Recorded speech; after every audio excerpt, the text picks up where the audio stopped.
Hello guys, good evening. കാണാൻ പറ്റുന്നുണ്ടല്ലോ അല്ലേ? Good evening Sajitha, good evening Milu, Sreejesh, Kingini, Sindhu, Aswathy, എല്ലാവർക്കും കാണാമല്ലോ അല്ലേ? കാണുകയും കേൾക്കുകയൊക്കെ ചെയ്യാമല്ലോ. ഓഡിബിൾ അല്ലേ? Hello guys, good evening. Okay,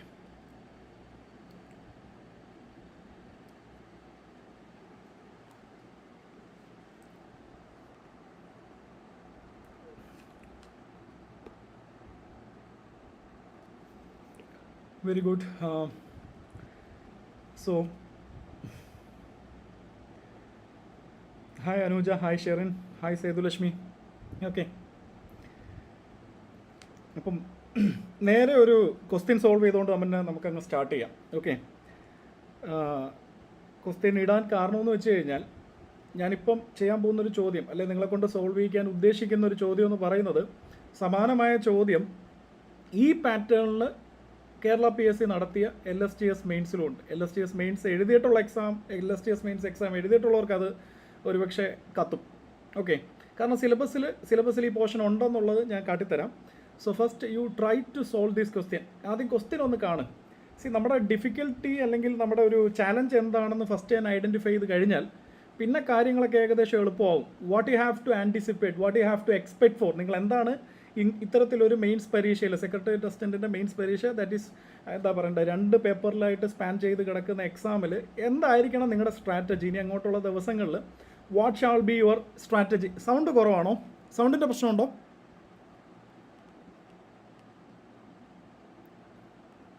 sound issue ഉണ്ടോ? ആരെങ്കിലും ഉണ്ടെങ്കിൽ ഒന്ന് പറയാമോ? സൗണ്ടിൻ്റെ ഇഷ്യൂ എന്തെങ്കിലും ഉണ്ടെങ്കിൽ ഒന്ന് പറയാമോ? രമ്യയ്ക്ക് മാത്രമേ ഉള്ള പ്രശ്നം? ക്വസ്റ്റ്യൻ ഇടാം മാമി, just wait. So all good? Okay, so എല്ലാവർക്കും ഒരിക്കൽ കൂടി സ്വാഗതം. നമ്മളിന്ന് just we are starting. Okay, so നിങ്ങൾക്കറിയാം എക്കണോമിക്സിന് സെക്രട്ടേറിയറ്റ് അസിസ്റ്റൻറ്റ് മെയിൻസ് പരീക്ഷയിൽ പേപ്പർ 1-ലും പേപ്പർ 2-ലും കൂടെ 37 മാർക്കിൻ്റെ വെയിറ്റേജ് ആണ് എക്കണോമിക്സിനുള്ളത്. 37 മാർക്കിൻ്റെ വെയിറ്റേജ്.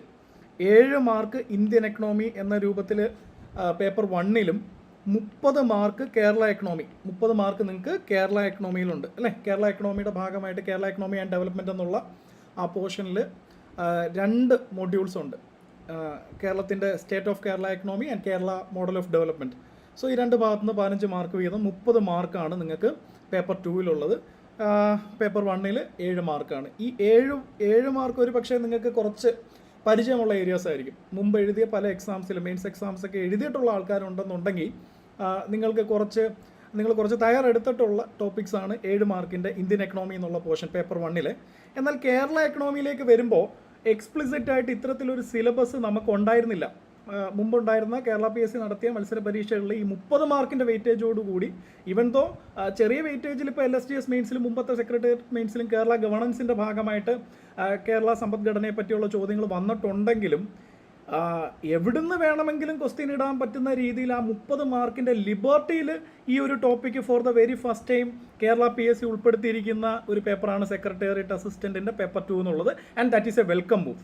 നിങ്ങൾ ആദ്യമേ ആ ഒരു മൂവിനെ, കേരള PSC ഇങ്ങനെ ഒരു സിലബസ് 2 പേപ്പറിലായിട്ട് ഒരു സിലബസ് തയ്യാറാക്കി നിങ്ങൾക്ക് തന്ന ആ ഒരു മൂവിനെ നിങ്ങൾ എന്താ പറയുക, ഹൃദയം കൊണ്ട് തന്നെ ആത്മാർത്ഥമായിട്ട് അങ്ങ് അക്സെപ്റ്റ് ചെയ്യാം. First you have to accept that move. Okay, it's a welcome move. എന്തുകൊണ്ട് ഞാനത് വളരെ സ്വാഗതാർഹം എന്ന് പറഞ്ഞു കഴിഞ്ഞാൽ, നിങ്ങളിപ്പം സെക്രട്ടേറിയറ്റ് അസിസ്റ്റൻ്റ് എന്നുള്ള രീതിയിൽ കേരള സ്റ്റേറ്റ് സർവീസിൽ നിങ്ങളൊരു കരിയർ ആരംഭിക്കുന്ന സാഹചര്യത്തിൽ തന്നെ നിങ്ങളുടെ പ്രിപ്പറേഷൻ്റെ ഭാഗമായിട്ട് കേരളത്തിൻ്റെ സമ്പദ്ഘടനയെപ്പറ്റി, കേരള എക്കണോമി അല്ലെങ്കിൽ സ്റ്റേറ്റ് ഓഫ് എക്കണോമി എന്താണ്, നമ്മുടെ സ്റ്റേറ്റ് ഫിനാൻസ് അല്ലെങ്കിൽ സ്റ്റേറ്റ് GDP എന്താണ്, ഏത് പരിധിയിൽ നിന്നുകൊണ്ടാണ് നിങ്ങൾ പ്രവർത്തിക്കാൻ തുടങ്ങുന്നത്, എന്താണ് ഈ സ്റ്റേറ്റിൻ്റെ ഒരു പൊട്ടൻഷ്യൽ. ഓക്കെ, അപ്പം എത്രത്തോളമാണ് സ്റ്റേറ്റിൻ്റെ ഒരു ഇൻഫ്രാസ്ട്രക്ചർ, അല്ലെങ്കിൽ ഇൻഫ്രാസ്ട്രക്ചറിലേക്ക് വരുമ്പോൾ ഫിസിക്കൽ ഇൻഫ്രാസ്ട്രക്ചർ എന്താണ്, അല്ലെങ്കിൽ സോഷ്യൽ ഇൻഫ്രാസ്ട്രക്ചർ എന്താണ്. സോഷ്യൽ ഇൻഫ്രാസ്ട്രക്ചറിൽ എസ്പെഷ്യലി എഡ്യൂക്കേഷനിലും ഹെൽത്തിലും ഏറെ മുന്നിലാണെങ്കിൽ തന്നെയും എന്തുകൊണ്ട് ഇത്രയും എഡ്യൂക്കേറ്റഡ് ആയിട്ടുള്ള ഹെൽത്തി ആയിട്ടുള്ള ഒരു ജനത, അല്ലെങ്കിൽ സാമൂഹിക അവബോധമുള്ള ഒരു കേരള ജനത എന്തുകൊണ്ട് when it comes to employability അല്ലെങ്കിൽ എംപ്ലോയ്മെൻറ്റ് ജനറേഷനിൽ നമ്മൾ എന്തുകൊണ്ട് പിന്നോട്ട് പോകുന്നു? അല്ലെങ്കിൽ കേരള അഡ്മിനിസ്ട്രേറ്റീവ് സർവീസിൻ്റെ ഒന്നാം ഘട്ടത്തിൽ ഫസ്റ്റ് ഇറ്ററേഷനിൽ നടത്തിയ മെയിൻസ് പരീക്ഷയിൽ ചോദിച്ചതാണ് കേരള എക്കണോമിക് മോഡൽ സസ്റ്റൈനബിൾ ആണോ. ഇത്തരം ചോദ്യങ്ങൾക്ക് നിങ്ങൾ തയ്യാറെടുക്കുന്നത് വഴി, പ്രിപ്പയർ ചെയ്യുന്നത് വഴി ആ foundation is actually being set. ഒരു സ്റ്റേറ്റ് സർവീസിലേക്കുള്ള നിങ്ങളുടെ ഫൗണ്ടേഷൻ സെറ്റ് ചെയ്യപ്പെടുകയാണ് ചെയ്യുന്നത് അല്ലേ. ഇപ്പോൾ റിനൈസൻസ് എന്തുകൊണ്ട് നിങ്ങളുടെ പാഠ്യപദ്ധതിയിൽ ഉൾപ്പെടുത്തുന്നു വിവിധ മത്സര പരീക്ഷകളിൽ? ഓക്കെ, റിനൈസൻസ് കേരള നവോത്ഥാനം എന്തുകൊണ്ട് ഉൾപ്പെടുത്തുന്നു? കാരണം നവോത്ഥാനമായിട്ട് ബന്ധപ്പെട്ട് നമുക്കറിയാം, കേരളത്തിലെ നവോത്ഥാന പ്രസ്ഥാനമായിട്ട് ബന്ധപ്പെട്ട് ഞാൻ മുമ്പും പല ലെക്ചേഴ്സിലും സൂചിപ്പിച്ചിട്ടുള്ളതാണ്. കേരളത്തിലെ നവോത്ഥാനം എന്ന് പറയുന്നത് ഇപ്പോൾ നമ്മുടെ അയൽപക്ക സംസ്ഥാനമായിട്ടുള്ള തമിഴ്നാട്ടിൽ നടന്ന നവോത്ഥാന പ്രസ്ഥാനങ്ങളിൽ നിന്ന് നോക്കുമ്പം കുറച്ച് വ്യത്യസ്തമാണ്. കാരണം നമ്മുടെ നാട്ടിൽ നിലനിന്നിരുന്ന ഐത്താചാരങ്ങളാണെങ്കിലും ഈ പറയുന്ന പോലെ അപ്പാർത്തീഡ് അല്ലെങ്കിൽ തൊട്ടുകൂടായ്മ തീണ്ടുകൂടായ്മ ആണെങ്കിലും മറ്റ് പല സംസ്ഥാനങ്ങളിലും പ്രദേശങ്ങളിലും ഉള്ളതിനേക്കാളും ഗൗരവമുള്ള ഒരു തരത്തിലുള്ള വിഷയങ്ങൾ നമ്മുടെ നാട്ടിലുണ്ടായിരുന്നു. ഉദാഹരണത്തിന് നമുക്കറിയാം, ക്ഷേത്രപ്രവേശനവുമായിട്ട് ബന്ധപ്പെട്ട് ക്ഷേത്രത്തിലേക്കുള്ള അപ്രോച്ച് റോഡിലേക്ക് പോലും അധസ്ഥിതർക്ക് അല്ലെങ്കിൽ ലോവർ കാസ്റ്റിലുള്ള ആളുകൾക്ക് പ്രവേശനം നിഷേധിച്ചിരുന്ന ഒരു കേരളമായിരുന്നു ഇത് അല്ലേ. സോ ഇവിടെ നടന്നിട്ടുള്ള റിനൈസൻസ് എന്ന് പറയുന്നത് പ്രധാനമായും ഇവിടെ ജാതി ആചാരങ്ങൾക്ക് എഗെയിൻസ്റ്റ് ആണെന്നുള്ളൊരു ആരോപണം ഉണ്ടെങ്കിൽ പോലും അതും നമ്മുടെ റിനൈസൻസിൽ ഇപ്പോൾ ശ്രീനാരായണ ഗുരു ആണെങ്കിലും ചട്ടമ്പി സ്വാമികളാണെങ്കിലും അവർ പ്രധാനമായിട്ടും ലക്ഷ്യം വെച്ചത് എന്താണ്? ഇപ്പോൾ വേദാധികാര നിരൂപണമാണെങ്കിലും അല്ലെങ്കിൽ എന്താണ് ഈ പറയുന്നത് പോലെ ചട്ടമ്പി സ്വാമികളുടെ മറ്റൊരു കൃതിയാണെന്ത്, കേരള ഉൽപ്പത്തിയായിട്ട് ബന്ധപ്പെട്ടുള്ള അല്ലെങ്കിൽ കേരളത്തിലെ ജനതയെ പറ്റിയുള്ള ഒരു കൃതിയുണ്ട്, ഐ ഫോർഗെറ്റ് ദ നെയിം. അപ്പോൾ ഇത് രണ്ടും കേരളത്തിലെ ജാതി പ്രാമാണ്യമായിട്ട് ബന്ധപ്പെട്ട് സാമൂഹികമായിട്ട് നിലനിന്നിരുന്ന ഉച്ചനീചിത്വമാണെങ്കിലും അധസ്ഥിതരോടും അല്ലെങ്കിൽ താഴ്ന്ന ജാതിപ്പെട്ട ആൾക്കാരോടും കാണിച്ചിരുന്ന ഡിസ്ക്രിമിനേഷൻ എഗെയിൻസ്റ്റ് ആയിട്ടാണ് അവർ വന്നത്. അപ്പോൾ കേരളത്തിലെ നവോത്ഥാനത്തിനൊരു ജാതി വിവേചനത്തിന് എഗെയിൻസ്റ്റ് ആയിട്ടുള്ള ഒരു സ്വഭാവം ഉണ്ടെന്നുള്ളത് സത്യമാണ്. ഇപ്പോൾ തമിഴ്നാട്ടിൽ പോയി നമ്മൾ തമിഴ് നവോത്ഥാന നായകർ ഇപ്പോൾ വൈക്കം സത്യാഗ്രഹത്തിൽ പോലും വന്ന് പങ്കെടുത്ത് സത്യാഗ്രഹത്തിന് ഐക്യദാർഢ്യം പ്രഖ്യാപിച്ച ആണാര്?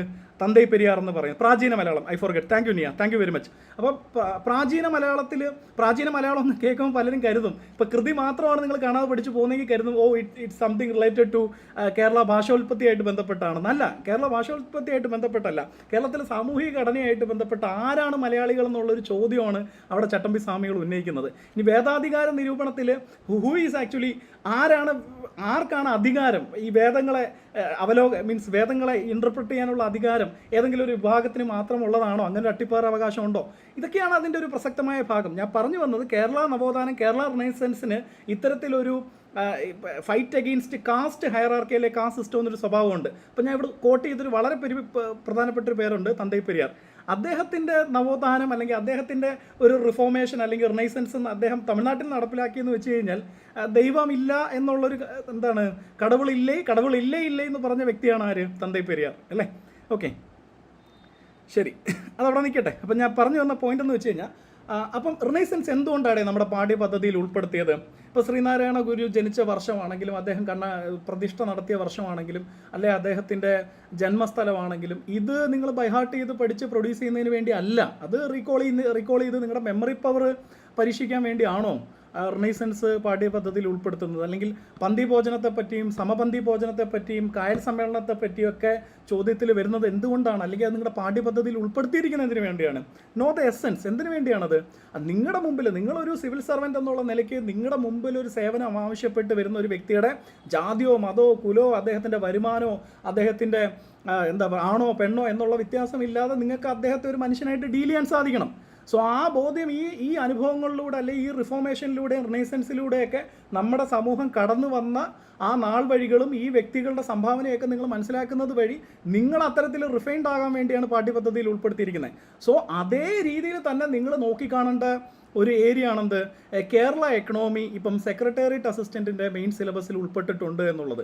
ഒരു രാജ്യത്തിൻ്റെ അല്ലെങ്കിൽ ഒരു പ്രദേശത്തിൻ്റെ സമ്പദ് വ്യവസ്ഥ അല്ലെങ്കിൽ സാമ്പത്തിക ഘടന അറിയാതെ നിങ്ങൾക്ക് എങ്ങനെ അവിടുത്തെ നയങ്ങൾ രൂപീകരിക്കാൻ സാധിക്കും?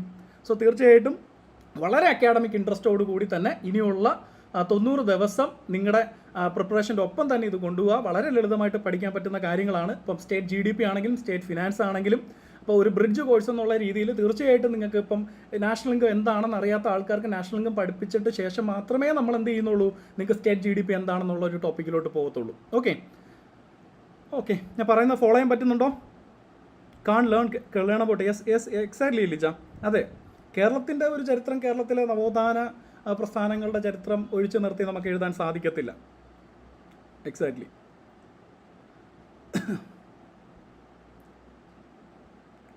അപ്പം ഞാൻ പറഞ്ഞു വന്ന പോലെ ഞാൻ ഒരു ക്വസ്റ്റ്യൻ കാണിക്കാം. ഇത്തരത്തിലൊരു ചോദ്യം നിങ്ങൾക്ക് വരാൻ പോകുന്ന സെക്രട്ടേറിയറ്റ് അസിസ്റ്റൻറ്റ് മെയിൻസിന് വരികയാണെന്ന് കരുതുക. ഓക്കെ, ചോദ്യം നിങ്ങളൊന്ന് വായിച്ചാൽ, ഞാൻ ഇംഗ്ലീഷിലാണ് ചോദ്യം ഇട്ടിരിക്കുന്നത്.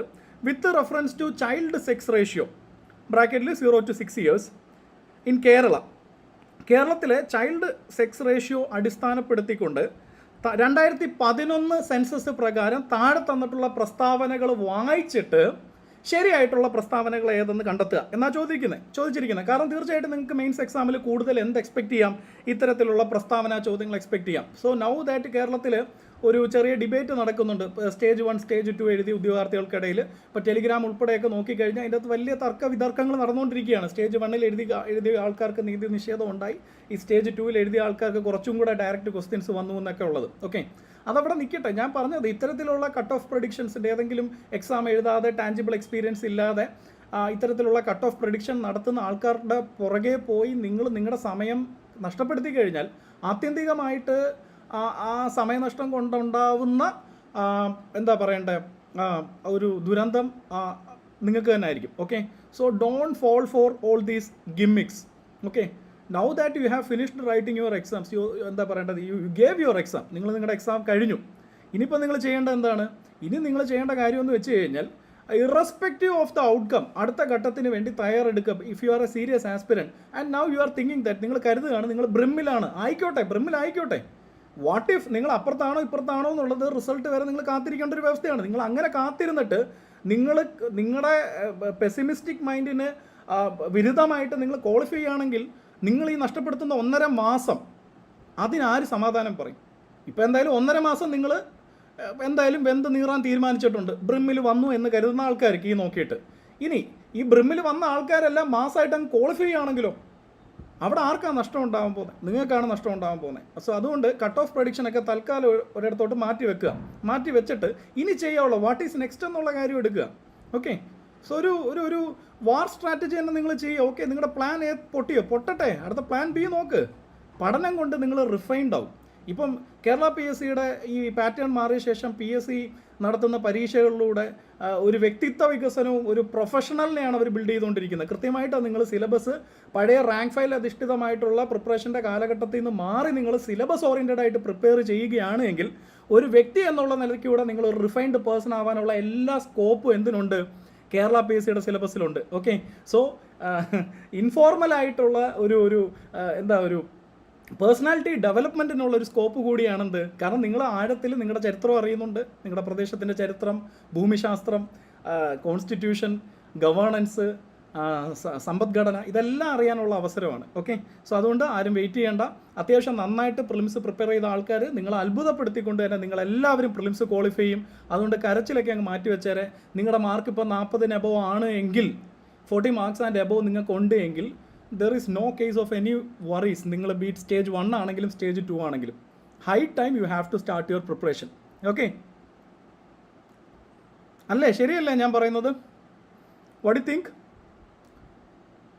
ഒന്നുമില്ല, നമുക്കൊന്നും ചെയ്യാനില്ല. It is done and dusted. നിങ്ങൾ ആ OMR എഴുതി സബ്മിറ്റ് ചെയ്ത സമയത്ത് നമ്മുടെ ആ ദൗത്യം അവിടെ കഴിഞ്ഞു.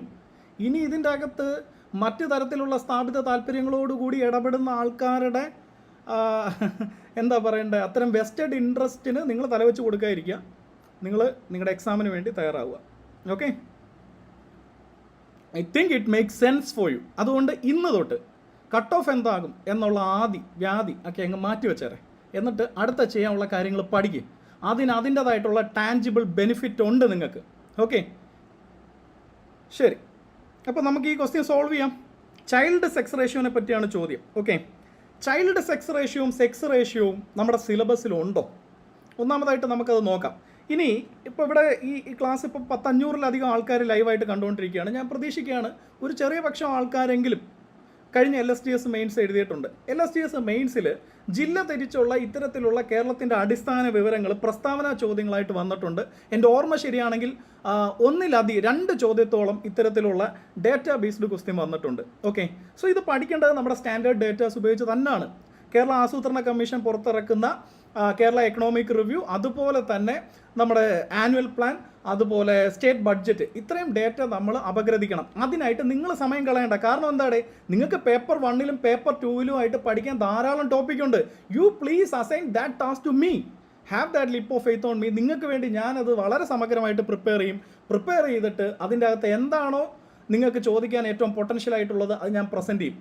ഓക്കെ, അതിൻ്റെ കാരണം എന്ന് വെച്ച് കഴിഞ്ഞാൽ ഇപ്പോൾ കഴിഞ്ഞ KS എക്സാമിൽ, അതായത് കഴിഞ്ഞ 2 ആഴ്ച മുമ്പ് കൺക്ലൂഡ് ചെയ്ത KS എക്സാമിൽ കേരള എക്കണോമിക്ക് ഘോരമായിട്ട് പലരും ക്ലാസ് കണ്ടിട്ട് പോയി. പക്ഷേ ഞാൻ കൃത്യമായിട്ട് എൻ്റെ ക്ലാസ് അറ്റൻഡ് ചെയ്ത കുട്ടികളുടെ അടുത്ത് അല്ലെങ്കിൽ സ്റ്റുഡൻസിൻ്റെ അടുത്ത് ഞാൻ പറഞ്ഞിരുന്നു ചില കാര്യങ്ങൾ ചോദിക്കും. ഓക്കെ, അതായത് കേരള എക്കണോമിക് റിവ്യൂവിൻ്റെ ആമുഖത്തിൽ Kerala at a glance, Kerala ഒറ്റ നോട്ടത്തിൽ എന്നുള്ളതിൽ കേരളത്തിൻ്റെ വികസനം അല്ലെങ്കിൽ കേരളം എവിടെ എത്തി നിൽക്കുന്നു എന്നുള്ളത് പറഞ്ഞുകൊണ്ടാണ് ആ ഡോക്യുമെൻ്റ് തുടങ്ങിയിരിക്കുന്നത്. അതിൻ്റെ ആദ്യത്തെ പാരഗ്രാഫിൽ നിന്ന് തന്നെ 2 ചോദ്യങ്ങളാണ് KSൽ വന്നിരിക്കുന്നത്. ഓക്കെ, ആ ചോദ്യങ്ങൾ നിങ്ങൾക്ക് ഞാൻ കാണിച്ചു തരാം. ഇതാണ് ആ ചോദ്യം. വിച്ച് 2 സസ്റ്റൈനബിൾ ഡെവലപ്മെൻറ്റ് ഗോൾസ്, ഇത് KSൻ്റെ ക്വസ്റ്റ്യനാണ്. ഇപ്പം നിങ്ങൾ സ്ക്രീനിൽ കണ്ടുകൊണ്ടിരിക്കുന്നത് KSൻ്റെ ക്വസ്റ്റ്യനാണ്. KSൻ്റെ 2 ചോദ്യങ്ങൾ വെർബറ്റിം, അതിൻ്റെ അകത്ത് പിറ്റേന്ന് 1, 2, 3 ആൾക്കാർ എന്നെ വിളിച്ചു ചോദിച്ച് ഞാനാണോ KSൻ്റെ ക്വസ്റ്റ്യൻ ഇട്ടതെന്നുള്ളത്. ഞാൻ ഒരു SP ആവുമൊന്നുമല്ല, ഞാൻ നിങ്ങളുടെ അടുത്ത് പറയുകയാണ്. കൃത്യമായിട്ടുള്ള കാര്യങ്ങൾ ഐഡൻറ്റിഫൈ ചെയ്ത് ഒറിജിനൽ സോഴ്സിൽ നിന്ന് പഠിക്കുക, അല്ലെങ്കിൽ കൃത്യമായിട്ടുള്ള മെൻറ്റർഷിപ്പോട് കൂടി പഠിച്ചു കഴിഞ്ഞാൽ you can save a hell lot of time. Okay,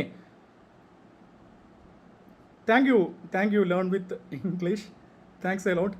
okay, അപ്പം ഈ 2 ചോദ്യങ്ങൾ ഏതൊക്കെ സസ്റ്റൈനബിൾ ഡെവലപ്മെൻറ്റ് ഗോളുകളിലാണ് SDG ഇൻഡെക്സ് 2023-24 പ്രകാരം കേരളം മുന്നിലെത്തിയത്, കേരളം ടോപ്പ് ചെയ്തത്. SDG ഇന്ത്യ ഇൻഡെക്സിൽ കേരളമാണ് number 1 state. Kerala number 1 state എന്ന് പറയുമ്പം നീതി ആയോഗിൻ്റെ SDG ഇന്ത്യ ഇൻഡെക്സിലെ എല്ലാ പെർഫോമൻസ് സബ് ഇൻഡെക്സുകളിലും കേരളം നമ്പർ 1 ആയെന്നല്ല അതിൻ്റെ അർത്ഥം. ഓക്കെ, 2 സബ് ഇൻഡിസസുകളിൽ കേരളത്തിന് 1-ാം സ്ഥാനം ഉണ്ടായിരുന്നു. അതെടുത്ത് ചോദിക്കും എന്നുള്ളത് വളരെ വ്യക്തമായിട്ടുള്ളൊരു കാര്യമായിരുന്നു. ഓക്കെ, ഇതാ നോക്കൂ, ഇതാണ് ഞാൻ പറഞ്ഞ ആ ഒരു പാരഗ്രാഫ്. ഇത് കേരള എക്കണോമിക് റിവ്യൂ എടുത്തു കഴിഞ്ഞാൽ ആദ്യം നിങ്ങളുടെ കണ്ണിൽ പെടുന്ന പാരഗ്രാഫാണിത്. ഇതിൽ നിന്ന് 2 മാർക്കടെ നിങ്ങളൊന്ന് ആലോചിച്ച് നോക്ക്. ഈവൻ പല സ്ഥാപനങ്ങളും പല അധ്യാപകരും ഒരു മാർക്ക് തങ്ങൾ പ്രിപ്പയർ ചെയ്ത് നൽകിയ നോട്ടിൽ നിന്ന് വന്നു എന്ന് പറഞ്ഞ് ക്ലെയിം ചെയ്യുന്നിടത്ത് ഒരു സിംഗിൾ പാരഗ്രാഫിൽ നിന്ന് 2 മാർക്ക് ചോദിച്ചു എന്ന് വെച്ച് കഴിഞ്ഞാൽ അത് ഒരു ഇൻസ്റ്റിറ്റ്യൂട്ടിൻ്റെ അങ്ങനെ ഒരു മിടുക്കായിട്ടല്ല പറയുന്നത്. നിങ്ങൾ എടുക്കേണ്ട മെറ്റീരിയൽ ഏതാണ്, what shall be your tool kit. നിങ്ങളുടെ ടൂൾ കിറ്റ് കറക്റ്റ് ആയിരിക്കണം. അതിൻ്റെ അകത്ത് ആ കറക്റ്റ് സെറ്റ് ഓഫ് ഇൻസ്ട്രുമെൻറ്റ്സ് നിങ്ങളുടെ കയ്യിൽ വേണം. ഓക്കെ, അതുവഴിയാണ് നമ്മൾ ടൈം സേവ് ചെയ്യുന്നത്. എഫേർട്ട് സ്മാർട്ടായിട്ട് ഇൻഡ്യൂസ് ചെയ്തുകൊണ്ട് മടുപ്പില്ലാതെ ഈ പറയുന്ന പോലെ റോഡ് ലേണിംഗ്, കാണാതെ പഠിക്കാതെ നമുക്ക് മുന്നോട്ട് പോകാൻ സാധിക്കുന്നത്. ഇപ്പോൾ ഒരു കാര്യമുണ്ട്, നിങ്ങൾ എത്രത്തോളം നിങ്ങൾ എഫേർട്ട് ഇടും അല്ലേ, ഒരു ദിവസം നിങ്ങൾക്ക് എത്ര എഫേർട്ട് ഇടാൻ സാധിക്കും. ആ എഫേർട്ട് ഇടാൻ സാധിക്കുന്നത് വളരെ പ്രിസൈസ് ആയിട്ടുള്ള എഫേർട്ടാണ് എങ്കിൽ പഠനം എത്രത്തോളം എൻജോയബിൾ ആയിരിക്കും അല്ലേ. ഇതിന് പകരം കുറേ ഡേറ്റ തന്നിട്ട് ഒരു പഴയ റാങ്ക് ഫയൽ അധിഷ്ഠിത പഠനമെന്നൊക്കെ ഞാൻ ആക്ഷേപിച്ച് പറയുന്നതായിട്ടൊന്നും കരുതണ്ട. ആ പഠന പ്രക്രിയയിൽ നിന്ന് മാറി അടുത്ത പഠന പ്രക്രിയയിലേക്ക് ചുവടുമാറ്റം ചെയ്യേണ്ട സമയം അതിക്രമിച്ചതുകൊണ്ട് പറയുകയാണ്. ഈ പാരഗ്രാഫ് ഞാൻ നിങ്ങൾക്കൊന്ന് വായിച്ച് കേൾപ്പിക്കാം. ഓക്കെ, ഇതിലാണ് തുടങ്ങുന്നത്. കേരള എക്കണോമി എവിടെ നിൽക്കുന്നു എന്നുള്ളത് പറഞ്ഞു തുടങ്ങുകയാണ്. സ്റ്റേറ്റ് ഗവൺമെൻറ്റിൻ്റെ നേട്ടങ്ങളാണ് കേരള ആസൂത്രണ കമ്മീഷൻ അതിൽ പറയുന്നത്. Kerala stands out as a leading state in India with high GSDP and per capita GSDP. ഇന്ത്യയിലെ സംസ്ഥാനങ്ങളിൽ വെച്ച് തന്നെ ഏറ്റവും ഉയർന്ന സ്റ്റേറ്റ് GDPയും പെർ ക്യാപിറ്റ സ്റ്റേറ്റ് GDP ഉള്ള സംസ്ഥാനമായി ആണ് കേരളം. 2023-24 ഡേറ്റ അപഗ്രഥിച്ചാണ് ഇത് വരുന്നത്. അതിനുശേഷമുള്ള ഡേറ്റ ഇപ്പോൾ അവൈലബിൾ ആണ്. പക്ഷേ നമ്മുടെ എക്കണോമിക് റിവ്യൂ എന്ന് പറയുന്നത് ഒരു foregone financial year complete data വെച്ചിട്ടായിരിക്കും അവർ എക്സ്പ്രസ് ചെയ്യുന്നത്, കേരള എക്കണോമിക് റിവ്യൂ. അപ്പോൾ നമ്മൾ 2023-24 ഡേറ്റ, അത് ട്രെൻഡ് നോക്കിയാൽ മതി, നമുക്ക് എക്സാക്ട് ഡേറ്റയുടെ ഒന്നും ആവശ്യമില്ല. ട്രെൻഡ് നോക്കുമ്പോൾ ക്ലാസ് കണ്ടിരുന്നു അല്ലേ റിനൈസൻസ്? യെസ് ശ്രദ്ധിച്ചേ. അപ്പം ഇവിടെ പറയുകയാണ്, ഇത് ഇമ്പോർട്ടൻ്റ് ആണ്. കാരണം എന്താണ്, പെർ ക്യാപിറ്റ GSDPയിലും GSDPയിലും അതായത് വളരെ ചെറിയൊരു സംസ്ഥാനമാണ് കേരളം. പക്ഷേ സ്റ്റേറ്റ് ഗവൺമെൻറ് അല്ലെങ്കിൽ നമ്മൾ ക്ലെയിം ചെയ്യുകയാണ് വെൻ ഇറ്റ് കംസ് ടു ദേശീയ വരുമാനം അല്ലെങ്കിൽ നാഷണൽ ഇൻകം അല്ലെങ്കിൽ സ്റ്റേറ്റ് ഇൻകത്തിൽ നമ്മൾ ഒട്ടും പുറകിലല്ല. നമ്മൾ ടോട്ടൽ രാജ്യത്തിൻ്റെ വികസനത്തിലേക്കും പ്രൊഡക്ഷനിലേക്കും അത്യാവശ്യം സംഭാവന ചെയ്യുന്നൊരു സംസ്ഥാനമാണ്. ഇൻ ടേംസ് ഓഫ് സ്റ്റേറ്റ് GDPയിൽ നോക്കുകയാണ് എങ്കിൽ ആദ്യത്തെ 10 സംസ്ഥാനങ്ങളിൽ ഒന്നാണെന്ത് കേരളം എന്ന് പറയുന്നത്. അതുപോലെ തന്നെ പെർ ക്യാപിറ്റ GSDP നോക്കുമ്പോഴും കേരളം ഏറെ മുന്നിൽ നിൽക്കുന്ന ഒരു സംസ്ഥാനമാണ്. ഓക്കെ, അപ്പം ഇതൊരു ഈ ഒരു സ്റ്റേറ്റ്മെൻറ്റിലാണ് തുടങ്ങുന്നത്. ഇവിടെ GSDP എന്ന് പറഞ്ഞു കഴിഞ്ഞാൽ എന്താണ്? ദേശീയ വരുമാനം അല്ല, നാഷണൽ ഇൻകം അല്ലെ, സ്റ്റേറ്റ് ഇൻകം എന്നൊക്കെ പറഞ്ഞു കഴിഞ്ഞാൽ എന്താണ്? ഇവിടെ പ്രൊഡക്ഷനാണ്.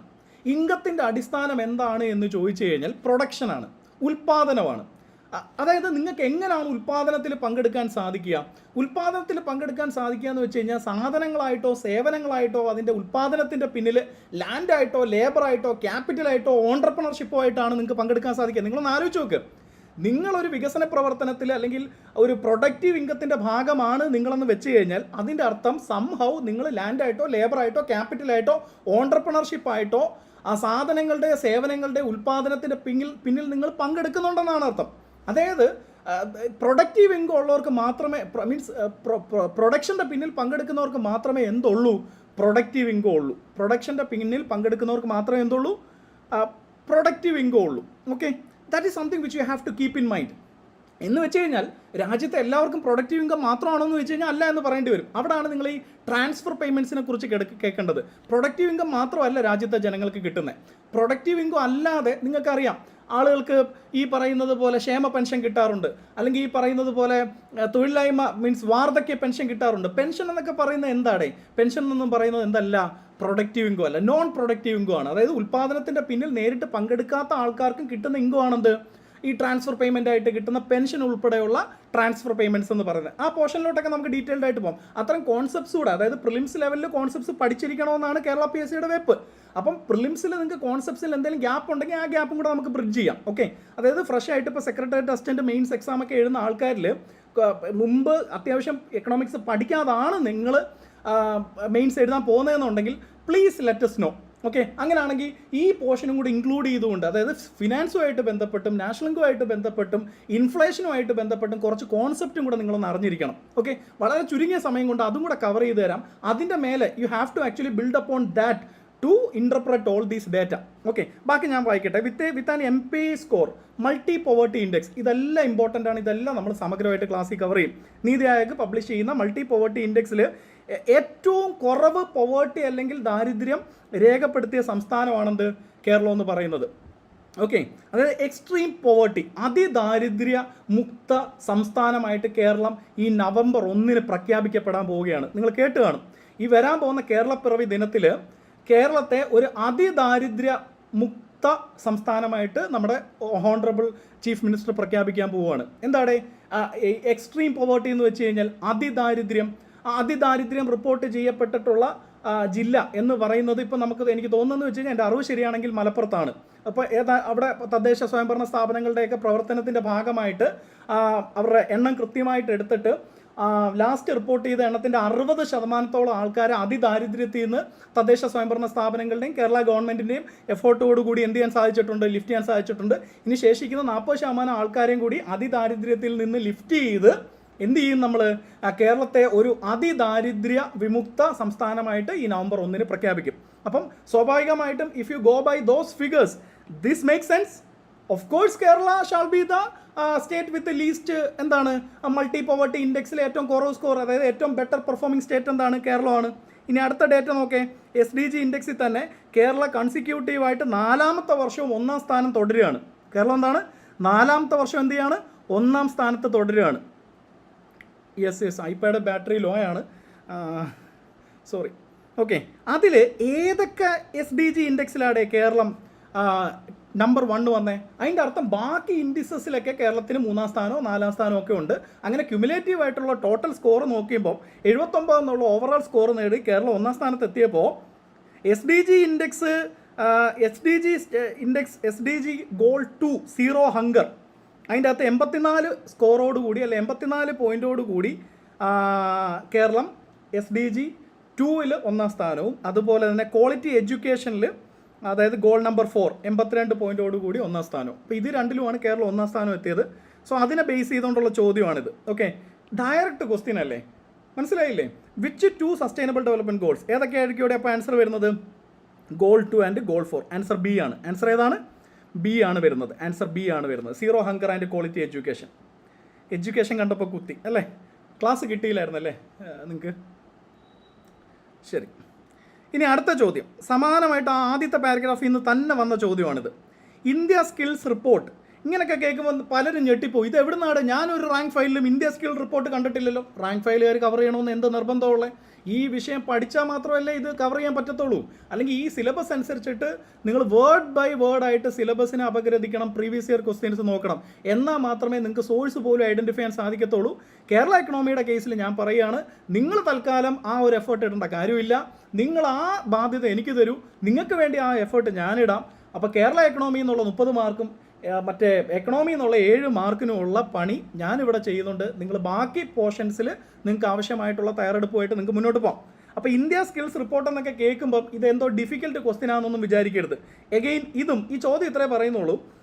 കേരളമാണ് ഇന്ത്യയിലെ പൊതുവെയുള്ള യുവജനങ്ങൾ, സ്ത്രീകളെയും പുരുഷന്മാരെയും പരിഗണിക്കുമ്പോൾ ഏറ്റവും എംപ്ലോയബിൾ ആയിട്ടുള്ള most preferred state for employable talent irrespective of men and women. സ്ത്രീ പുരുഷ വ്യത്യാസമില്ലാതെ ഏറ്റവും കൂടുതൽ എംപ്ലോയബിൾ ആയിട്ടുള്ള ടാലൻറ്റഡ് ആയിട്ടുള്ള ആൾക്കാർ പ്രിഫർ ചെയ്യുന്ന സംസ്ഥാനം ഏതാണ്? കേരളമാണ്.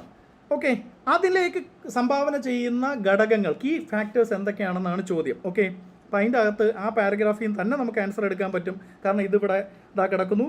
India skills report placed Kerala as the most preferred state to work for both male and female employable talent. Okay, അപ്പം മോളിൽ പറഞ്ഞിരിക്കുന്ന ഘടകങ്ങളെല്ലാമാണ് അത്തരത്തിലുള്ള ഒരു നിഗമനത്തിലേക്ക് അല്ലെങ്കിൽ തീരുമാനത്തിലേക്ക് ഇതര ഭാഗത്തുള്ള സ്ത്രീ പുരുഷ ടാലൻസിനെ കൂടി കേരളത്തിലേക്ക് ആകർഷിക്കുന്ന ഒരു ഘടകമെന്നുള്ളത്. സോ അതിൻ്റെ ആൻസർ ഏത് വരും? ആൻസർ ഓപ്ഷൻ ഡി ആണ്. എല്ലാം വരും. ആൻസർ എന്താണ്? Option D, all the above. കേരളത്തിൻ്റെ high per capita GSDP, okay, may be അത് ഇപ്പോൾ ടോട്ടൽ ഇൻകം ആണ്. അപ്പോൾ IT സെക്ടർ ആയിരിക്കാം. അപ്പം കേരള ഇതര ഭാഗത്ത് നമുക്കറിയാം, ട്രിവാൻഡ്രത്ത് ടെക്നോ പാർക്കിലൊക്കെ വന്നു കഴിഞ്ഞാൽ നമുക്ക് ഒരുപാട് നോർത്ത് ഈസ്റ്റിനെയും അതല്ലേ മറ്റ് സംസ്ഥാനങ്ങളിൽ നിന്നുള്ള യുവാക്കളെയൊക്കെ നമുക്ക് കാണാൻ സാധിക്കും. അവരെന്തുകൊണ്ട് കേരളത്തിൽ വന്ന് വർക്ക് ചെയ്യുന്നു? അപ്പോൾ അതിൻ്റെ അകത്ത് മൾട്ടി ഡയമെൻഷണൽ പോവർട്ടി ഇൻഡെക്സിൽ നമ്മൾ ഒരു ബെറ്റർ പെർഫോമിംഗ് സ്റ്റേറ്റ് ആണ്. ഹൈ പെർ ക്യാപിറ്റ GSDP ഉണ്ട്. അപ്പോൾ SDG ഗോൾ ഫോർ ക്വാളിറ്റി എഡ്യൂക്കേഷനിൽ കേരളം ഏറെ മുൻപന്തിയിലാണ്. അതുപോലെ തന്നെ proactive policy reforms in the state business reform action plan, അതും ആ പോർഷനിൽ തന്നെ വന്നിട്ടുള്ളതാണ്. അതും ഇവിടെ തന്നെ കിടപ്പുണ്ട്. സോ ഇതെല്ലാം പരിഗണിച്ചുകൊണ്ടാണ് ഇത്തരത്തിൽ യുവത കേരളത്തിലേക്ക് വരുന്നത്. അപ്പോൾ സ്വാഭാവികമായിട്ടും ഇത് ഗവൺമെൻറ്റിൻ്റെ ഒരു സ്റ്റേറ്റ്മെൻ്റ് ആണ്. ഓക്കെ, കേരള എക്കണോമി ഒറ്റ നോട്ടത്തിലെന്ന് പറഞ്ഞിട്ടുള്ള കേരള ആസൂത്രണ കമ്മീഷൻ്റെ എക്കണോമിക് റിവ്യൂവിൽ ഇത് പറഞ്ഞാണ് തുടങ്ങുന്നത്. ഇതിൻ്റെ അകത്തുനിന്ന് 1 മാർക്കല്ല 2 മാർക്ക് ചോദിച്ചു. അപ്പം നിങ്ങൾ കാണ്ഡമായിട്ട് പേജുകളുള്ള പുസ്തകങ്ങൾ പഠിച്ചിട്ട് പോയിട്ട് നിങ്ങൾക്ക് കിട്ടാത്ത 2 മാർക്ക് സ്റ്റാൻഡേർഡ് മെറ്റീരിയൽ റെഫർ ചെയ്താൽ നിങ്ങൾക്ക് ഈസി ആയിട്ട് കിട്ടും എന്നുള്ളതല്ല ഇതിൽ നിന്നുള്ള സൂചന. ഇതിൽ നിങ്ങൾ മനസ്സിലാക്കേണ്ട കാര്യം, ഇതിൻ്റെ ഒരു ടേക്ക് അവേ അതല്ലേ അല്ലേ? നിങ്ങൾക്ക് പിടികിട്ടുന്നുണ്ടോ? സോ ഇത്തരത്തിലായിരിക്കും നമ്മൾ എന്ത് ചെയ്യുന്നത് ഇനിയുള്ള അങ്ങോട്ട് നമ്മുടെ പ്രിപ്പറേഷൻ്റെ ഭാഗമായിട്ട് സെക്രട്ടേറിയറ്റ് അസിസ്റ്റൻറ്റിൻ്റെ പേപ്പർ 2-ലെ മൊഡ്യൂൾ 1-ഉം മൊഡ്യൂൾ 2-ഉം കേരള എക്കണോമി നമ്മൾ കൊണ്ടുപോകാൻ ഉദ്ദേശിക്കുന്നത്. ഓക്കെ, അപ്പോൾ coming back to our first question. ഇവിടെ ചോദിച്ചിരിക്കുന്നത് എന്തിനെ പറ്റിയാണ്? ഇവിടെ ചോദിച്ചിരിക്കുന്നത് ചൈൽഡ് സെക്സ് റേഷ്യോ പറ്റിയാണ്. എന്തിനാണ്? ആമി ചോദിക്കുന്നു, സെക്രട്ടേറിയറ്റ് അസിസ്റ്റൻറ്റ് പ്രിലിംസ് 55 മാർക്ക് ഉണ്ടെങ്കിൽ മെയിൻസ് എക്സാം എഴുതാൻ ക്വാളിഫൈ ആവുമോ? ഷുവർ ഷോട്ടാണ് ആമി, ഒരു സംശയം വേണ്ട. ഞാൻ പ്രഡിക്ഷനോ കാര്യങ്ങളോ ഒന്നും അല്ല നടത്തുന്നത്. ഒരു മത്സര പരീക്ഷയിൽ കട്ട് ഓഫ് ഉള്ള എക്സാം ഏതാണ്? കട്ട് ഓഫ് ഉള്ള എക്സാം പ്രിലിംസ് ആണ്. 2 സ്റ്റേജ് നടക്കുമ്പോൾ അവിടെ ഈ പറയുന്നത് പോലെ ചാമ്പ്യൻസിനെയോ അല്ലെങ്കിൽ ടോപ്പേഴ്സിനെ ഐഡൻറ്റിഫൈ ചെയ്യാനുള്ള എക്സാം അല്ല അത്. ഓക്കെ, ഒരു എക്സാമിൽ ഇപ്പം കേരള PSCക്ക് നാളിതുവരെ 100 ക്വസ്റ്റ്യൻ തികച്ചിടാൻ സാധിച്ചിട്ടില്ല എന്നുള്ളത് ഒരു നഗ്നമായ യാഥാർത്ഥ്യമാണ്. ഇപ്പോൾ 2021 ഡിഗ്രി പ്രിലിംസ് എക്സാം ആരംഭിച്ചിട്ട് 2-3 ഘട്ടങ്ങളായിട്ട് ഇപ്പോൾ ഏതാണ്ട് 14ഓളം ഡിഗ്രി പ്രിലിംസ് എക്സാം കഴിഞ്ഞിട്ടുണ്ട്. ഒരു ക്വസ്റ്റ്യനെങ്കിലും ക്യാൻസൽ ചെയ്യാത്ത ഒരു ഡിഗ്രി പ്രിലിംസ് എക്സാം പോലും നമുക്കില്ല. So if we go by the same data on an average 5 തൊട്ട് 6 ക്വസ്റ്റ്യൻ വരെ ക്യാൻസൽ ചെയ്ത് പോകുന്നുണ്ട്. അവിടെ നിങ്ങൾക്ക് ഔട്ട് ഓഫ് 96-ൽ 50% മാർക്ക് നിങ്ങൾ സ്കോർ ചെയ്തിട്ടുണ്ട് എങ്കിൽ നിങ്ങൾ വൈ ആർ യു ഹെസിറ്റേറ്റിംഗ്? നിങ്ങൾക്ക് എന്താണ് ഇനി സംശയം ബാക്കിയുള്ളത്? ഞാൻ ഈ ഭാഗം ആദ്യമേ അഡ്രസ്സ് ചെയ്തതാണ്. കട്ട് ഓഫ് എന്നുള്ള കാര്യം അങ്ങ് വിട്ടേക്ക്. നിങ്ങൾ നിങ്ങളുടെ ധർമ്മം ചെയ്തു, അല്ലെ നിങ്ങളുടെ കർത്തവ്യം നിങ്ങൾ നിർവഹിച്ചു.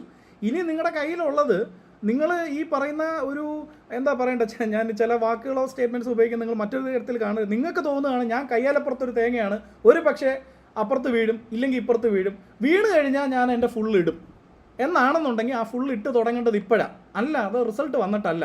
അന്നേരം സമയം അങ്ങ് അതിക്രമിച്ച് പോവും. ഓക്കെ, നിങ്ങൾക്ക് മനസ്സിലായെന്ന് വിശ്വസിക്കുന്നു. ഹായ് മനീഷ.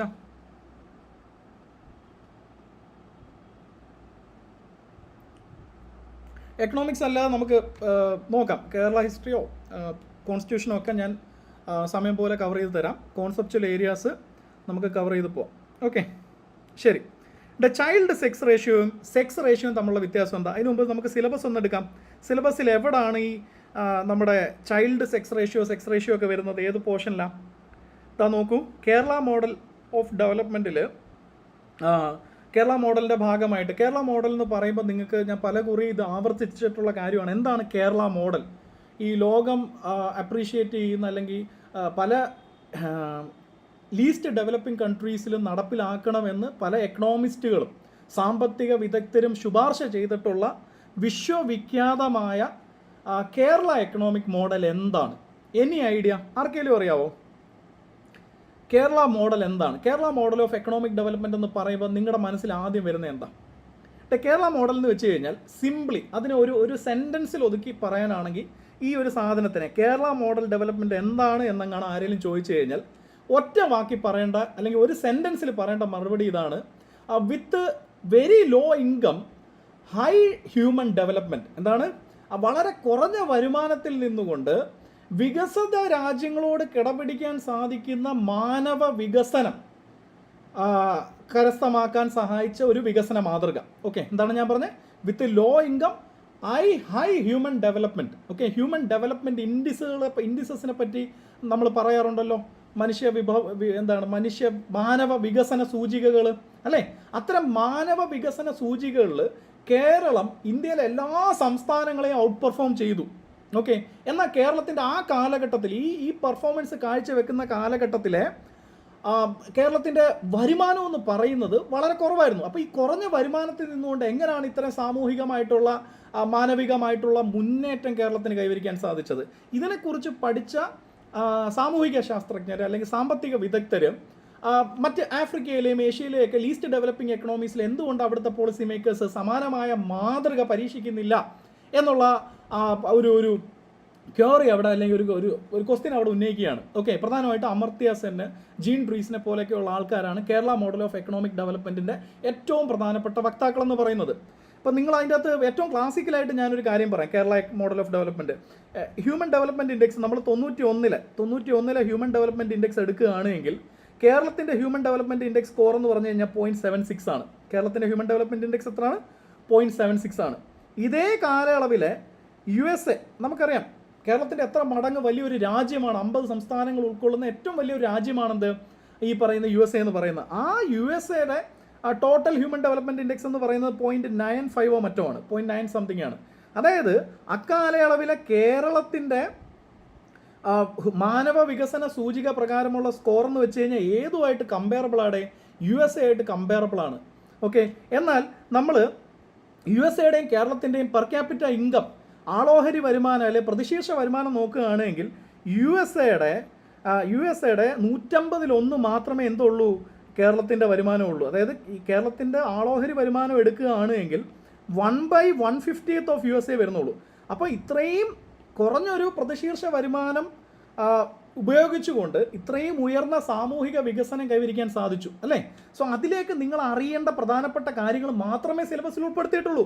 അതായത് കേരള മോഡൽ ഓഫ് ഡെവലപ്മെൻറ്റിൽ അതിൻ്റെ ഫീച്ചേഴ്സായിട്ട് കേരളത്തിലെ അഡൽട്ട് ലിറ്ററസിയെക്കുറിച്ച് നിങ്ങൾ അറിയണം, ലൈഫ് എക്സ്പെക്റ്റൻസിയെക്കുറിച്ച് അറിയണം, ശിശു മരണത്തെക്കുറിച്ച് അറിയണം, ഇൻഫാൻറ്റ് മോർട്ടാലിറ്റിയെക്കുറിച്ച് അറിയണം, ബർത്ത് റേറ്റ്.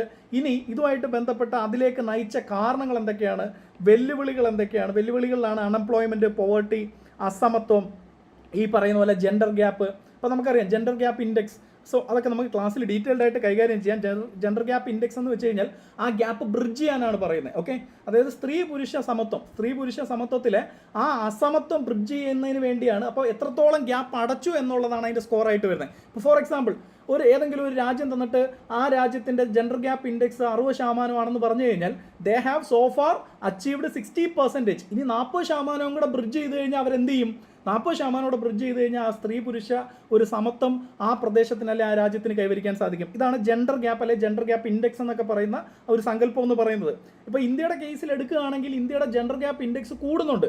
പക്ഷേ നമുക്കറിയാം SDG ഗോൾസ്, സസ്റ്റൈനബിൾ ഡെവലപ്മെൻറ്റ് ഗോൾസിൻ്റെ ഭാഗമായിട്ട് വൺ ഓഫ് ദ ഗോൾസ് ആണെന്ത് ഈ പറയുന്ന ലിംഗസമത്വം എന്നുള്ളത്. ആ ലിംഗസമത്വം 2030 കൈവരിക്കണമെന്നുണ്ടെങ്കിൽ ഈവൻ ദോ ഇന്ത്യയുടെ ലിംഗസമത്വമായിട്ട് ബന്ധപ്പെട്ട് ജെൻഡർ ഗ്യാപ്പ് ഇൻഡെക്സുമായിട്ട് ബന്ധപ്പെട്ട് ജെൻഡർ ഗ്യാപ്പ് നമ്മൾ ബ്രിഡ്ജ് ചെയ്യുന്നുണ്ടെങ്കിൽ പോലും ഇപ്പോഴത്തെ റേറ്റ് വെച്ച് പോവുകയാണെങ്കിൽ ഇറ്റ് വുഡ് ടേക്ക് 70 വർഷം. ഓക്കെ, 70 വർഷത്തിൽ പുറത്തെടുക്കും എന്താണ് ഈ ഇന്ത്യയിലെ ജെൻഡർ ഗ്യാപ്പ് അടയ്ക്കാൻ. നമ്മൾ നോക്കുമ്പോൾ ജെൻഡർ ഗ്യാപ്പ് നമ്മൾ അടയ്ക്കുന്നുണ്ട്, പക്ഷേ ഈ റേറ്റ് പോരാ. ഇപ്പോഴും വളരെ പ്രസിംഗ് ആയിട്ടുള്ള സാമൂഹികമായിട്ടുള്ള വിഷയങ്ങൾ സ്ത്രീ പുരുഷ സമത്വത്തിന് തടസ്സമായിട്ട് നിൽക്കുന്നുണ്ടെന്ന് ചുരുക്കം. എവിടെ? ഇന്ത്യയിൽ. ഓക്കെ, തീർച്ചയായിട്ടും ശ്രീലക്ഷ്മി, വൈ നോട്ട്, എന്തുകൊണ്ടില്ല? എക്കണോമിക്സ് എന്നുള്ളത് നിങ്ങൾ മനസ്സിലാക്കണം, വളരെ ലേമാൻ ലെവലിൽ പഠിക്കേണ്ട ഒരു സബ്ജക്റ്റാണ് സത്യം പറഞ്ഞ എക്കണോമിക്സ് എന്നുള്ളത്. ഓക്കെ, ലേമാൻ ലെവലിൽ പഠിക്കുക എന്ന് വെച്ച് കഴിഞ്ഞാൽ എന്താ, സാധാരണക്കാരുടെ ലെവലിൽ പഠിച്ച് മനസ്സിലാക്കേണ്ട കാര്യമാണ് എക്കണോമിക്സ്. അൺഫോർച്ചുനേറ്റ്ലി പലരും വളരെ ഹൈ സൗണ്ടിങ് ആയിട്ട് പഠിക്കുകയും പ്രിപ്പയർ ചെയ്യുകയും അത് എന്താണ് പ്രൊപ്പഗേറ്റ് ചെയ്യുകയും ചെയ്ത കാരണം പലർക്കും ഒരു പേടി സ്വപ്നമാണ് എക്കണോമിക്സ്. യൂഷ്വലി സ്റ്റുഡൻസ് ഡിസ്റ്റൻസ് ഇടുന്ന ഒരു സബ്ജക്റ്റ് തന്നെയാണ് എക്കണോമിക്സ്. അപ്പോൾ അവിടെ കുറച്ച് കോൺസെപ്റ്റുകൾ അറിയണം. ഞാൻ അതാ നേരത്തെ നിങ്ങളുടെ പറഞ്ഞത്, കോൺസെപ്റ്റും കൂടെ ഉൾപ്പെടുത്തിക്കൊണ്ട് തന്നെയാണ് നമ്മൾ എന്ത് ചെയ്യുന്നത്, കോൺസെപ്റ്റും കൂടെ ഉൾപ്പെടുത്തിക്കൊണ്ട്. യെസ് സുജിത്ത്, നമുക്ക് ഒരുപാട് പ്രശ്നങ്ങളുണ്ട് അല്ലേ, വെൻ ഇറ്റ് കംസ് ടു നമ്മുടെ ഒരു സാമൂഹിക ഘടനയിൽ നോക്കിക്കഴിഞ്ഞാൽ സ്ത്രീ പുരുഷ സമത്വത്തിന് തടസ്സമായി നിൽക്കുന്ന ഒരുപാട് പ്രശ്നങ്ങൾ നമുക്ക് ഇന്നുമുണ്ട്. അത് സാമ്പത്തികം മാത്രമല്ല, അതിൻ്റെ അകത്ത് വളരെ അണ്ടർലൈങ് ആയിട്ടുള്ള റിലീജിയസ് ആയിട്ടുള്ള കാരണങ്ങൾ വരെയും ഇന്നും നമുക്കൊരു വലിയൊരു ഹിൻഡ്രൻസ് ആണ് ഈ ഒരു ജെൻഡർ ഗ്യാപ്പ് നിലനിൽക്കുന്നതിൽ. ഓക്കെ, അപ്പം ഇവിടെ ഞാൻ വിഷയങ്ങളിൽ നിന്ന് ഇടയ്ക്ക് തന്നെ പോകുന്നുണ്ട്. പക്ഷേ നിങ്ങൾ എന്നാലും ഒരു കോഴ്സ് സ്ട്രക്ചർ എടുത്താൽ മതി. ഇതൊരു ഇൻട്രൊഡക്ഷൻ ക്ലാസ് എന്നുള്ള പോയിന്റ് ഓഫ് വ്യൂവിൽ തന്നെയാണ് നമ്മൾ മുന്നോട്ട് പോകുന്നത്. ഒരു ഓവർവ്യൂ ഉണ്ടാക്കുക എന്നുള്ളതാണ് ഉദ്ദേശം. സ്ട്രാറ്റജി ഞാൻ പറഞ്ഞുതരാം, അതുകൊണ്ട് എല്ലാവരും ഈ ക്ലാസ് പൂർണ്ണമായിട്ട് ലൈവ് കാണുക. ഓക്കെ, അപ്പോൾ ഞാൻ ഈ സിലബസിൽ ഇവിടെ തന്നിരിക്കുന്ന കാര്യങ്ങളൊന്നും അധികപ്പറ്റല്ല, കാരണം ഇതെല്ലാം ചേരുന്നതാണെന്ത്, ഇതിൻ്റെ എല്ലാം ആകത്തുകയാണ് നമ്മൾ പറയുന്ന ഈ കേരള എക്കണോമിക് മോഡൽ എന്നുള്ളത്. എന്നാൽ കേരള എക്കണോമിക് മോഡൽ സസ്റ്റൈനബിൾ ആണോ എന്നുള്ളൊരു ചോദ്യം കൂടി അവിടെ വരികയും ചെയ്യും. ഓക്കെ, സോ അതിൽ നിന്നുകൊണ്ട് വേണം നമ്മൾ ഈ ഹോൾ ടോപ്പിക്ക് പഠിക്കാൻ. ഇതുമായിട്ട് ബന്ധപ്പെട്ട് നമുക്ക് ഒരുപാട് ഫാക്ട്സ് പഠിക്കാനുണ്ട്. തീർച്ചയായിട്ടും ഈ ഭാഗത്തു നിന്നാണ് നമ്മൾ ഏത് ചോദ്യം ബിൽഡ് ചെയ്തിരിക്കുന്നത്, നമ്മൾ ഈ പറയുന്ന ചൈൽഡ് സെക്സ് റേഷ്യോ എന്നുള്ള ചോദ്യം ബിൽഡ് ചെയ്തിരിക്കുന്നത്. ഓക്കെ, ഇവിടെ സെക്സ് റേഷ്യോയും ചൈൽഡ് സെക്സ് റേഷ്യോയും തമ്മിലുള്ള വ്യത്യാസം എന്താണ്, സെക്സ് റേഷ്യോയ്ക്ക് പുറമെ ചൈൽഡ് സെക്സ് റേഷ്യോ കണക്കാക്കേണ്ടതിൻ്റെ ആവശ്യകത എന്താണ്? Thank you Hari. ഞാൻ ഇവിടെ വൊക്കാസ്പീഡിയയിൽ this is not just a claim. Okay, so if you have access to those videos, നിങ്ങൾ അത് തന്നെ കണ്ടാൽ മതി. ഞാനൊരു 11 മണിക്കൂറോളം ഡിഗ്രി പ്രിലിംസിൻ്റെ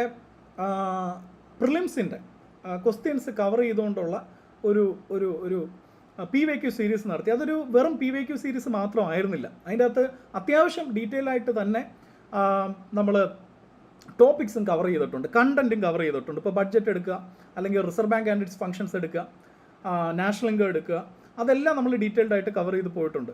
സോ ഞാൻ നടത്തിയൊരു വിലയിരുത്തൽ, ഈവൻ ദോ നമ്മളത് ക്ലെയിം ചെയ്തിട്ടില്ലെങ്കിൽ പോലും ഇപ്പം കഴിഞ്ഞ ഡിഗ്രി സ്റ്റേജ് 1ലും സ്റ്റേജ് 2ലും 10ൽ 10 മാർക്കും ആ 10.5 മണിക്കൂറിൻ്റെ അകത്തുനിന്ന് വന്നിട്ടുണ്ട്.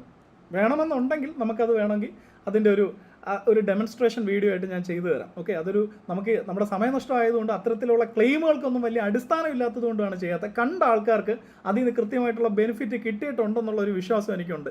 ആ 10.5 മണിക്കൂർ ഒന്ന് സ്റ്റുഡിയസ് ആയിട്ട് കണ്ടു തീർത്തവർക്ക് ഈ 2 ഘട്ടങ്ങളിലും എക്കണോമിക്സ് ഒരു വെല്ലുവിളി ആയിരുന്നില്ല എന്ന് വളരെ സ്നേഹപൂർവ്വം തന്നെ ഞാൻ വിശ്വസിക്കുകയാണ്. Okay, thank you Girishma, thanks a lot. ശ്രദ്ധിച്ചേ. അപ്പോൾ ഈ ക്വസ്റ്റ്യനിൽ നമ്മൾ ഒരു ടോപ്പിക്ക് നമ്മൾ എടുക്കുകയാണ്. കേരള മോഡൽ ഓഫ് ഡെവലപ്മെൻറ്റിൽ ചൈൽഡ് സെക്സ് റേഷ്യോ എന്ന് പറയുന്ന ഒരു ടോപ്പിക്ക് എടുക്കുകയാണ്. സെക്സ് റേഷ്യോയും ചൈൽഡ് സെക്സ് റേഷ്യോയും തമ്മിലുള്ള വ്യത്യാസം എന്താ? സെക്സ് റേഷ്യോ എന്ന് വെച്ച് കഴിഞ്ഞാൽ സ്ത്രീ പുരുഷ അനുപാതമാണ്. സ്ത്രീ പുരുഷ അനുപാതത്തിൽ കേരളം എടുത്ത് നോക്കിക്കഴിഞ്ഞാൽ കേരളം എല്ലാ ജില്ലകളിലും സ്ത്രീകളുടെ എണ്ണം പുരുഷന്മാരെ ഔട്ട് നമ്പർ ചെയ്തിരിക്കുകയാണ്. 2011 സെൻസസ് ആണ് നമ്മൾ അവസാനമായിട്ടുള്ള നമ്മുടെ last available data, census data എന്ന് പറഞ്ഞാൽ 2011 സെൻസസ് ആണ്. പല രാഷ്ട്രീയ കാരണങ്ങൾ കൊണ്ടും 2021 സെൻസസ് നടന്നില്ല. ഇപ്പോഴും സെൻസസ് നടക്കാതെ മുന്നോട്ട് പോയിക്കൊണ്ടിരിക്കുകയാണ്.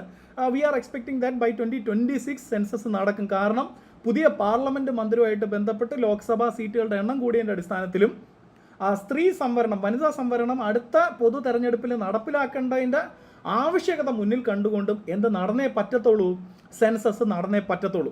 സോ അതുകൊണ്ട് തന്നെ അടുത്ത വർഷം സെൻസസ് എന്ന് പറയുന്ന, കാരണം വരാൻ പോകുന്ന വർഷങ്ങളിൽ പല സംസ്ഥാനങ്ങളിലും തെരഞ്ഞെടുപ്പ് നടക്കുകയാണ്. അതിൻ്റെ ഒരു തിരക്ക് കഴിഞ്ഞ ശേഷം എനിക്ക് തോന്നുന്നു India government will go ahead with census. കാരണം സെൻസസ് ഡ്യൂ ആണ്. ശരിക്കും 10 വർഷത്തിലൊരിക്കലാണ് സെൻസസ് നടക്കേണ്ടത്. 2011 സെൻസസ് നടന്നു, 2021 നടന്നില്ല. 21 നടക്കാത്തതിൻ്റെ കാരണം കോവിഡ് ഉൾപ്പെടെയുള്ള പ്രശ്നങ്ങൾ, രാഷ്ട്രീയ പ്രതിസന്ധികളും ഉണ്ടായിരുന്നു. ഇന്ന് നമുക്കറിയാം ഭരണഘടനാപരമായിട്ട് തന്നെ സെൻസസിന് ചില മാനദണ്ഡങ്ങളുണ്ട്. ഓക്കെ, ആ സെൻസസിൻ്റെ മാനദണ്ഡം എന്താണെന്ന് വെച്ച് കഴിഞ്ഞാൽ 2026 സെൻസസ് ഉപയോഗിച്ച് മാത്രമേ അടുത്ത ഡീലിമിറ്റേഷൻ നടത്താൻ പാടുള്ളൂ. അതായത് പാർലമെൻറ്റിലേക്കുള്ള മണ്ഡല പുനർനിർണ്ണയം നടത്തേണ്ട സാഹചര്യത്തിൽ, ഞാൻ ഈ പറയുന്നതൊക്കെ നിങ്ങൾക്ക് മനസ്സിലാവുന്നുണ്ടോ? മണ്ഡല പുനർനിർണ്ണയം നടത്തണമല്ലോ. ഇപ്പം നമ്മുടെ പാർലമെൻറ്റിൽ, ലോക്സഭയിൽ എത്ര സീറ്റുണ്ടേ? നമ്മുടെ പാർലമെൻറ്റിൽ ലോക്സഭയിൽ 543 സീറ്റാണുള്ളത്. ഓക്കെ, പുതിയ പാർലമെൻറ്റ് മണ്ഡലത്തിൽ, അതായത് വിസ്ത എന്ന് പറയുന്ന പുതിയ പാർലമെൻറ്റ് മണ്ഡലത്തിൽ, നമ്മൾ പഴയ പാർലമെൻറ്റ് മണ്ഡലത്തിൽ നിന്ന് പുതിയതിലോട്ട് പോയി. അവിടെ ലോക്സഭയിൽ ഏതാണ്ട് 800 സീറ്റുകളാണ് ഉള്ളത്. മൊത്തം കസേരകളുണ്ട് 800 സീറ്റ്. എങ്ങനെ പോയാലും ഒരു ഡീലിമിറ്റേഷൻ വന്നു കഴിഞ്ഞാൽ പാർലമെൻറ്റ് സീറ്റുകളുടെ എണ്ണം, ലോക്സഭാ സീറ്റുകളുടെ എണ്ണം ഒരു 600 മുതൽ ഒരു 750 വരെയൊക്കെ പോയാലും അത്ഭുതപ്പെടാനില്ല. ഓക്കെ, അപ്പം ഈ 600 മുതൽ 750 വരെ ഈ മണ്ഡല പുനർനിർണ്ണയം നടത്തി സീറ്റുകളുടെ എണ്ണം കൂട്ടുകയും അതിൻ്റെ ആനുകൂല്യം എടുത്തുകൊണ്ട് 2029 ഭരണം പിടിക്കുക എന്നുള്ള ഉദ്ദേശം എല്ലാ രാഷ്ട്രീയ കക്ഷികൾക്കും ഉണ്ട്. സീറ്റുകളുടെ എണ്ണം കൂടുമ്പം കൂടുതൽ മത്സരം അവിടെ വരികയാണ്, അല്ലേ? അപ്പം അതിനായിട്ട് നേരെ അങ്ങ് ഡീലിമിറ്റേഷൻ എന്ന് പറഞ്ഞാൽ നിങ്ങൾക്കറിയാം, ഇലക്ഷൻ കമ്മീഷൻ നടപ്പിലാക്കുന്ന ഏറ്റവും പ്രധാനപ്പെട്ട ഒരു ആക്ടിവിറ്റിയാണെന്ത്, ഡീലിമിറ്റേഷൻ എന്ന് പറയുന്നത്. കാരണം നാളിതുവരെ നമ്മൾ ഉപയോഗിക്കുന്നത് 71 സെൻസസ് പ്രകാരമുള്ള ഡേറ്റ ഉപയോഗിച്ചുകൊണ്ടുള്ള പാർലമെൻറ്റ് സീറ്റുകളാണ് ഈ 545, 543 എന്നുള്ളത്. അതിന് ഇതുവരെ മാറ്റം ഉണ്ടായിട്ടില്ല. കാരണം ഭരണഘടനാപരമായിട്ട് തന്നെ അതിൻ്റെ അകത്തൊരു ചെക്ക് ഉണ്ട്. There is a constitutional amendment pertaining to this clause. അത് പ്രകാരം, ആ കോൺസ്റ്റിറ്റ്യൂഷണൽ ഭേദഗതി പ്രകാരം 2026 എന്നുള്ള വർഷം ഓർത്തിരിക്കണം. 2026 ശേഷമുള്ള സെൻസസ് ഡേറ്റ, അല്ലെങ്കിൽ 2026 നടക്കുന്ന സെൻസസ് ഡേറ്റ് ഉപയോഗിച്ചുകൊണ്ട് മാത്രമേ എന്ത് ചെയ്യാൻ പാടുള്ളൂ, അടുത്ത ഡീലിമിറ്റേഷൻ ചെയ്യാൻ പാടുള്ളൂ. ഇതിൻ്റെ രാഷ്ട്രീയം എന്താണെന്ന് വെച്ച് കഴിഞ്ഞാൽ, ഇൻ കേസ് 2021 സെൻസസ് നടന്നിരുന്നുവെങ്കിൽ അടുത്ത സെൻസസ് പിന്നെ എപ്പോഴേ നടക്കത്തുള്ളൂ, 2031 നടക്കത്തുള്ളൂ, അല്ലേ? 2031 നടക്കത്തുള്ളൂ. 2021 സെൻസസ് നടന്നു കഴിഞ്ഞാൽ ഡീലിമിറ്റേഷൻ 2026 പ്രകാരം നടത്താൻ പറ്റുമോ? പറ്റത്തില്ല. കാരണം എന്താണ്, 26 ശേഷമുള്ള ഡേറ്റ് ഉപയോഗിക്കാൻ സാധിക്കത്തുള്ളൂ. എന്ന് വെച്ച് കഴിഞ്ഞാൽ പിന്നൊരു ഡീലിമിറ്റേഷൻ നടത്തണമെങ്കിൽ എത്ര വർഷം വെയിറ്റ് ചെയ്യണം? 2031 വരെ സെൻസസിന് വെയിറ്റ് ചെയ്തിരിക്കണം. നിങ്ങൾക്ക് ഞാൻ പറയുന്നത് പിടികിട്ടുന്നുണ്ടോ? 2031 വരെ സെൻസസ് നടക്കാൻ വെയിറ്റ് ചെയ്തിരിക്കണം. അപ്പോൾ അതിൻ്റെ ഇടയ്ക്ക് ഏത് ഇലക്ഷൻ അങ്ങ് കഴിഞ്ഞു പോകും? 2029 ഇലക്ഷൻ അങ്ങ് കഴിഞ്ഞു പോകും, അല്ലേ? അപ്പോൾ 2029 ഇലക്ഷനും എത്ര സീറ്റ് വേണം നടത്താൻ? 543 നടത്താൻ. ഇനി നിങ്ങളൊന്ന് ആലോചിക്കൂ ഡിയർ സമ്മതിദായകരെ, 2021 നടക്കേണ്ട സെൻസസ് നീണ്ടു പോകുന്നതിൻ്റെ പിന്നിൽ കേവലമായിട്ടുള്ള കോവിഡും ചില എന്താ പറയേണ്ട പോപ്പുലേഷൻ രജിസ്റ്ററുമായിട്ട് ബന്ധപ്പെട്ട പ്രശ്നങ്ങൾ മാത്രമാണോ? അതിൻ്റെ അകത്തൊരു എലക്ഷൻ എഞ്ചിനീയറിങ്ങിൻ്റെ ബുദ്ധി ഒളിച്ചിരിപ്പുണ്ടോ? 2026 സെൻസസ് നീട്ടി വെക്കുന്നത് വഴി കൂടിയ സീറ്റുകളുടെ ആനുകൂല്യം കൂടെ പ്രയോജനപ്പെടുത്തിക്കൊണ്ട് 2029 ഇലക്ഷനെ നേരിടാം എന്നുള്ളൊരു ബുദ്ധി സെൻസസ് നീണ്ടു പോകുന്നതിൻ്റെ പിന്നിലുണ്ട് എന്ന് ദോഷേക ദൃക്കുകൾ പറഞ്ഞു കഴിഞ്ഞാൽ, ക്രിട്ടിക്സുകൾ പറഞ്ഞു കഴിഞ്ഞാൽ അതിനെ നിഷേധിക്കാൻ ഭരണകൂടത്തിന് സാധിക്കുമോ? ഞാൻ ചോദിക്കുന്ന പിടികിട്ടിയോ? പറയുന്ന പിടികിട്ടുന്നുണ്ടോ? അതിൻ്റെ പൊളിറ്റിക്സ് നിങ്ങൾക്ക് മനസ്സിലാവുന്നുണ്ടോ? നീട്ടിക്കൊണ്ടുപോകുന്നു. എക്സാക്ട്ലി ദീപ പറഞ്ഞതുപോലെ സെൻസസ് നീട്ടിക്കൊണ്ടുപോകുന്നു. നമ്മൾ വിദ്യാസമ്പന്നരാണ്, നോളജ് ഉണ്ട് എന്ന് പറഞ്ഞിട്ട് പോലും നമ്മൾ പലരും ഇതിൻ്റെ അകത്തെ രാഷ്ട്രീയം മനസ്സിലാക്കാൻ ശ്രമിച്ചിട്ടില്ല എന്നുള്ളതാണ് യാഥാർത്ഥ്യം. ഓക്കെ, ഇതൊരു കാരണമാണ്. തീർച്ചയായിട്ടും ഇതൊരു കാരണമല്ലേ? അല്ലാതെ പണ്ടത്തെ പോലെ പെറ്റി പൊളിറ്റിക്സ് ആണോ ഇന്നത്തെ ഈ പറയുന്ന സോ കോൾഡ് ഇലക്ഷൻ എഞ്ചിനീയേഴ്സൊക്കെ നടത്തുന്നത്, അല്ലേ? ഓരോ രാഷ്ട്രീയ പാർട്ടികളും കോടിക്കണക്കിന് രൂപ കൊടുത്തിട്ടല്ലേ ഇലക്ഷൻ എഞ്ചിനീയേഴ്സിനെ അവർ തങ്ങളുടെ ക്യാമ്പിലേക്ക് കൊണ്ടുവരുന്നത്. ഏറ്റവും ഫേമസ് ആയിട്ട് ഒരാളുണ്ട്, അയാൾ ഇപ്പോൾ ഒരു ഇലക്ഷൻ എഞ്ചിനീയറിങ്ങും അങ്ങനെയുള്ള ആൾക്കാർ എന്താ പറയുന്നത്, ഈ ഇലക്ഷനുമായിട്ട് ബന്ധപ്പെട്ട സ്ട്രാറ്റജി ബിൽഡ് ചെയ്യുന്ന ആൾക്കാർ ഒരു പേര് വിളിക്കുമല്ലോ. എനിവൺസേ ആർക്കെങ്കിലും ആ പേരറിയാവോ? ഇലക്ഷൻ സ്ട്രാറ്റജിസ്റ്റുകളെ വിളിക്കുന്ന സെഫോളജിസ്റ്റുകൾ, അല്ലേ? സെഫോളജിസ്റ്റ് എന്നല്ലേ പറയുന്നത്?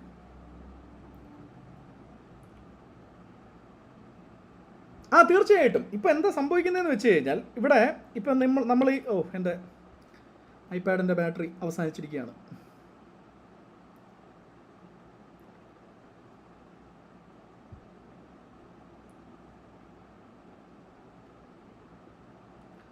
ഇവിടെ എന്താ സംഭവിക്കാൻ പോകുന്നതെന്ന് വെച്ച് കഴിഞ്ഞാൽ ശ്രദ്ധിക്കുക, സെഫോളജിസ്റ്റുകളെന്ന് അറിയപ്പെടുന്നത് അല്ലേ, സെഫോളജിസ്റ്റ്, യെസ്.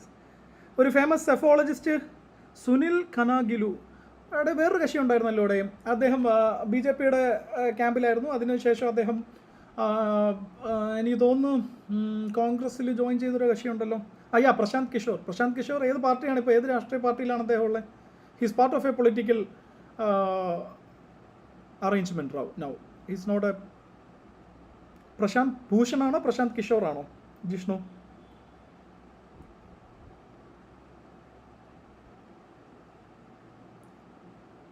യാ ഓക്കെ ഫൈൻ. അപ്പം ഞാൻ ഈ ടോപ്പിക്കിലോട്ട് ഡീവിയേറ്റ് ചെയ്തതിൻ്റെ കാരണം നമ്മുടെ കയ്യിലുള്ള ഡേറ്റ ഏതാണ്? നമ്മുടെ കയ്യിലുള്ള ഡേറ്റ 2011 സെൻസസ് ആണ്. അപ്പോൾ സെൻസസ് നീണ്ടു പോകുന്നതിൻ്റെ പിന്നിൽ ചില ബുദ്ധിയുണ്ട് എന്ന് ചുരുക്കം. 2026 ശേഷമുള്ള സെൻസസ് ഡേറ്റ ഉപയോഗിച്ച് ഡീലിമിറ്റേഷൻ ചെയ്യാൻ പാടുള്ളൂ എന്നുള്ളത് കോൺസ്റ്റിറ്റ്യൂഷനിൽ ഭരണഘടനാ ഭേദഗതി പ്രകാരം എഴുതി വെച്ചിട്ടുണ്ട്. ഇനി ഇതിൻ്റെ ഒരു ഇമ്പാക്റ്റ് ഉണ്ടാകാൻ പോകുന്നത് എവിടെയാണ്? South Indian സംസ്ഥാനങ്ങൾക്കാണ്. ഓക്കെ, കാരണം വളരെ സക്സസ്ഫുള്ളായിട്ട് ഈ ജനകീയ ആസൂത്രണമൊക്കെ ഉപയോഗിച്ചുകൊണ്ട്, അല്ലെങ്കിൽ എന്താ പറയേണ്ടത്, ഡീസെൻട്രലൈസേഷൻ അല്ലെങ്കിൽ നമ്മുടെ പീപ്പിൾ പ്ലാനിങ് ക്യാമ്പയിൻ ഒക്കെ അതിൻ്റെയൊക്കെ ഭാഗമായിട്ട് കേരളം ഉൾപ്പെടെയുള്ള സംസ്ഥാനങ്ങളിൽ എന്ത് സംഭവിച്ചിട്ടുണ്ട്? ജനസംഖ്യാ നിയന്ത്രണം ഉണ്ടായിട്ടുണ്ട്. എന്താണ് ജനസംഖ്യാ നിയന്ത്രണം ഉണ്ടായിട്ടുണ്ട്? അപ്പോൾ ആ ജനസംഖ്യാ നിയന്ത്രണത്തിൻ്റെ ഭാഗമായിട്ട് നമ്മുടെ ജനസംഖ്യയിൽ കുറവ് വന്നിട്ടുണ്ട്. ഓക്കെ, നമ്മുടെ ജനസംഖ്യയിൽ എന്തുണ്ടായിട്ടുണ്ട്? കുറവുണ്ടായിട്ടുണ്ട്. എന്നാൽ ഇത്രയൊന്നും ജനസംഖ്യാ നിയന്ത്രണം വന്നിട്ടില്ലാത്ത സംസ്ഥാനങ്ങളെ സംബന്ധിച്ചിടത്തോളം, ജനസംഖ്യാ നിയന്ത്രണം വരാത്ത സംസ്ഥാനങ്ങളെ സംബന്ധിച്ചിടത്തോളം സീറ്റുകളുടെ എണ്ണം കൂടാൻ പോകുന്നത് എങ്ങോട്ട് തന്നെ ആയിരിക്കും? ആ ഹിന്ദി ബെൽറ്റിൽ തന്നെ ആയിരിക്കും സീറ്റുകളുടെ എണ്ണം കൂടാൻ പോകുന്നത്. ഓക്കെ, സോ നമ്മളൊരു സ്ട്രിക്ട്ലി ഒരു പൊളിറ്റിക്സ് പറഞ്ഞതല്ല, നമ്മൾ അതിൻ്റെ ഒരു കോൺസ്റ്റിറ്റ്യൂഷണൽ വേർഷൻ തന്നെയാണ് പറഞ്ഞത് കേട്ടോ.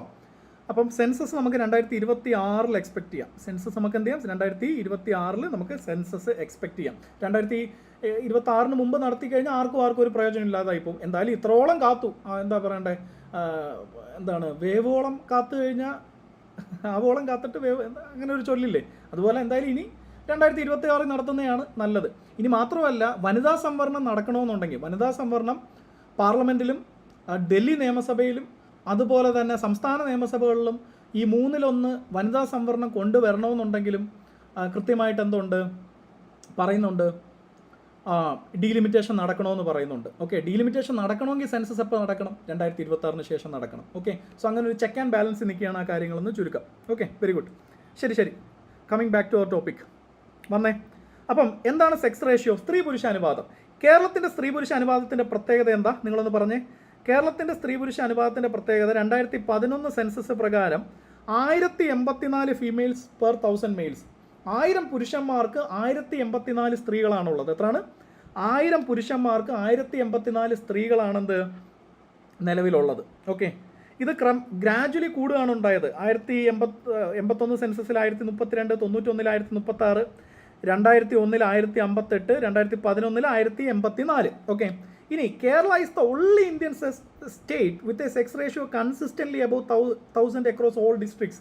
ഇതൊക്കെ നിങ്ങൾക്ക് ക്വസ്റ്റ്യനായിട്ട് പ്രസ്താവനയായിട്ട് പ്രതീക്ഷിക്കാം. ഞാനിപ്പോൾ നിങ്ങൾ ഈ സാമ്പിൾ ക്ലാസ്സിൽ അല്ലെങ്കിൽ ഈ ഒരു ഓറിയൻറ്റേഷൻ ക്ലാസ്സിൽ നമ്മൾ ഈ പറയുന്ന ഒരു ഫാക്റ്റ് ഉണ്ടല്ലോ, ഒരു സ്റ്റേറ്റ്മെൻറ്റ് ഉണ്ടല്ലോ, even this can be asked as a question. ഇതുപോലും എന്തായിട്ട് ചെയ്യാം നമുക്കൊരു ക്വസ്റ്റ്യനായിട്ട്. എന്നിട്ടും ബോയ്സിന് ഗേൾസിനെ കിട്ടാനില്ല. അതാണോ അതിൻ്റെ ഇടയ്ക്കുള്ള പ്രശ്നം? അതിലോട്ട് നമുക്ക് വരാം. കേരള ഈസ് ദ ഒള്ളി, അത് അവിടെ വരുമ്പോൾ നമ്മൾ അൺഎംപ്ലോയ്മെൻറ്റ് പഠിക്കണം. സെക്സ് റേഷ്യോ മാത്രം പഠിച്ചാൽ പോരാ അക്ഷയ്, അൺഎംപ്ലോയ്മെൻറ്റ് വളരെ പ്രശ്നമാണ്. Okay, Kerala is the only Indian state with a sex ratio consistently above 1000 across all districts. എല്ലാ ജില്ലകളിലും 1000-ൽ കൂടുതൽ അല്ലെങ്കിൽ വിമൻ ഔട്ട് നമ്പറിങ് മെൻ. ആ സെൻറ്റൻസ് അങ്ങ് പഠിച്ചേ. ഇംഗ്ലീഷിൽ ആ മലയാളത്തിലെ എക്സാം എഴുതൂ എന്ന് വാശി പിടിച്ചിരിക്കുന്നവരും ആ ആ സെൻറ്റൻസ് അങ്ങ് പറഞ്ഞേ. ഔട്ട് നമ്പർ ചെയ്യാന്ന് പറഞ്ഞാൽ എന്താണ്?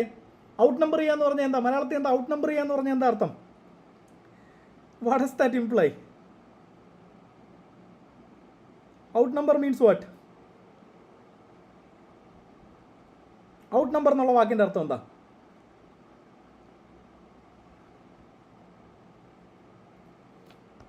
കടത്തിവിട്ട് എന്നൊക്കെ നമ്മൾ പറയത്തില്ലേ? കേരളത്തിലെ എല്ലാ ജില്ലകളിലും, ഞാൻ ഇടയ്ക്ക് സംസ്ഥാനവും ജില്ലയും മാറി പോകുന്നുണ്ടെങ്കിൽ ക്ഷമിക്കുക, കേരളത്തിലെ എല്ലാ ജില്ലകളിലും പുരുഷന്മാരെ ഔട്ട് നമ്പർ ചെയ്തുകൊണ്ട് സ്ത്രീകളുണ്ട്. ഓക്കെ, ഏറ്റവും കുറവുള്ള ഇടുക്കിയിൽ പോലും 1000-ന് മുകളിലാണെന്ത് സ്ത്രീകളുടെ എണ്ണം. 1000 പുരുഷന്മാർക്ക് 1006 സ്ത്രീകൾ എവിടെ ഉണ്ട്? ഇടുക്കിയിൽ പോലും ഉണ്ട്. ഓക്കെ, അപ്പോൾ ഈ ഡേറ്റ നമ്മൾ അറിഞ്ഞിരിക്കണം. ഓൾ ഇന്ത്യ ആവറേജ് 943 കിടക്കുമ്പോഴാണ് 2011 സെൻസസ് പ്രകാരം കിടക്കുമ്പോഴാണ് കേരളത്തിലെ സ്ത്രീ പുരുഷ അനുപാതം 1084 നിൽക്കുന്നത്. ഇപ്പോൾ ടോപ്പ് ഡിസ്ട്രിക്ട്സ് ഏതൊക്കെയാണെന്ന് അറിഞ്ഞിരിക്കുക. കണ്ണൂർ 1136 ഹയസ്റ്റ്, കേരളത്തിൽ തന്നെ ഏറ്റവും കൂടുതൽ സ്ത്രീ പുരുഷ അനുപാതം രേഖപ്പെടുത്തിയിട്ടുള്ള ജില്ല ഏതാണെന്ന് വെച്ച് കഴിഞ്ഞാൽ കണ്ണൂരാണ്. തൊട്ട് പിന്നാലെ പത്തനംതിട്ടയുണ്ട്. ഏറ്റവും ലോവസ്റ്റ് സെക്സ് റേഷ്യോ ഇടുക്കിയിലാണ്. 14 ജില്ലകളിലും women are actually outnumbering men. Okay, so ഇതാണ് സെക്സ് റേഷ്യോ എന്നുള്ളൊരു കോൺസെപ്റ്റ്. ഇനി what about child sex ratio? എന്താണ് child sex ratio? Child sex ratio എന്ന് പറഞ്ഞു കഴിഞ്ഞാൽ എഗെയിൻ വിമൻ ടു മെൻ തന്നെയാണ്. പക്ഷേ നെസസറിലി വിമൻ ടു മെൻ അല്ല, ഗേൾസ് ടു ബോയ്സ് ആണ്. എന്താണ് ഗേൾസ് ടു ബോയ്സ് ആണെന്ത്? ഇപ്പോൾ ഗേൾസ് ടു ബോയ്സ് ആണ്. എല്ലാവരും ഗൂഗിൾ നോക്കാൻ പോയി അല്ലേ? ഗേൾസ് ടു ബോയ്സ് ആണ് ചൈൽഡ് സെക്സ് റേഷ്യോ വരുന്നത് 0 മുതൽ 6 വയസ്സ് വരെ. കാരണം ഇത് പറയുമ്പോൾ നിങ്ങളൊരു കാര്യം മനസ്സിലാക്കണം. കേരളത്തിൻ്റെ മാനവ വികസന സൂചികയിൽ കേരളം വളരെ ചെറിയ വരുമാനത്തിൽ പോലും പല വികസിത രാജ്യങ്ങൾക്കൊപ്പം എത്തുന്ന കാര്യം പറയുമ്പോൾ നമ്മൾ MMR മെറ്റേണിറ്റി മോർട്ടാലിറ്റി റേറ്റ്, അതുപോലെ തന്നെ IMR ഇൻഫൻറ്റ് മോർട്ടാലിറ്റി റേറ്റ് പോലെയൊക്കെയുള്ള ഏറ്റവും പ്രസംഗം ആയിട്ടുള്ള സാമൂഹിക പ്രശ്നങ്ങൾ, ഓക്കെ, ഒരു കുഞ്ഞ് ജനിച്ച് മരണപ്പെടുക, അല്ലെങ്കിൽ പ്രഗ്നൻസി സമയത്തോ അല്ലെങ്കിൽ ഈ പറയുന്നത് പോലെ ഡെലിവറി സമയത്തോ അമ്മമാർ മരിക്കുക, ഇതൊക്കെയെന്ന് വെച്ച് കഴിഞ്ഞാൽ ഏറ്റവും വലിയ സാമൂഹിക പ്രശ്നങ്ങൾ തന്നെയാണ്, ഏറ്റവും വലിയ സാമൂഹിക ആരോഗ്യ പ്രശ്നങ്ങളാണ്. ഓക്കെ, സോ അതിലൊക്കെ കേരളത്തിന് ഏറെ മുന്നിൽ പോകാൻ സാധിച്ചിട്ടുണ്ട്. വളരെ പതിറ്റാണ്ടുകൾക്ക് മുന്നിൽ തന്നെ കേരളം ഒരുപാട് മുന്നേറിയിട്ടുള്ള വിഷയങ്ങളാണെന്ത് MMR കുറയ്ക്കുക, IMR കുറയ്ക്കുക എന്നൊക്കെ ഉള്ളത്. സോ അതിൻ്റെ ഭാഗമായിട്ട് നമ്മൾ മനസ്സിലാക്കേണ്ട ഒരു റേഷ്യോ കൂടിയാണെന്ത് ഈ ചൈൽഡ് സെക്സ് റേഷ്യോ എന്ന് പറയുന്നത്. ഓക്കെ, കാരണം നമ്മുടെ സോഷ്യൽ ഇൻഫ്രാസ്ട്രക്ചറിൽ വിദ്യാഭ്യാസത്തിൻ്റെ ഭാഗമായിട്ടും ആരോഗ്യ മേഖലയിലുള്ള പുരോഗതിയുടെ ഭാഗമായിട്ടും നമ്മൾ കൈവരിച്ച നേട്ടങ്ങളാണ് നമ്മൾ IMR കുറയ്ക്കാനും MMR കുറയ്ക്കാനും ഒക്കെ സാധിച്ചത് വഴി നമ്മൾ ക്ലെയിം ചെയ്യുന്നത്. സിമിലർലി ചൈൽഡ് സെക്സ് റേഷ്യോ എന്ന് വെച്ച് കഴിഞ്ഞാൽ കുട്ടികളുടെ എണ്ണമാണ് വരുന്നത്. 6 വയസ്സ് വരെയുള്ള കുട്ടികളെ എടുക്കുമ്പോൾ ഗേൾസ് ടു ബോയ്സ് നോക്കുമ്പോൾ ഉള്ളതാണ് ചൈൽഡ് സെക്സ് റേഷ്യോ എന്ന് പറയുന്നത്. ഇപ്പോൾ കേരളത്തിലെ ചൈൽഡ് സെക്സ് റേഷ്യോ നോക്കുമ്പോൾ നിങ്ങൾ നോക്കേ, അത് 1000 ഇല്ല. 1000 ആൺകുട്ടികൾക്ക് 964 ബോയ്സ് ആണ്. എന്താണ്? 1000 ആൺകുട്ടികൾക്ക് 964 ബോയ്സ് ആണ്. അപ്പോൾ ഇവിടെ നിങ്ങൾ സ്വാഭാവികമായിട്ടും ചിന്തിക്കും, സെക്സ് റേഷ്യോയിൽ കേരളം മുന്നിൽ നിൽക്കുകയാണ്, ഇതൊരു അലാമിങ് സൈൻ അല്ലേ? കേരളത്തിലെ സെക്സ് റേഷ്യോ ഒരു പക്ഷേ കുറഞ്ഞു പോകാനുള്ള ഒരു കാരണമായിട്ട് ഇത് മാറത്തില്ലേ എന്നുള്ളത്. കാരണം ഇത് പ്രധാനമായിട്ടും ജനകീയാസൂത്രണത്തിൻ്റെ ഭാഗമായിട്ട്, കാരണം നമ്മുടെ ഇന്നത്തെ ടോട്ടൽ സെക്സ് റേഷ്യോയിൽ ഒരു 3 ജനറേഷൻ അല്ലെങ്കിൽ കഴിഞ്ഞ ഒരു 70 വർഷം അല്ലെങ്കിൽ 80 വർഷം ഇന്നിപ്പം നമ്മൾ നോക്കാം കേരളത്തിലെ ആയുർദൈർഘ്യം, ലൈഫ് എക്സ്പെക്റ്റൻസി ഇവിടെ നോക്കുകയാണെങ്കിൽ ഇന്നൊരു 87-90 വയസ്സ് എത്തി നിൽക്കുന്ന ആൾക്കാർ ഉൾപ്പെടെ അവരുടെയും കൂടെ ടോട്ടൽ നമ്പർ എടുത്തിട്ടാണ് നമ്മൾ എന്ത് ചെയ്യുന്നത്, ടോട്ടൽ സെക്സ് റേഷ്യോ നോക്കുന്നത് അല്ലേ. അപ്പോൾ ഒരു 80-90 വർഷം വരെയുള്ള ഡേറ്റ അതിൻ്റെ അകത്ത് അടങ്ങിയിട്ടുണ്ട്. എന്നാൽ കേരളം കഴിഞ്ഞ ഒരു 30-40 കൊല്ലങ്ങളിൽ ഈ സാമൂഹിക വികസനത്തിൻ്റെ ഭാഗമായിട്ട്, അല്ലെങ്കിൽ എന്താ പറയണ്ടേ, പീപ്പിൾസ് പ്ലാൻ അല്ലേ, എന്താണ് പീപ്പിൾ പ്ലാൻ ക്യാമ്പയിൻ, ജനകീയ ആസൂത്രണത്തിൻ്റെയൊക്കെ ഭാഗമായിട്ട് ജനസംഖ്യാ നിയന്ത്രണത്തിലേക്ക് പോയിട്ടുണ്ട്. അങ്ങനെ ജനസംഖ്യാ നിയന്ത്രണത്തിലേക്ക് പോയതിൻ്റെ ഭാഗമായിട്ട് എന്ത് സംഭവിച്ചു? പലയിടത്തും ഒരു കുഞ്ഞല്ലേ 2 കുട്ടികൾ, ഇതാണ് സംഭവിക്കാറുള്ളത്. പക്ഷേ ജനിക്കുന്ന കുട്ടി നെസസറിലി പെൺകുട്ടി ആവണമെന്ന് നിർബന്ധമില്ലല്ലോ. ചിലപ്പം ജനിക്കുന്ന 2 ആൺകുട്ടികളായിക്കൂടെ. സോ കുട്ടികളുടെ എണ്ണം കുറഞ്ഞത് വഴി, കുട്ടികളുടെ അല്ലെങ്കിൽ നമ്മുടെ ഈ പറയുന്ന എന്താണ് നമ്മുടെ ബർത്ത് റേറ്റ് കുറയ്ക്കാനായിട്ടുള്ള ഗവൺമെൻറ്റിൻ്റെ ഭാഗത്തുള്ള ശ്രമങ്ങൾ കൂടി നമ്മുടെ ചൈൽഡ് സെക്സ് റേഷ്യോൻ്റെ അകത്തുള്ള ഈ ഒരു എണ്ണം സെക്സ് റേഷ്യോ എടുക്കുമ്പം 1000 ഇല്ലാത്തതിൻ്റെ ഒരു കാരണമായിട്ട് നിങ്ങൾ മനസ്സിലാക്കുക. അപ്പോൾ ചൈൽഡ് സെക്സ് റേഷ്യോ സംബന്ധിച്ച് നോക്കുമ്പോൾ അറിയുക, ചൈൽഡ് സെക്സ് റേഷ്യോ എന്തിൻ്റെ ഇൻഡിക്കേറ്ററാണ്? ജെൻഡർ ഇക്വിറ്റിയും ഇക്വാളിറ്റിയും രണ്ടാണ്. ജെൻഡർ ഇക്വിറ്റി എന്ന് പറഞ്ഞു കഴിഞ്ഞാൽ access to amenities and access to privileges and access to rights, ഇതെല്ലാം ഏതി വരും? ഇക്വിറ്റിയിൽ വരും. ഓക്കെ, അതുപോലെ തന്നെ social health in a region, അതിൻ്റെ ഒരു സൂചനയാണ്. അപ്പോൾ ഇത് ഇമ്പ്രൂവ് ചെയ്യാന്നുള്ളൊരു ഘടകം നമ്മുടെ മുന്നിലുണ്ട്. പക്ഷേ അതിൻ്റെ അകത്ത് ഈ നമ്പേഴ്സ് കുറഞ്ഞിരിക്കാൻ കാരണം ജനസംഖ്യാ നിയന്ത്രണം തന്നെയാണ്. ഓക്കെ, ജനസംഖ്യാ നിയന്ത്രണം ഏറ്റവും പ്രധാനപ്പെട്ടൊരു കാരണമാണ്. അപ്പം കേരളത്തിൽ ഏറ്റവും കൂടുതൽ sex ratio, child sex ratio ഉള്ള ജില്ല എന്ന് പറയുന്നത് പത്തനംതിട്ടയാണ്, 976. കൊല്ലം 2ാം സ്ഥാനത്ത് 973. ഇതിൽ പെർഫോമൻസ് ഇവാലുവേറ്റ് ചെയ്യുന്നതിന് വേണ്ടിയാണ് നമ്മൾ ഡെക്കഡൽ അല്ലെ ഡെസഡൽ ചേഞ്ച് എടുക്കുന്നത്. ഡെക്കഡൽ ചേഞ്ച് എന്ന് പറഞ്ഞു കഴിഞ്ഞാൽ കഴിഞ്ഞ ഒരു പതിറ്റാണ്ടിൽ ഒരു സെൻസസ് തൊട്ട് അടുത്ത സെൻസസ് വരെയുള്ള കാലഘട്ടത്തിൽ ഏറ്റവും കൂടുതൽ പെർഫോം ചെയ്ത സ്റ്റേറ്റ് ഏതാണെന്ന് നോക്കുമ്പോൾ കൊല്ലമാണ്. ഏറ്റവും കൂടുതൽ പെർഫോം ചെയ്തിരിക്കുന്ന സ്റ്റേറ്റ് ഏതാണ്?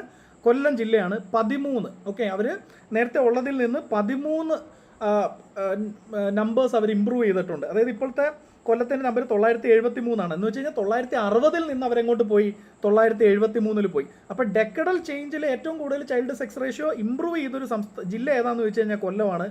നെഗറ്റീവ് ചേഞ്ച് ഉണ്ടായ ചൈൽഡ് സെക്സ് റേഷ്യോ ഇടിഞ്ഞ ജില്ലകൾ ഏതൊക്കെയാണെന്ന് ചോദിച്ചു കഴിഞ്ഞാൽ തൃശ്ശൂരും അതുപോലെ തന്നെ ഇടുക്കി, ആലപ്പുഴയാണ്. ഏറ്റവും കൂടുതൽ ഇടിഞ്ഞത് തൃശ്ശൂരാണ്. ഓക്കെ, സോ ഇത്തരം ഡേറ്റ എന്താണ് നമ്മളുമായിട്ട് കമ്മ്യൂണിക്കേറ്റ് ചെയ്യുന്നത്, അത് നമ്മൾ വിശദമായിട്ട് നമ്മുടെ ക്ലാസ്സിൽ പഠിക്കും. ഞാൻ പറഞ്ഞു, ഇപ്പോൾ സ്വാഭാവികമായിട്ട് സംശയം നിങ്ങൾക്ക് വന്നൊരു സംശയമാണ് ഞാൻ അവിടെ ആവർത്തിച്ചത്. അത് കുറച്ചും കൂടെ നമുക്ക് എംപെരിക്കലായിട്ടുള്ള എവിഡൻസ് വെച്ചിട്ട് നമുക്ക് എന്ത് ചെയ്യാം, ക്ലാസ്സിൽ ഡിസ്കസ് ചെയ്യാം. അങ്ങനെയാണെങ്കിൽ ഇതിൻ്റെ ആൻസർ ചെയ്ത് വരും. ഇവിടെ ഈ ക്വസ്റ്റ്യൻ്റെ ആൻസർ ചെയ്ത് വരും.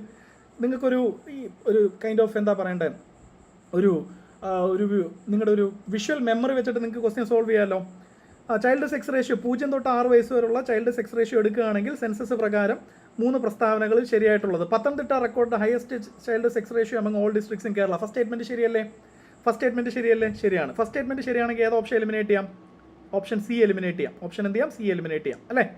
ഇനി Thrissur district reported both lowest sex ratio and negative decadal change from 2001 തൊട്ട് 2011 വരെ. ഏറ്റവും കുറവ് സെക്സ് റേഷ്യോ രേഖപ്പെടുത്തിയ സംസ്ഥാനം, ചൈൽഡ് സെക്സ് റേഷ്യോ രേഖപ്പെടുത്തിയ സംസ്ഥാനം തൃശ്ശൂരാണ്. എന്താണ്? തൃശ്ശൂരാണ്. ഇനി നെഗറ്റീവ് ചേഞ്ചും ഏറ്റവും കുറവ് രേഖപ്പെടുത്തിയ സംസ്ഥാനം എന്നറിയാതെ വായി വരുന്ന ജില്ല ഏതാണ്? തൃശ്ശൂരാണ്. അപ്പോൾ 2 കാര്യം കൊണ്ട് നിങ്ങൾ തൃശ്ശൂർ ചൈൽഡ് സെക്സ് റേഷ്യോയിൽ ഓർത്തിരിക്കണം.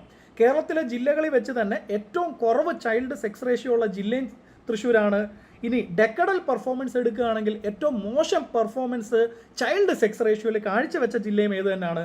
തൃശ്ശൂരാണ്. അപ്പോൾ അതൊരു ഫാക്റ്റ് ആണോ? അത് ഫാക്റ്റിനപ്പുറം നിങ്ങൾ കേരളത്തിലെ ജില്ലകളെ അടയാളപ്പെടുത്തുമ്പോൾ നിങ്ങൾ ഇതുകൂടെ ചിന്തിക്കുക, തൃശ്ശൂരിലപ്പം എന്തുകൊണ്ട് ചൈൽഡ് സെക്സ് റേഷ്യോ കുറയുന്നു എന്നുള്ളൊരു ആലോചന നിങ്ങൾ ചിന്തിക്കേണ്ട, പോളിസി മേക്കേഴ്സ് ചിന്തിക്കേണ്ടതായിട്ട് വരും.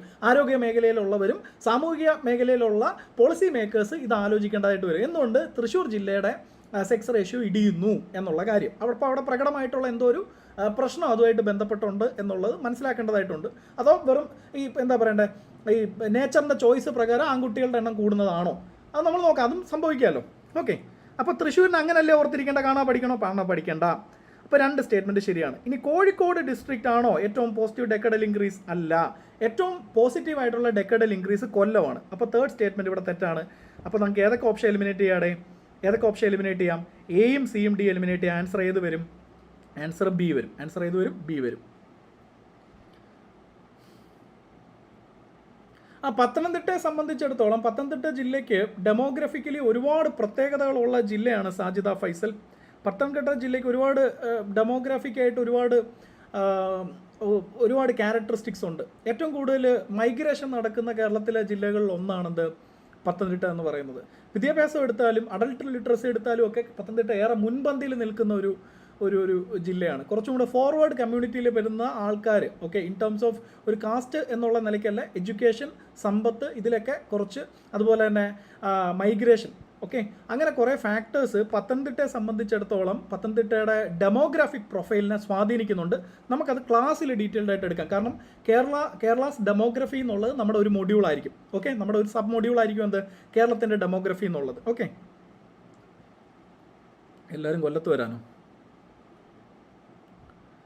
ശരി, ശ്രദ്ധിച്ചേ. അപ്പോൾ ഇത് ഞാൻ നിങ്ങൾക്കൊരു ഡെമോൺസ്ട്രേഷനായിട്ട് പറഞ്ഞതാണ്. ഓക്കെ, അപ്പോൾ ക്ലാസ് സംസാരിക്കുന്നതിൻ്റെ ദൈർഘ്യം കൂടുന്നുണ്ടെങ്കിൽ ക്ഷമിക്കുക. അപ്പോൾ നമുക്ക് എങ്ങനെ തയ്യാറെടുക്കുക എന്നുള്ളതാണ്. അപ്പോൾ നമുക്ക് ഞാൻ സൂചിപ്പിച്ച പോലെ 15 മാർക്ക് വീതമുള്ള 2 മൊഡ്യൂൾസാണ് കേരള എക്കണോമിയിലുള്ളത്. Kerala model economy and development എന്നുള്ളതിൽ നിങ്ങളൊന്ന് ശ്രദ്ധിക്കുക. ആദ്യത്തെ 15 മാർക്ക് കേരളാസ് എക്കണോമി, കേരളത്തിൻ്റെ സാമ്പത്തിക രംഗം അല്ലെങ്കിൽ സമ്പദ് വ്യവസ്ഥയെ പറ്റിയാണ്. അതിൻ്റെ അകത്ത് എന്തൊക്കെ പഠിക്കണം? Kerala's economy since the formation of state, Kerala സംസ്ഥാനം രൂപീകരിച്ച 1956 മുതൽ ഇങ്ങോട്ട് കേരളത്തിൻ്റെ സമ്പദ് വ്യവസ്ഥ അല്ലെങ്കിൽ കേരളാസ് എക്കണോമി, സമ്പദ്ഘടന എന്താണ്? കേരളത്തിൻ്റെ പ്രധാനപ്പെട്ട വരുമാന മാർഗ്ഗം എന്താണ്? ആ വരുമാന മാർഗ്ഗത്തിൽ കേരളത്തിലെ ആ വരുമാനത്തിലേക്ക് സംഭാവന ചെയ്യുന്ന ജനങ്ങൾ അല്ലെങ്കിൽ ഒരു ഒക്കുപ്പേഷൻ സ്ട്രക്ചർ നോക്കുകയാണെങ്കിൽ ഏത് മേഖലയിലാണ് കൂടുതൽ ആൾക്കാർ വർക്ക് ചെയ്യുന്നത്? ഇന്ത്യയുടെ ഒക്കുപ്പേഷൻ സ്ട്രക്ചർ അല്ലെങ്കിൽ ഇന്ത്യയുടെ ഒരു സെക്ടർ, ഇപ്പോൾ primary sector, secondary sector, tertiary സെക്ടറിലെ ഒരു ഡിവിഷൻ അല്ലെങ്കിൽ അതിൽ നിന്നുള്ള GDP-ലോട്ടുള്ള ഇൻകത്തിലേക്കുള്ള കോൺട്രിബ്യൂഷൻ എടുക്കുമ്പം ഇന്ത്യക്ക് കറസ്പോണ്ടിങ് ആയിട്ടുള്ള ഒരു ഫിഗർ ആണോ കേരളത്തിന് കിട്ടുന്നത്? അല്ല, തീർച്ചയായിട്ടും അല്ല. ഇന്ത്യക്ക് കറസ്പോണ്ടിങ് ആയിട്ടുള്ള ഫിഗർ അല്ല കിട്ടുന്നത്. ഏറ്റവും ക്ലാസിക് ആയിട്ടുള്ള ഒരു വ്യത്യാസം എന്താണെന്ന് വെച്ചാൽ, ഡീവിയേഷൻ എന്താണെന്ന് വെച്ച് കഴിഞ്ഞാൽ, ഇന്ത്യയിൽ ഏറ്റവും കൂടുതൽ ആൾക്കാർ അഗ്രികൾച്ചർ ആൻഡ് അലൈഡ് സെക്ടറിലാണ് എംപ്ലോയിഡ് ആയിട്ടുള്ളതെങ്കിൽ കേരളത്തിലേക്ക് വരുമ്പം അത്തരത്തിലൊരു അഗ്രികൾച്ചർ ആൻഡ് അലൈഡ് സെക്ടറിലേക്കുള്ളൊരു എന്താ പറയണ്ടേ, അമിത പ്രാധാന്യം അല്ലെങ്കിൽ ഒരു ഒരു ഒരു ആ സെക്ടറിലുള്ള ഒരു ഹ്യൂജ് പ്രഷർ പ്രൈമറി സെക്ടറിന് ഇല്ല കേരളത്തിൽ. ഓക്കെ, അപ്പോൾ അത്തരത്തിലുള്ള വ്യത്യാസങ്ങൾ മനസ്സിലാക്കിക്കൊണ്ട് കേരളം രൂപം കൊണ്ട സമയം തൊട്ടുള്ള കേരള എക്കണോമിയുടെ ഒരു അവസ്ഥ നമുക്ക് പഠിക്കേണ്ടതായിട്ടുണ്ട്. അത് ഞാൻ സബ് മോഡ്യൂൾ തിരിച്ചിട്ടുണ്ട്. ആ ടോപ്പിക്കിനെ ഇത്രയും സബ് പോർഷൻസ് ആയിട്ട് ഞാൻ തിരിച്ചിട്ടുണ്ട്. ക്ലാസ്സിൽ ലെക്ചറിൻ്റെ ഭാഗമായിട്ട് അത് ഞാൻ ഡീറ്റെയിൽഡ് ആയിട്ട് കവർ ചെയ്യും. ഈ ഒരു ടോപ്പിക്കിൽ നിന്ന് ചോദിക്കാൻ സാധ്യതയുള്ള ഒരു ക്വസ്റ്റ്യനും നിങ്ങൾക്ക് മെയിൻസ് എക്സാമിൽ മിസ് ചെയ്യത്തില്ല. അപ്പോൾ Kerala economy since the formation of the state.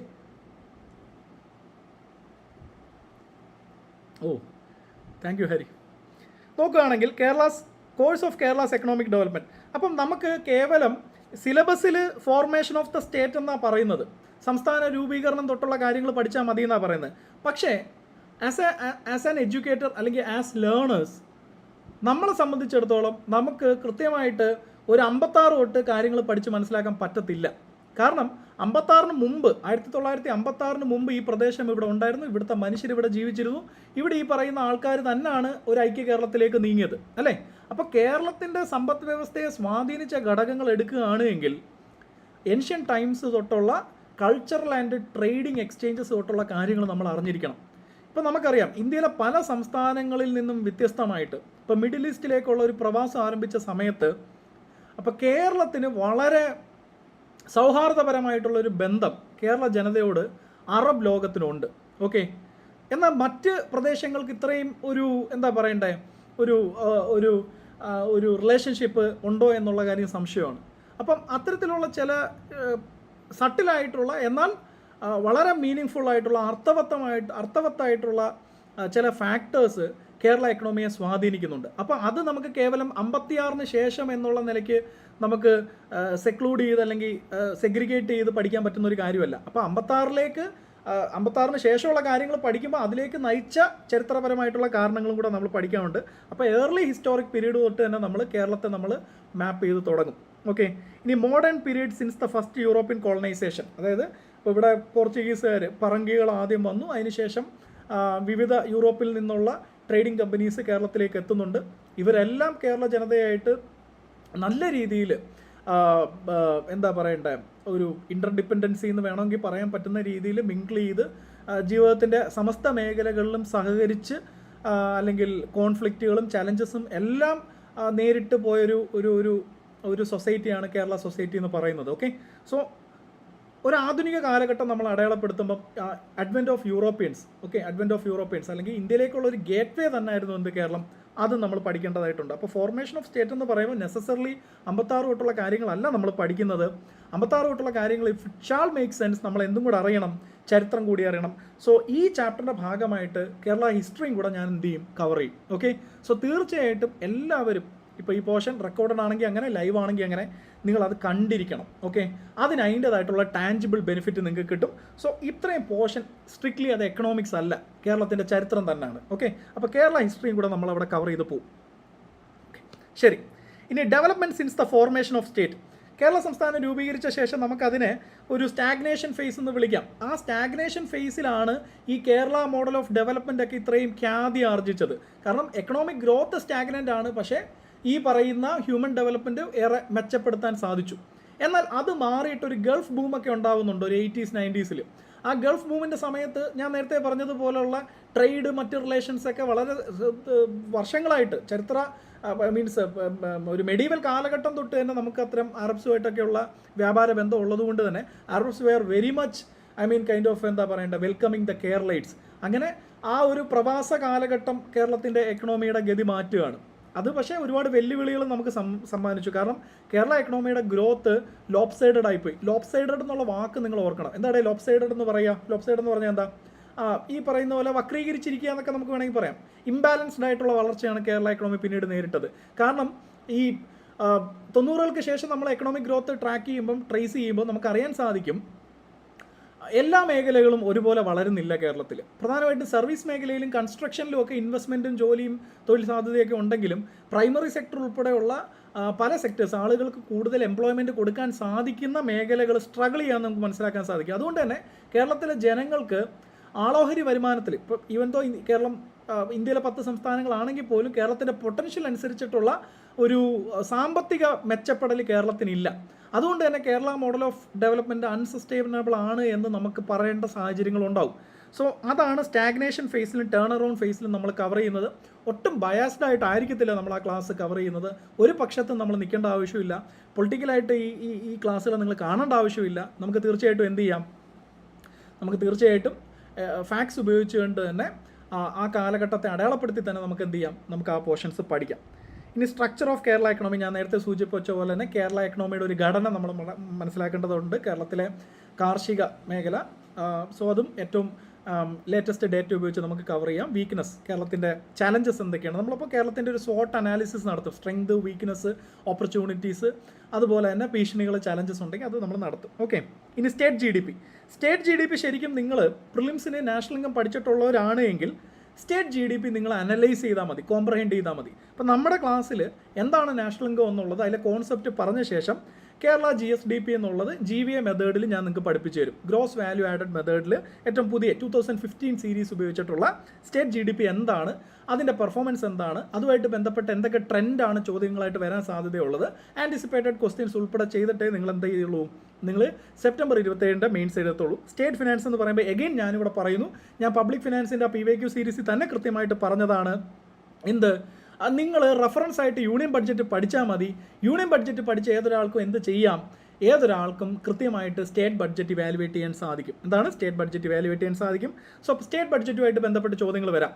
States own tax revenue, അപ്പോൾ കേരളത്തിൻ്റെ റവന്യൂ റെസിപ്റ്റ്സ് എടുക്കുകയാണ് എങ്കിൽ അതിൽ തന്നെ സ്റ്റേറ്റ്സ് ഓൺ ടാക്സ് റവന്യൂ ഉണ്ട്, state's own non tax revenue ഉണ്ട്, അതുപോലെ തന്നെ കേന്ദ്ര ഗവൺമെൻറ്റിൻ്റെ ഈ പറയുന്നത് പോലെ ഷെയറും ഉണ്ട്. അപ്പോൾ ഇത് മൂന്നും കൂടെ ചേരുന്നതാണെന്ത്, കേരളത്തിൻ്റെ റവന്യൂ റെസിപ്റ്റ് അല്ലെങ്കിൽ റവന്യൂ വരുമാനം എന്ന് പറയുന്നത്. ഒന്ന് കേട്ടെ എന്തൊക്കെയാണ്? States own tax revenue, SOTR ഉണ്ട്, SONTR ഉണ്ട്, പിന്നെ അതുപോലെ തന്നെ സെൻട്രൽ ട്രാൻസ്ഫർ ഉണ്ട്. കാണാൻ പറ്റുന്നുണ്ടോ? സെൻട്രൽ ട്രാൻസ്ഫർ ഉണ്ട്. ഇത് മൂന്നും കൂടെ ചേരുന്നതാണ് കേരളത്തിൻ്റെ റവന്യൂ വരുമാനം.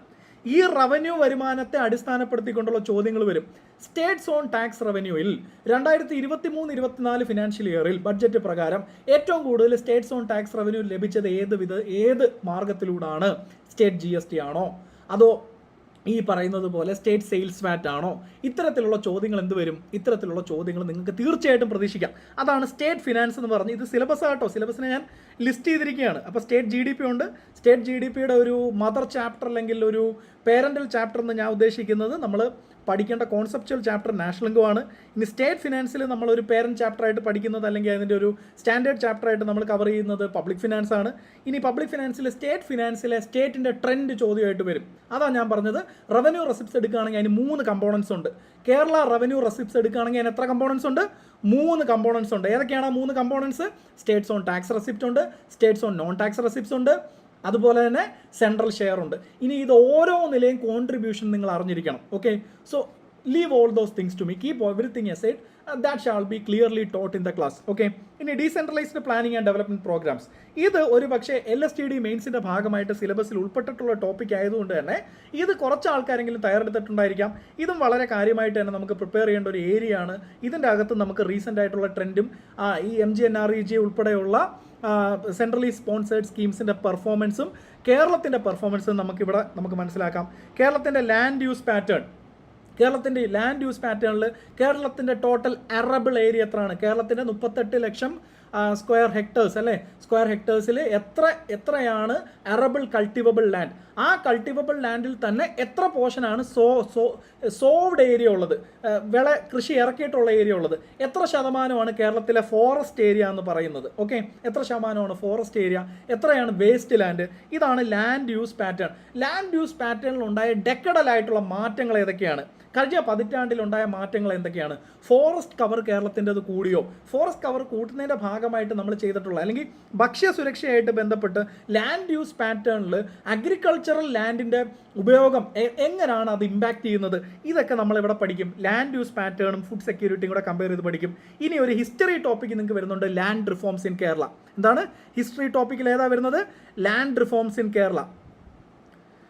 ലാൻഡ് റിഫോംസ് ഇൻ കേരളയിൽ എന്താണ് വരുന്നത്? ലാൻഡ് റിഫോംസ് ഇൻ കേരളയിൽ നിങ്ങൾ മനസ്സിലാക്കണം, 57 EMS ഗവൺമെൻറ് അധികാരമേറ്റ സമയം തൊട്ട് 69 വരെ നീണ്ടു നിൽക്കുന്നതാണ് കേരള ലാൻഡ് റിഫോംസിൻ്റെ കാതലായിട്ടുള്ള ഭാഗങ്ങളെന്ന് പറയുന്നത്.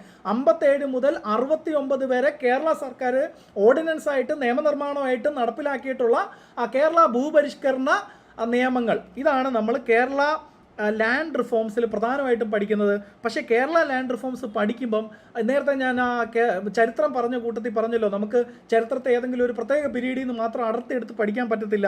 തീർച്ചയായിട്ടും ഇന്ത്യയിലെ ലാൻഡ് റിഫോംസും ഇന്ത്യ ഗവൺമെൻറ് എന്തുകൊണ്ട് ലാൻഡ് റിഫോംസിന് തുനിഞ്ഞു എന്നുള്ളതും അതുമായിട്ട് ബന്ധപ്പെട്ട കോൺസ്റ്റിറ്റ്യൂഷണൽ അമെൻമെൻറ്റ് ഉൾപ്പെടെയുള്ള കാര്യങ്ങൾ നമ്മളൊന്ന് അറിയേണ്ടതായിട്ട് വരും.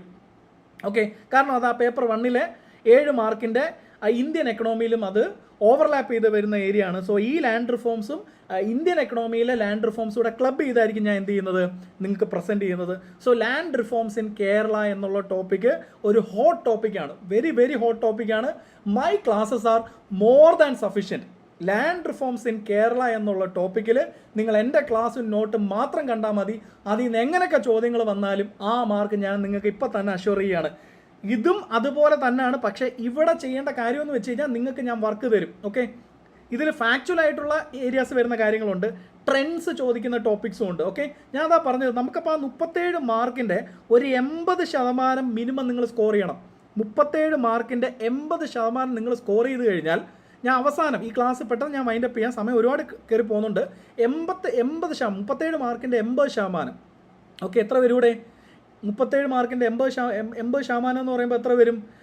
ഒരു 37 മാർക്കിൻ്റെ 80% എന്ന് പറയുമ്പോൾ 4, 8, 32 മാർക്ക് നിങ്ങൾക്ക് കിട്ടിയിരിക്കണം.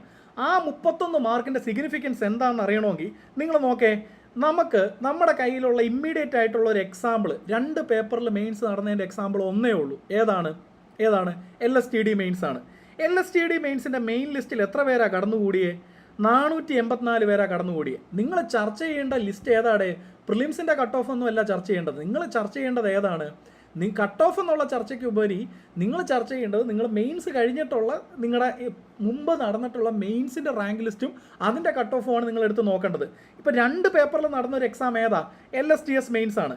ആ LSTS മെയിൻസ് എക്സാമിൽ നിങ്ങൾ നോക്കേ, LSTS എക്സാമിൽ 484 പേര് കടന്നുകൂടിയതിൽ ഏറ്റവും ലോവസ്റ്റ് മാർക്ക് കിട്ടിയത് എത്ര നോക്കേ?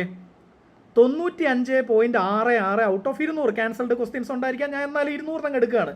95.66 ഔട്ട് ഓഫ് 200 ഞാനങ്ങ് എടുക്കുകയാണ്. അപ്പോൾ 200 ഏകദേശം 95 മാർക്ക് കിട്ടിയ ഒരാൾ എന്ന് വെച്ച് കഴിഞ്ഞാൽ 50% ഇല്ല, 45 അല്ലെ 44% മാർക്കുള്ള ഒരു വ്യക്തിയെ സംബന്ധിച്ചിടത്തോളം അവരെന്ത് ചെയ്യും? അവർ റാങ്ക് ലിസ്റ്റിലെ മെയിൻ ലിസ്റ്റിൽ ഉൾപ്പെടും. ഓക്കെ, അപ്പം നമ്മൾ എയിം ചെയ്യേണ്ടത്, നമ്മൾ ടാർഗറ്റ് ചെയ്യേണ്ട മാർക്ക് എത്ര? നിങ്ങൾ ടാർഗറ്റ് ചെയ്യേണ്ട മാർക്ക് എത്രയാണ്? നിങ്ങൾ ടാർഗറ്റ് ചെയ്യേണ്ട മാർക്ക് 120 മാർക്കാണ്. സോ ഞാനിവിടെ പ്രഖ്യാപിക്കുകയാണ് മിഷൻ 120. എന്താണ്? നമ്മുടെ സെക്രട്ടേറിയറ്റ് അസിസ്റ്റൻ്റ് മെയിൻസിൽ നിങ്ങളുടെ മിഷൻ എന്താണെന്ന് ചോദിച്ചു കഴിഞ്ഞാൽ മിഷൻ 120. ഓക്കെ, സോ വൊക്കാസ്പീഡിയ പ്ലാറ്റ്ഫോമിൽ നിന്നുകൊണ്ട് we are going to push the competition. Okay, 120 mark എന്നുള്ള ആ ടാർഗറ്റ്, കാരണം നിങ്ങൾക്ക് 95 മാർക്ക് കിട്ടിയാൽ നിങ്ങൾ റാങ്ക് ലിസ്റ്റിൽ വരും, ജോലി കിട്ടുമെന്ന് ഒരു നിർബന്ധവുമില്ല. ഓക്കെ, 120 മാർക്ക് ഉണ്ടെങ്കിൽ നിങ്ങൾ ആദ്യത്തെ 50 റാങ്കിനുള്ളിൽ വരും, ജോലി ഗ്യാരണ്ടീഡാണ്. അപ്പം കട്ട് ഓഫ് ക്വാളിഫൈ ആണോ വേണ്ടത്? റാങ്ക് ലിസ്റ്റിൽ ടോപ്പ് ചെയ്യാണോ നിങ്ങൾക്ക് വേണ്ടത്? തീർച്ചയായിട്ടും റാങ്ക് ലിസ്റ്റിൽ ടോപ്പ് ചെയ്യാണ് നിങ്ങൾ ചെയ്യേണ്ടത്. റാങ്ക് ലിസ്റ്റിൽ ഏറ്റവും മുന്നിലെത്തുകയാണ് വേണ്ടത്. അതിന് ഞാൻ നിങ്ങൾക്ക് വെക്കുന്ന ടാർഗറ്റാണ് മിഷൻ 120. ഓക്കെ, ശരാശരി 60 മാർക്ക് നിങ്ങൾ എന്ത് ചെയ്യുക? ഒരു പേപ്പറിൽ നിന്ന് സ്കോർ ചെയ്യുക, അത് മതി. ഓക്കെ, എന്ന് വെച്ച് കഴിഞ്ഞാൽ you have that very room for what? You have that very room for ആ ഒരു ഓരോ പേപ്പറിലും ഈ പറയുന്ന പോലെ 40 ക്വസ്റ്റ്യൻ. ആരും 200 മാർക്കിന് പഠിച്ചിട്ടോ അല്ലെ ഒരു പേപ്പറിൽ 100 മാർക്കിന് പഠിച്ചിട്ടോ അല്ല ഇവിടെ ചാമ്പ്യൻസ് ആവുന്നത്. ഓക്കെ, നിങ്ങൾ ആവശ്യത്തിന് പഠിച്ചാൽ മതി, ഏരിയാസ് സെലക്ട് ചെയ്ത് പഠിച്ചാൽ മതി. അപ്പോൾ ആ മിഷൻ 120ൽ 30 തൊട്ട് 35 മാർക്ക് വരെ ഞാൻ നിങ്ങൾക്ക് ഉറപ്പ് തരുവാണ്. ഈ 30 മാർക്ക് അല്ലെങ്കിൽ 35 മാർക്ക് നിങ്ങൾ സ്വന്തമാക്കുകയാണ് എങ്കിൽ ഓക്കെ, അതൊരു കട്ടിങ് എഡ്ജ് മാർക്ക് തന്നെ ആയിരിക്കും. ഈ 30-35 മാർക്ക് അപ്പോൾ ഒന്ന് ആലോചിച്ച് നോക്ക്, എക്കണോമിക്സിൻ്റെ അല്ലെങ്കിൽ കേരള എക്കണോമിയുടെയും എക്കണോമിക്സിൻ്റെയും രൂപത്തിൽ നിങ്ങൾക്ക് സെക്രട്ടേറിയറ്റ് അസിസ്റ്റൻറ്റ് മെയിൻസിൻ്റെ കട്ട് ഓഫ് ക്വാളിഫൈ ചെയ്യാൻ ആവശ്യമായ മാർക്കിൻ്റെ 4/1 എന്താടേ? ഞാൻ കട്ട് ഓഫ് ക്വാളിഫൈ ചെയ്യാനല്ല, റാങ്ക് ലിസ്റ്റിൽ വരാനുള്ള പറയുന്നത്. കട്ട് ഓഫ് ക്വാളിഫൈ ചെയ്യാൻ വരുമ്പോൾ 4/1 അല്ല, 3/1 വരും. ഓക്കെ, നിങ്ങൾ ടോപ്പ് റാങ്കിലെത്താൻ പോകുന്ന 120 മാർക്കിൻ്റെ 4/1 എന്ന് പറയുന്നത് എന്താണ്? 4/1 25% വെയിറ്റേജ് ഏതിനുണ്ട്? എക്കണോമിക്സിനുണ്ട്. 25% മാർക്കാണ് ഞാൻ നിങ്ങൾക്ക് ഉറപ്പ് നൽകാൻ പോകുന്നത്. ഓക്കെ, നിങ്ങളുടെ ഒരു കരിയറിലേക്കുള്ള നിങ്ങളുടെ ഒരു എന്താ പറയേണ്ട ഒരു ഫസ്റ്റ് സ്റ്റെപ്പ് നിങ്ങൾ ഈ എക്സാം ക്വാളിഫൈ ചെയ്യുക എന്നുള്ളതാണ്. അതിനുശേഷമാണ് നിങ്ങൾ കരിയർ ബിൽഡ് ചെയ്യാൻ പോകുന്നത്. നിങ്ങളുടെ പെർഫോമൻസ് അനുസരിച്ചിട്ട് നിങ്ങൾക്ക് പ്രൊമോഷൻ ഉൾപ്പെടെയുള്ള വൻ സാധ്യതകളും മറ്റ് പരീക്ഷകളുടെയൊക്കെ ഉണ്ട്. അതിലേക്ക് എൻ്റെ വക ഞാൻ നിങ്ങൾക്ക് ഓഫർ ചെയ്യുന്ന ticket 25% off total marks required to secure a top rank in the secretariat test and mains rank list. Okay, അപ്പം സോ മിഷൻ 120 ഒഫീഷ്യലി ഡിക്ലെയർഡ്. കുറച്ച് ആവേശം കൂടിപ്പോയോ?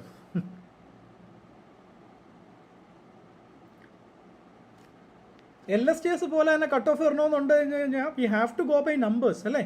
LSTS പോലല്ല, നമ്മൾ ഇതിന് മുമ്പ് നടന്നിട്ടുള്ള ഒറ്റ പേപ്പറിൽ നടന്നിട്ടുള്ള ഡിഗ്രി ലെവൽ എക്സാംസ് എടുത്താലും ഡിഗ്രി ലെവൽ മെയിൻസ് എക്സാംസ് എടുത്താലും ഈ പറയുന്ന പോലെ കട്ട് ഓഫ് ഒരു 60 മാർക്ക് കൂടുതൽ പോയിട്ടില്ലടോ.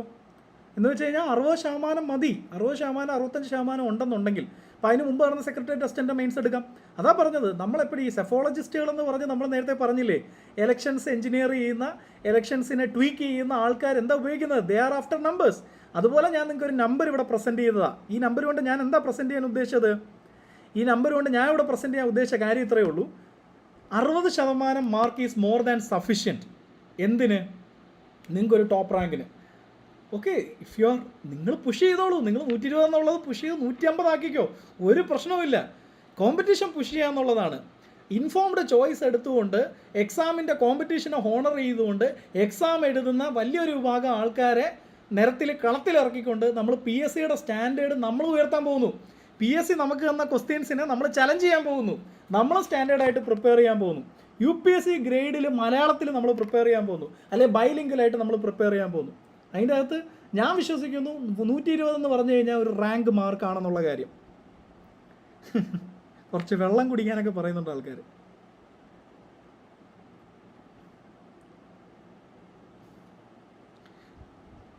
അത് LSTS മെയിൻസ് എഴുതിയവർക്ക് അറിയാം. ഒരു 100 മാർക്ക് കിട്ടുക എന്നുള്ളത് ഓണ എക്സാം സെറ്റിങ്ങിൽ ബുദ്ധിമുട്ടാണ്. ഇവിടെ പലരും സ്റ്റേജ് 2 പ്രിലിംസിനെ പറ്റി പറയാറുണ്ട്. പക്ഷേ സ്റ്റേജ് 2-ൽ നിങ്ങളൊന്ന് ആലോചിച്ച് നോക്കൂ. ഡിഗ്രി പ്രിലിംസ് എക്സാമിൻ്റെ പ്രധാനപ്പെട്ട ഒരു strategy 50 mark weightage maths English മലയാളത്തിനായതുകൊണ്ട് തന്നെ ആ 50 മാർക്ക് തുടങ്ങാനുള്ള പ്രവണത പലർക്കും ഉണ്ട്. അപ്പോൾ പലരും എക്സാം എടുത്ത് ക്വസ്റ്റ്യൻ പേപ്പർ കൈ കിട്ടുമ്പം ആദ്യമേ ഒരു പക്ഷേ മാത്സിലോ ഇംഗ്ലീഷിലോ മലയാളത്തിലോ ആരംഭിക്കും.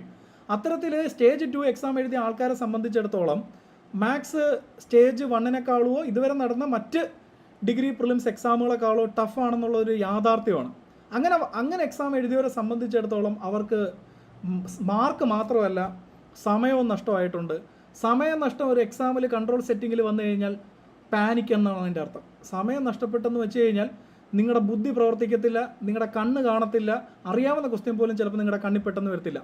അപ്പോൾ എന്തുകൊണ്ട് മാത്സും മലയാളവും ടഫായത് വഴി സ്റ്റേജ് 2-കാർക്ക് ഡിസഡ്വാൻറ്റേജ് ഉണ്ട് എന്ന് പറയാമെന്ന് വെച്ച് കഴിഞ്ഞാൽ ഇതൊരു തർക്ക വിഷയമായിട്ട് ഞാൻ ഉന്നയിക്കുകയല്ല.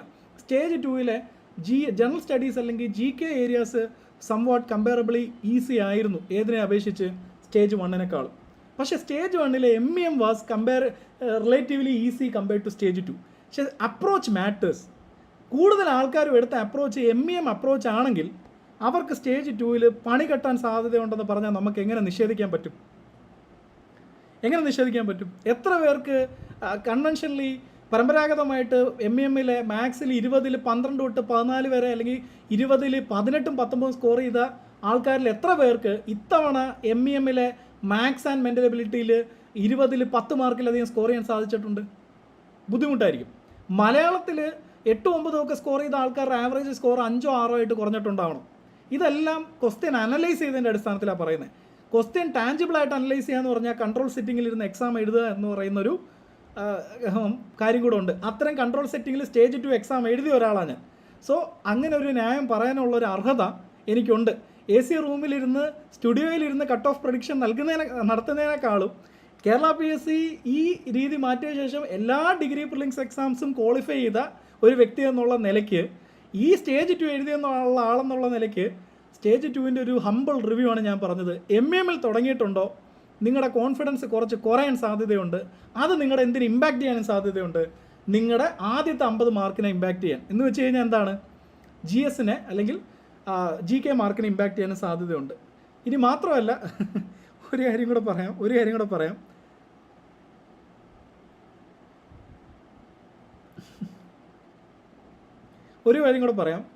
PSC വേറൊരു പരിഷ്കാരം കൂടി വരുത്തിയിട്ടുണ്ട്. എത്ര പേര് ശ്രദ്ധിച്ചെന്ന് അറിയത്തില്ല. സാധാരണ ഫസ്റ്റ് 50 ക്വസ്റ്റ്യൻസ് ഷഫിൾ ചെയ്യും, MEM 51 തുടങ്ങും. പക്ഷേ സ്റ്റേജ് 2-ൽ അവർ വേറൊരു പരിപാടി കാണിച്ചിട്ടുണ്ട്.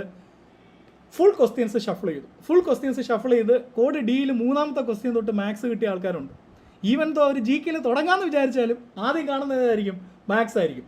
കോഡ് A കിട്ടിയവർക്ക് ലക്ക് ഉണ്ടെന്നുള്ളതല്ലാതെ കോഡ് Bയും Cയും Dയും കിട്ടിയ ആൾക്കാർക്ക് പല തരത്തിലുള്ള വെല്ലുവിളികൾ പാമ്പായിട്ടും പട്ടിയായിട്ടും സ്റ്റേജ് 2-ൽ ഉണ്ടായിരുന്നെന്നുള്ള യാഥാർത്ഥ്യം ഇവിടുത്തെ പല ലീഡിങ് എഡ്യൂക്കേറ്റേഴ്സും മറന്നുകൊണ്ടാണ് അങ്ങനെ ഒരു റിഫ്റ്റ് ഉണ്ടാക്കുന്നത്. ഒരു കാരണവശാലും ചെയ്യാൻ പാടില്ല. ഈ ഫ്രട്ടേണിറ്റിയിൽ നിന്നുകൊണ്ട് സ്റ്റേജ് 1-ലും സ്റ്റേജ് 2-ലും എഴുതിയ ഉദ്യോഗാർത്ഥികളെ അവരുടെ പഠിക്കേണ്ട ക്വാളിറ്റി ടൈം ഇത്തരം ടെലിഗ്രാം കമ്മ്യൂണിറ്റിയിലെ അടിപിടിയിലേക്കോ അല്ലെങ്കിൽ ഒരു കോൺസ്റ്റിറ്റ്യൂഷണൽ സ്ഥാപനമായിട്ടുള്ള PSCക്കെതിരെ നിയമയുദ്ധം നടത്തണമെന്നൊക്കെ ആഹ്വാനം ചെയ്യുന്നവർ ശരിക്കും എനിക്ക് എൻ്റെ അഭിപ്രായത്തിൽ അവർ ആ കമ്മ്യൂണിറ്റിയോട് അല്ലെങ്കിൽ ഈ ഉദ്യോഗാർത്ഥികളോട് വലിയ ക്രൂരതയാണ് ചെയ്യുന്നത്. അതിൻ്റെ ഒന്നും ആവശ്യമില്ല.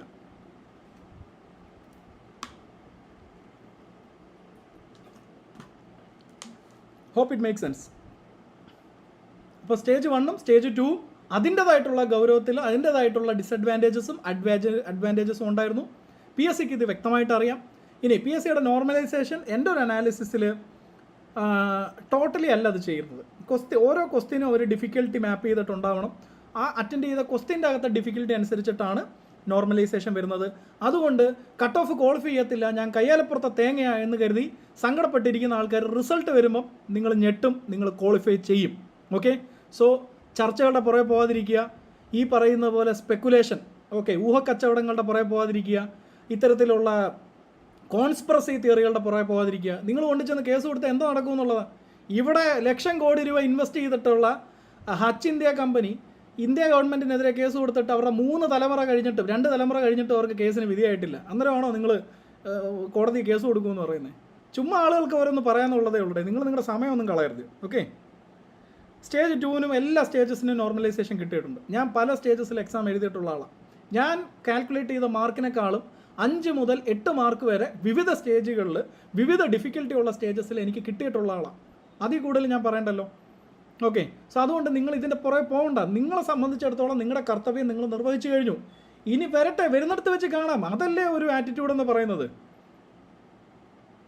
പാക്കലം, നമ്മളെന്തിനാ പേടിക്കുന്നത്?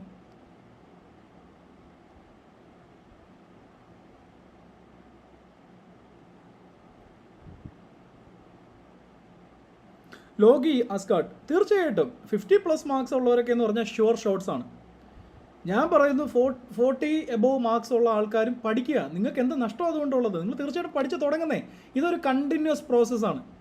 നിങ്ങളുടെ വ്യക്തിത്വമാണ് നിങ്ങൾ പ്രകടിപ്പിക്കേണ്ടത്. നിങ്ങളുടെ റിഫൈൻഡ് ആയിട്ടുള്ള വെർഷനാണ് പ്രകടിപ്പിക്കേണ്ടത്.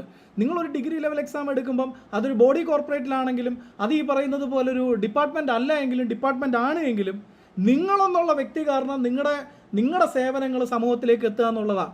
Okay, powerful people come from powerful places. Okay എന്ന് പറയുന്നത് പോലെ തന്നെ പവർഫുൾ ഡിറ്റർമിനേഷനുള്ള ആൾക്കാർ ഏത് പദവിയിലെത്തിയാലും അവർക്ക് സമൂഹത്തിൽ മാറ്റങ്ങൾ ഉണ്ടാക്കാൻ പറ്റും. ഓക്കെ, അത് നിങ്ങൾ ആദ്യം ഒന്ന് മനസ്സിലാക്കുക. അതുകൊണ്ട് തന്നെ ഇതൊരു കണ്ടിന്യൂസ് പ്രോസസ്സാണ്. നിങ്ങൾക്ക് ഇതിൻ്റെ അകത്ത് എവിടെയെങ്കിലും നിങ്ങൾ റിവാർഡ് ചെയ്യപ്പെട്ടിരിക്കും. അതുകൊണ്ട് PSC തന്നിട്ടുള്ള പുതിയ പരിഷ്കാരങ്ങൾ നിങ്ങളെ വ്യക്തികളെന്നുള്ള രീതിയിൽ കൂടെ എന്ത് ചെയ്യുന്നുണ്ട്, റിഫൈൻ ചെയ്യുന്നുണ്ടെന്നുള്ള കാര്യം ഓർക്കുക. ഓക്കെ, നിങ്ങൾ മുമ്പത്തെ പോലെ കാണാപ്പാടം പഠിച്ച് റാങ്ക് ഫയൽ വിഴുങ്ങി എക്സാം എഴുതാൻ പോകുന്ന ആൾക്കാരല്ല. നിങ്ങൾ ക്വാളിറ്റി എഡ്യൂക്കേഷൻ ഇമ്പാർട്ട് ചെയ്ത് ലേണിംഗ് നടത്തി ഇൻഫോംഡ് ചോയ്സ് എടുക്കാൻ പോകുന്ന ഉദ്യോഗാർത്ഥികളാണ്. ഓക്കെ, അതുകൊണ്ട് പരീക്ഷകളല്ല നിങ്ങളുടെ പ്രശ്നം. ഓക്കെ, പരീക്ഷകളൊന്നും അല്ല നിങ്ങളുടെ പ്രശ്നം. പ്രശ്നങ്ങൾക്ക് സൊല്യൂഷനുണ്ട്, കൺഫ്യൂഷന് സൊല്യൂഷൻ ഇല്ല. നിങ്ങൾ കട്ട് ഓഫ് എന്ന് പറഞ്ഞ പരിപാടി നിങ്ങളെ കൺഫ്യൂസ്ഡ് ആക്കുന്ന പരിപാടിയാണ്. അതിന് പരിഹാരമില്ല. അത് നിങ്ങൾ തർക്കിക്കും, നിങ്ങൾ ക്വസ്റ്റ്യൻ ഡിലീറ്റ് ചെയ്യാൻ പോകും, നിങ്ങൾക്ക് മറ്റ് സ്റ്റേജിൽ എഴുതിയവരുടെ അടുത്ത് മനസ്സുകൊണ്ട് വിരോധം തോന്നും. നിങ്ങളൊരു അതിലൊക്കെ ആർക്കാണ് സമയനഷ്ടം ഉണ്ടാവുന്നത്? നിങ്ങൾക്കാണ് സമയനഷ്ടം ഉണ്ടാവുന്നത്. ഓക്കെ, അതേ ഉള്ളൂ അഖിൽ. അതാണ് അതിൻ്റെ കറക്റ്റ് പോയിന്റ് എന്ന് പറയുന്നത്. ശ്രദ്ധിച്ചേ.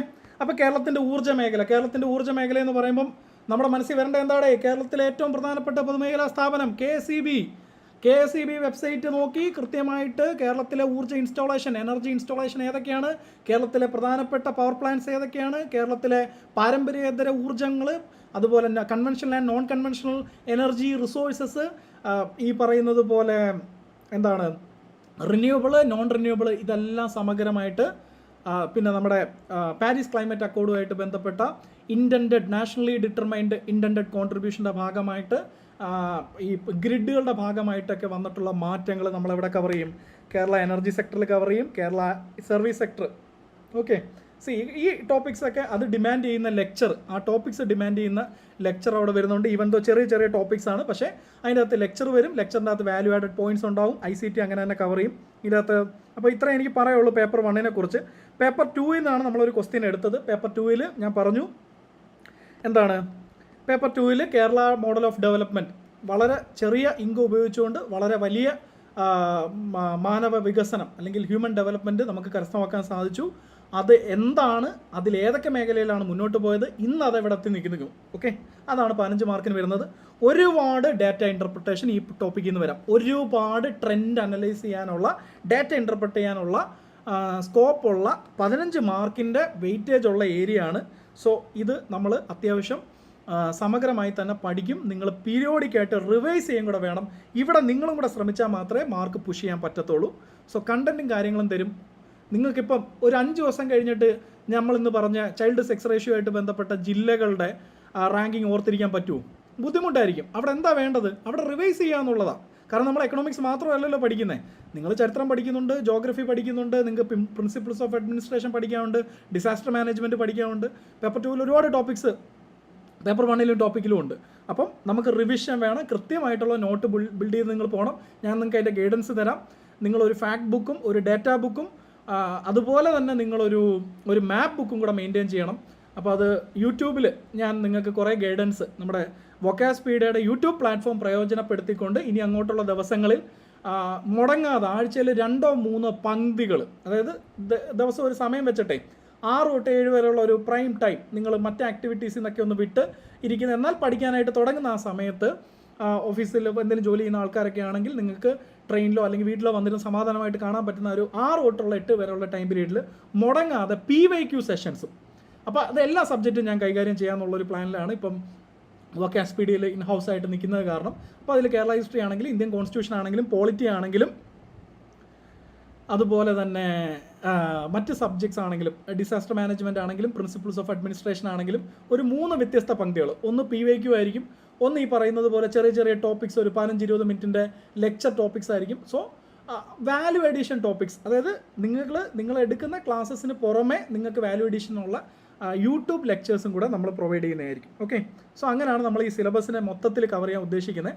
അപ്പം my services is not simply confined to economics. നിങ്ങൾക്ക് എൻ്റെ ഒരു എക്സ്പീരിയൻസും സേവനങ്ങളും മറ്റ് സബ്ജക്റ്റിലും നിങ്ങൾക്ക് തീർച്ചയായിട്ടും ഇനിയുള്ള സമയങ്ങളിൽ കിട്ടും. ലോങ് ടേം ബാച്ചിനെ പറ്റിയും കൂടെ ആലോചിക്കുക. ലോങ് ടേം ബാച്ചിൻ്റെ അനൗൺസ്മെൻറ്റും കാര്യങ്ങളുമൊക്കെ നമ്മൾ ഉടനെ നടത്തുന്നുണ്ട്. വരാൻ പോകുന്ന ഈ പറയുന്ന കട്ട് ഓഫ് വളരെ കുറഞ്ഞു പോയി സ്റ്റേജ് 1 സ്റ്റേജ് 2 പ്രിലിംസിൻ്റെ മാർക്ക് എന്നുള്ളവർ ഞാൻ പറയുന്നു, this is A process. Trust the process. നിങ്ങൾ റിഫൈൻഡ് ആകും. നിങ്ങൾക്ക് തീർച്ചയായിട്ടും നിങ്ങൾക്കൊരു കസേര നിങ്ങൾക്കായിട്ട് സർക്കാർ സേവന മേഖലയിൽ നിങ്ങൾക്കായിട്ട് ഒഴിഞ്ഞു കിടപ്പുണ്ട്. അതിനായിട്ട് വേണ്ടത് ആ ഒരു എൻഡ്യൂറൻസും പെർസീവറൻസുമാണ്. അവരെ ഉദ്ദേശിച്ചുകൊണ്ടാണ് നമ്മൾ ലോങ് ടേം ബാച്ച് ആരംഭിക്കുന്നത്. തീർച്ചയായിട്ടും അതും നിങ്ങൾ പരിഗണിക്കുക. പേപ്പർ 1 കുറിച്ചും കൂടെ ഞാനൊന്ന് പറഞ്ഞിട്ട് ഞാൻ ഇന്നത്തെ ഈ ക്ലാസ് അങ്ങ് വൈൻഡപ്പ് ചെയ്യുകയാണ്. പേപ്പർ 1 ഇവിടെ നോക്കൂ, 100 മാർക്കാണ്. ഇവിടെ നിങ്ങൾ നോക്കേണ്ട പ്രധാനപ്പെട്ട കാര്യം, ഇന്ന് തൊട്ട് അങ്ങോട്ട് നിങ്ങൾ ഡെയിലി പ്രാക്ടീസ് ചെയ്യേണ്ടത് സ്റ്റേജ് 2 മാത്സിൻ്റെ ഡിഫിക്കൽട്ടി എല്ലാം നിങ്ങൾ കണ്ടല്ലോ. ഡെയിലി പ്രാക്ടീസ് ചെയ്യേണ്ടത് ഈ 41 മാർക്കാണ്. ഓക്കെ, ഞാൻ പറഞ്ഞു 37 മാർക്കിൽ ഒരു 32 മാർക്ക് ഞാൻ എവിടെ നേടിത്തരാം? എക്കണോമിക്സ് നേടിത്തരാം. നമുക്ക് ടോട്ടൽ മാർക്ക് എത്ര നമ്മൾ എയിം ചെയ്യുന്നത്? 120 അവിടെ ഒരു 30-32 മാർക്ക്. ഇവിടെ നോക്കൂ, ഈ 41-ൻ്റെ ഒരു 80%, ഇവിടെ ഒരു 30 മാർക്ക്, മാത്സ് ഇംഗ്ലീഷ് മലയാളത്തിൽ നിന്ന് ഒരു 30 മാർക്ക്. ഇത് കിട്ടണമെന്നുണ്ടെങ്കിൽ നിങ്ങൾ ഈ 3 ഏരിയാസ് കാലിബ്രേറ്റ് ചെയ്യണം. നിങ്ങൾ എന്ത് ചെയ്യണം? ഈ 3 ഏരിയാസ് നിങ്ങൾ കാലിബ്രേറ്റ് ചെയ്യണം. തീർച്ചയായിട്ടും നിങ്ങളത് കാലിബ്രേറ്റ് ചെയ്യണം. ഓക്കെ, അതിനായിട്ട് ഏറ്റവും അനുയോജ്യമായിട്ടുള്ള മെറ്റീരിയൽ ഉപയോഗിക്കുക എന്നുള്ളത് തന്നെയാണ് ഇവിടെ എനിക്ക് പറയാനുള്ള കാര്യം. ഞാൻ ഈ പ്ലാറ്റ്ഫോമിൽ ഇരുന്നുകൊണ്ട് ഞാൻ പറയുകയാണ്, ഞാൻ ഒട്ടും പ്രൊമോഷനല്ല. എന്നെ പേഴ്സണലി ഹെൽപ്പ് ചെയ്ത, ഇംഗ്ലീഷിനും മലയാളത്തിനും എന്നെ പേഴ്സണലി ഹെൽപ്പ് ചെയ്തൊരു മെറ്റീരിയൽ ലളിതം പബ്ലിക്കേഷൻസിൻ്റെ മലയാളം ആൻഡ് ഇംഗ്ലീഷാണ്. സോ മറ്റ് സ്ഥാപനങ്ങൾ ഇപ്പോൾ നമ്മൾ ഉൾപ്പെടെ അതിനെ ചലഞ്ച് ചെയ്യുന്ന ഒരു മെറ്റീരിയലുമായിട്ട് വരട്ടെ. പക്ഷേ നിലവിൽ ഏറ്റവും ബെസ്റ്റ് ഒരു മെറ്റീരിയലായിട്ട് എനിക്ക് തോന്നിയത് ലളിതമാണ്. സോ ക്വസ്റ്റ്യൻ പ്രാക്ടീസ് ചെയ്യാൻ വേണ്ടി ഏതാണ്? ഇംഗ്ലീഷിൻ്റെയും മലയാളത്തിൻ്റെയും. സോ അത് നിങ്ങളൊന്ന് പരിഗണിക്കുക. അതിൻ്റെ അകത്ത് ആരും പിണങ്ങേണ്ട കാര്യമൊന്നുമില്ല. ഞാൻ വളരെ സത്യസന്ധമായിട്ട് we have to be honest, right? So and ഇനി ടോട്ടൽ ഈ പേപ്പർ 1-ലെ 100 മാർക്ക് നിങ്ങൾ നോക്കുന്നുണ്ടെങ്കിൽ തീർച്ചയായിട്ടും നിങ്ങൾക്ക് വൊക്കേഷണൽ പീഡിയോയുടെ PYQ ക്വസ്റ്റ്യൻ ബാങ്കിനെ പറ്റി നിങ്ങൾ കേട്ടിട്ടുണ്ടായിരിക്കാം. എ വെരി ഹാൻഡി സിസ്റ്റമാറ്റിക്കലി അടുക്കി പെറുക്കി വെച്ചിരിക്കുന്ന ഗംഭീര മെറ്റീരിയലാണ്. നിങ്ങൾ ക്വസ്റ്റ്യനിലൂടെ തന്നെ പഠിക്കണം. നിങ്ങൾ ആരും ക്വസ്റ്റ്യൻസ് കാണാതെ പോകരുത്. ക്വസ്റ്റ്യൻസിലൂടെ പ്രിപ്പയർ ചെയ്യാനായിട്ട് വൊക്കേഷണൽ പീഡിയ നിങ്ങൾക്കായിട്ട് എന്ത് ചെയ്യുന്നുണ്ട്, വളരെ കോംപ്രഹെൻസീവ് ആയിട്ടുള്ള ഒരു ക്വസ്റ്റ്യൻ ബാങ്കും തയ്യാറാക്കിയിട്ടുണ്ട്. സോ മിഷൻ 2020-ലേക്ക് 120-ലേക്ക് പോകുന്ന നിങ്ങളെല്ലാവരും ഏറ്റവും അനുയോജ്യമായിട്ടുള്ള റിസോഴ്സസ്. ഇപ്പം പോളിറ്റിക്ക് ക്ലാസ്സിനൊപ്പം തന്നെ ഞാൻ നിങ്ങൾക്ക് സജസ്റ്റ് ചെയ്യും, നിങ്ങൾ DD ബസ്സും ലക്ഷ്മികാന്തിന് പുറമെ DD ബസ്സും കൂടെ വായിക്കണം. കാരണം എന്തുകൊണ്ടാണ്, ക്ലാസ്സിൽ നിങ്ങൾക്ക് ഇൻപുട്ട് കിട്ടും. പക്ഷേ നിങ്ങളുടെ ഫ്രീ ടൈമിൽ നിങ്ങൾ പോയി വായിക്കുകയല്ല, നിങ്ങൾക്ക് ക്യൂരിയോസിറ്റി ജനിക്കുന്ന ഒരു ക്ലാസ് ആണെന്നുണ്ടെങ്കിൽ നിങ്ങൾ ഫർദർ റെഫറൻസ് നടത്തുമ്പോഴാണ് ബ്രെയിനിൽ ആ ഒരു ക്ഷതം ഉണ്ടാവുന്നത്. ആ ബ്രെയിനിൽ ക്ഷതം ഉണ്ടാവുന്ന പറഞ്ഞാൽ ഡാമേജ് അല്ല, നിങ്ങളെ സംബന്ധിച്ചിടത്തോളം നിങ്ങൾക്ക് ആ ഒരു നോളജ് അല്ലെങ്കിൽ ആ നിങ്ങളുടെ ന്യൂറോൺസ് ഒക്കെ ഫയർ ചെയ്യുന്നപ്പോഴാണ്. അപ്പോൾ വായനയുടെ പിൻബലം കൂടെ വേണം. അപ്പോൾ വായിക്കണ്ടേ, നമുക്ക് ടാഞ്ചിബിൾ ആയിട്ടൊരു എക്സ്പീരിയൻസ് കൂടെ വേണ്ടേ പ്രിപ്പറേഷൻ്റെ ഭാഗമായിട്ട്. സോ അതുകൊണ്ട് തീർച്ചയായിട്ടും ഈ 100 മാർക്കിൽ നിങ്ങൾ ഡെയിലി കാലിബ്രേറ്റ് ചെയ്യേണ്ട ഏരിയാസ് ആണെന്ത്, മാത്സ് ആൻഡ് മെൻ്റൽ എബിലിറ്റി, അതുപോലെ തന്നെ ഇംഗ്ലീഷ് മലയാളം 41 മാർക്കിൻ്റെ ഇംഗ്ലീഷ് 41 മാർക്കിൻ്റെ വെയിറ്റേജ് എവിടെ ഉണ്ട്, 41 മാർക്കിൻ്റെ വെയിറ്റേജ് പേപ്പർ 1-ലുണ്ട്. അത് വിട്ട് കളയരുത്. തീർച്ചയായിട്ടും നമുക്കിവിടെ വളരെ ക്വാളിറ്റി എഡ്യൂക്കേറ്റേഴ്സ് നിങ്ങൾക്ക് ഇതിൻ്റെ ക്ലാസ്സസും പ്രൊവൈഡ് ചെയ്യുന്നുണ്ട്. ക്വസ്റ്റ്യൻ ചെയ്യാൻ മറക്കണ്ട. ഇനി ബാക്കിയുള്ള കൺവെൻഷണൽ ഏരിയാസ് ആണ്. ഇതുവരെ പാറ്റേൺ മാറിയ ശേഷമുള്ള ഹിസ്റ്ററി, ജോഗ്രഫി, എക്കണോമിക്സ് നിങ്ങൾ വിട്ടേരെ. ബാക്കി എല്ലാ ഏരിയാസ് ഈ എക്കണോമിക്സിൻ്റെ ക്വസ്റ്റ്യൻസ് ഉൾപ്പെടെ നമ്മൾ ക്ലാസ്സിൽ തന്നെ ഞാൻ കവർ ചെയ്യും. പിന്നെ നിങ്ങൾക്ക് മോഡൽ ക്വസ്റ്റ്യൻസ് കാണും. ബാക്കി എല്ലാം തന്നെ നിങ്ങൾ ക്വസ്റ്റ്യൻസ് കൂടെ ചെയ്ത് പ്രിപ്പയർ ചെയ്ത് മുന്നോട്ട് പോകുക എന്നുള്ളതാണ്. ഓക്കെ, 50 ഓക്കെയാണ്, 50 ഒക്കെ ഓക്കെയാണ്. 50 ഒക്കെ ഷോർട്ട് മാർക്സ് ആണ്. Okay, history, geography, economics, life science ഇതിൽ എനിക്ക് തോന്നുന്നേ ഇപ്പോൾ ഈ പാറ്റേൺ മാറിയ ശേഷം ഡിഗ്രി മെയിൻസ് എക്സാം നടന്ന ശേഷം ഈ ഫിസിക്സ്, കെമിസ്ട്രിയിൽ ആളുകൾ, ലൈഫ് സയൻസ് പിന്നെ ആളുകൾ മാനേജ് ചെയ്യുന്നുണ്ട്. ഫിസിക്സ് കെമിസ്ട്രിയിൽ ഈവൻ സയൻസ് ബാക്ക്ഗ്രൗണ്ടിൽ നിന്ന് വന്ന ആൾക്കാർ പോലും ആ ഭാഗം കംപ്ലീറ്റ് ആയിട്ട് ഇഗ്നോർ ചെയ്യുന്നൊരു പ്രവണത കാണുന്നുണ്ട്. ആ 14 മാർക്കിൻ്റെ ഒരു 50% പോലും സ്കോർ ചെയ്യാൻ പറ്റുന്നില്ല എന്നൊരു പ്രവണത കാണുന്നുണ്ട്. സോ തീർച്ചയായിട്ടും നമ്മുടെ പ്ലാറ്റ്ഫോമിലേക്ക് നിങ്ങൾ വരിക. ഇവിടെയും നമ്മൾ മാർക്ക് പുഷ് ചെയ്യുന്നതായിരിക്കും. ഈ PCB ഫിസിക്സ്, കെമിസ്ട്രി, ബയോളജിയിൽ നമ്മൾ മാർക്ക് പുഷ് ചെയ്യുന്നതായിരിക്കും. സോ പറഞ്ഞു വരുമ്പോൾ 120 എന്ന് പറയുന്നതിനപ്പുറം ഒരു സ്കോറിലേക്ക് നമ്മൾ ചെന്ന് നിൽക്കുകയാണ്. ഓക്കെ, പക്ഷേ 120 എന്ന് പറയുന്നത് ഒരു റാങ്ക് മാർക്കാണെന്നുള്ള കാര്യം വീണ്ടും പറഞ്ഞുകൊണ്ട് ഏകദേശം നമ്മളിപ്പോൾ 1.25 മണിക്കൂറോളം ആയാലും 7 മണിക്ക് തുടങ്ങിയ ലൈവാണ്. 7 മണിക്ക് തുടങ്ങിയ ലൈവാണ്. സോ മറ്റെന്തെങ്കിലും ക്വയറീസ് ഉണ്ടെങ്കിൽ നിങ്ങൾക്ക് ചോദിക്കാം. സോ ഒരു ലൈവിൻ്റെ തയ്യാറെടുപ്പ് മാത്രമേ ഞാൻ നടത്തിയിട്ടുള്ളൂ. അതർവൈസ് വളരെ സ്പോണ്ടേനിയസ് ആയിട്ടാണ് ഞാൻ ഈ സെഷൻ കൈകാര്യം ചെയ്തത്. നിങ്ങൾക്ക് ഈ സെഷൻ പ്രയോജനപ്പെട്ടു, നിങ്ങൾക്ക് കുറച്ച് മോട്ടിവേഷൻ തരാൻ ഈ സെഷൻ കൊണ്ട് സാധിച്ചു എന്ന് വിശ്വസിക്കുകയാണ്. വളരെ പ്രൊഫഷണലായിട്ട് ക്ലിനിക്കലായിട്ട് നമ്മൾ ക്ലാസ്സസും ലെക്ചേഴ്സും ക്വസ്റ്റ്യൻ സോൾവിങ് സെഷൻസും തുടങ്ങുകയാണ്. നമ്മുടെ മെയിൻ സോൾവി ബാച്ച് ഈ വരുന്ന ജൂലൈ 7-ന് സ്റ്റാർട്ട് ചെയ്യുകയാണ്. തീർച്ചയായിട്ടും നിങ്ങളെല്ലാവരും ഈ പ്ലാറ്റ്ഫോമിൽ വന്ന് എന്താ പറയണ്ടേ, ഈ സെക്രട്ടേറിയറ്റ് അസിസ്റ്റൻ്റ് മെയിൻസ് എക്സാമിൽ എന്താ പറയണ്ടേ ഫ്ലൈയിങ് കളേഴ്സോട് കൂടി തന്നെ ജോലിയിൽ പ്രവേശിക്കുക, ടോപ്പ് റാങ്കോട് കൂടി തന്നെ. ഇതേപോലൊരു ഘട്ടം തന്നെയാണ് റാങ്ക് ലിസ്റ്റ് വന്നിട്ട് കാത്തിരിക്കുന്ന ഒരു സ്റ്റേജ് അല്ലേ. റാങ്ക് ലിസ്റ്റ് വന്നിട്ട് ആളുകൾ ചെയ്യുന്ന കുറേ എക്സസൈസസ് ഉണ്ട്. ചിലർക്കെങ്കിലും അറിയാം ഡിലീഷൻ മേടിക്കണം, ഈ പറയുന്നത് പോലെ അവരുടെ ഈ നോട്ടറിയെ കൊണ്ടുപോയി അറ്റസ്റ്റ് ചെയ്യിച്ച് ഇത് ക്യാൻസൽ ചെയ്യിക്കണം. അതിലോട്ടൊന്നും പോകണ്ട. നമ്മളൊരു ഫെയർ സ്കോർ ആണെങ്കിൽ ബാക്കി ആരുടെയും ഒരു മേഴ്സി ഇല്ലാതെ തന്നെ നമുക്ക് ജോലിയിൽ പ്രവേശിച്ചൂടെ. ഓക്കെ,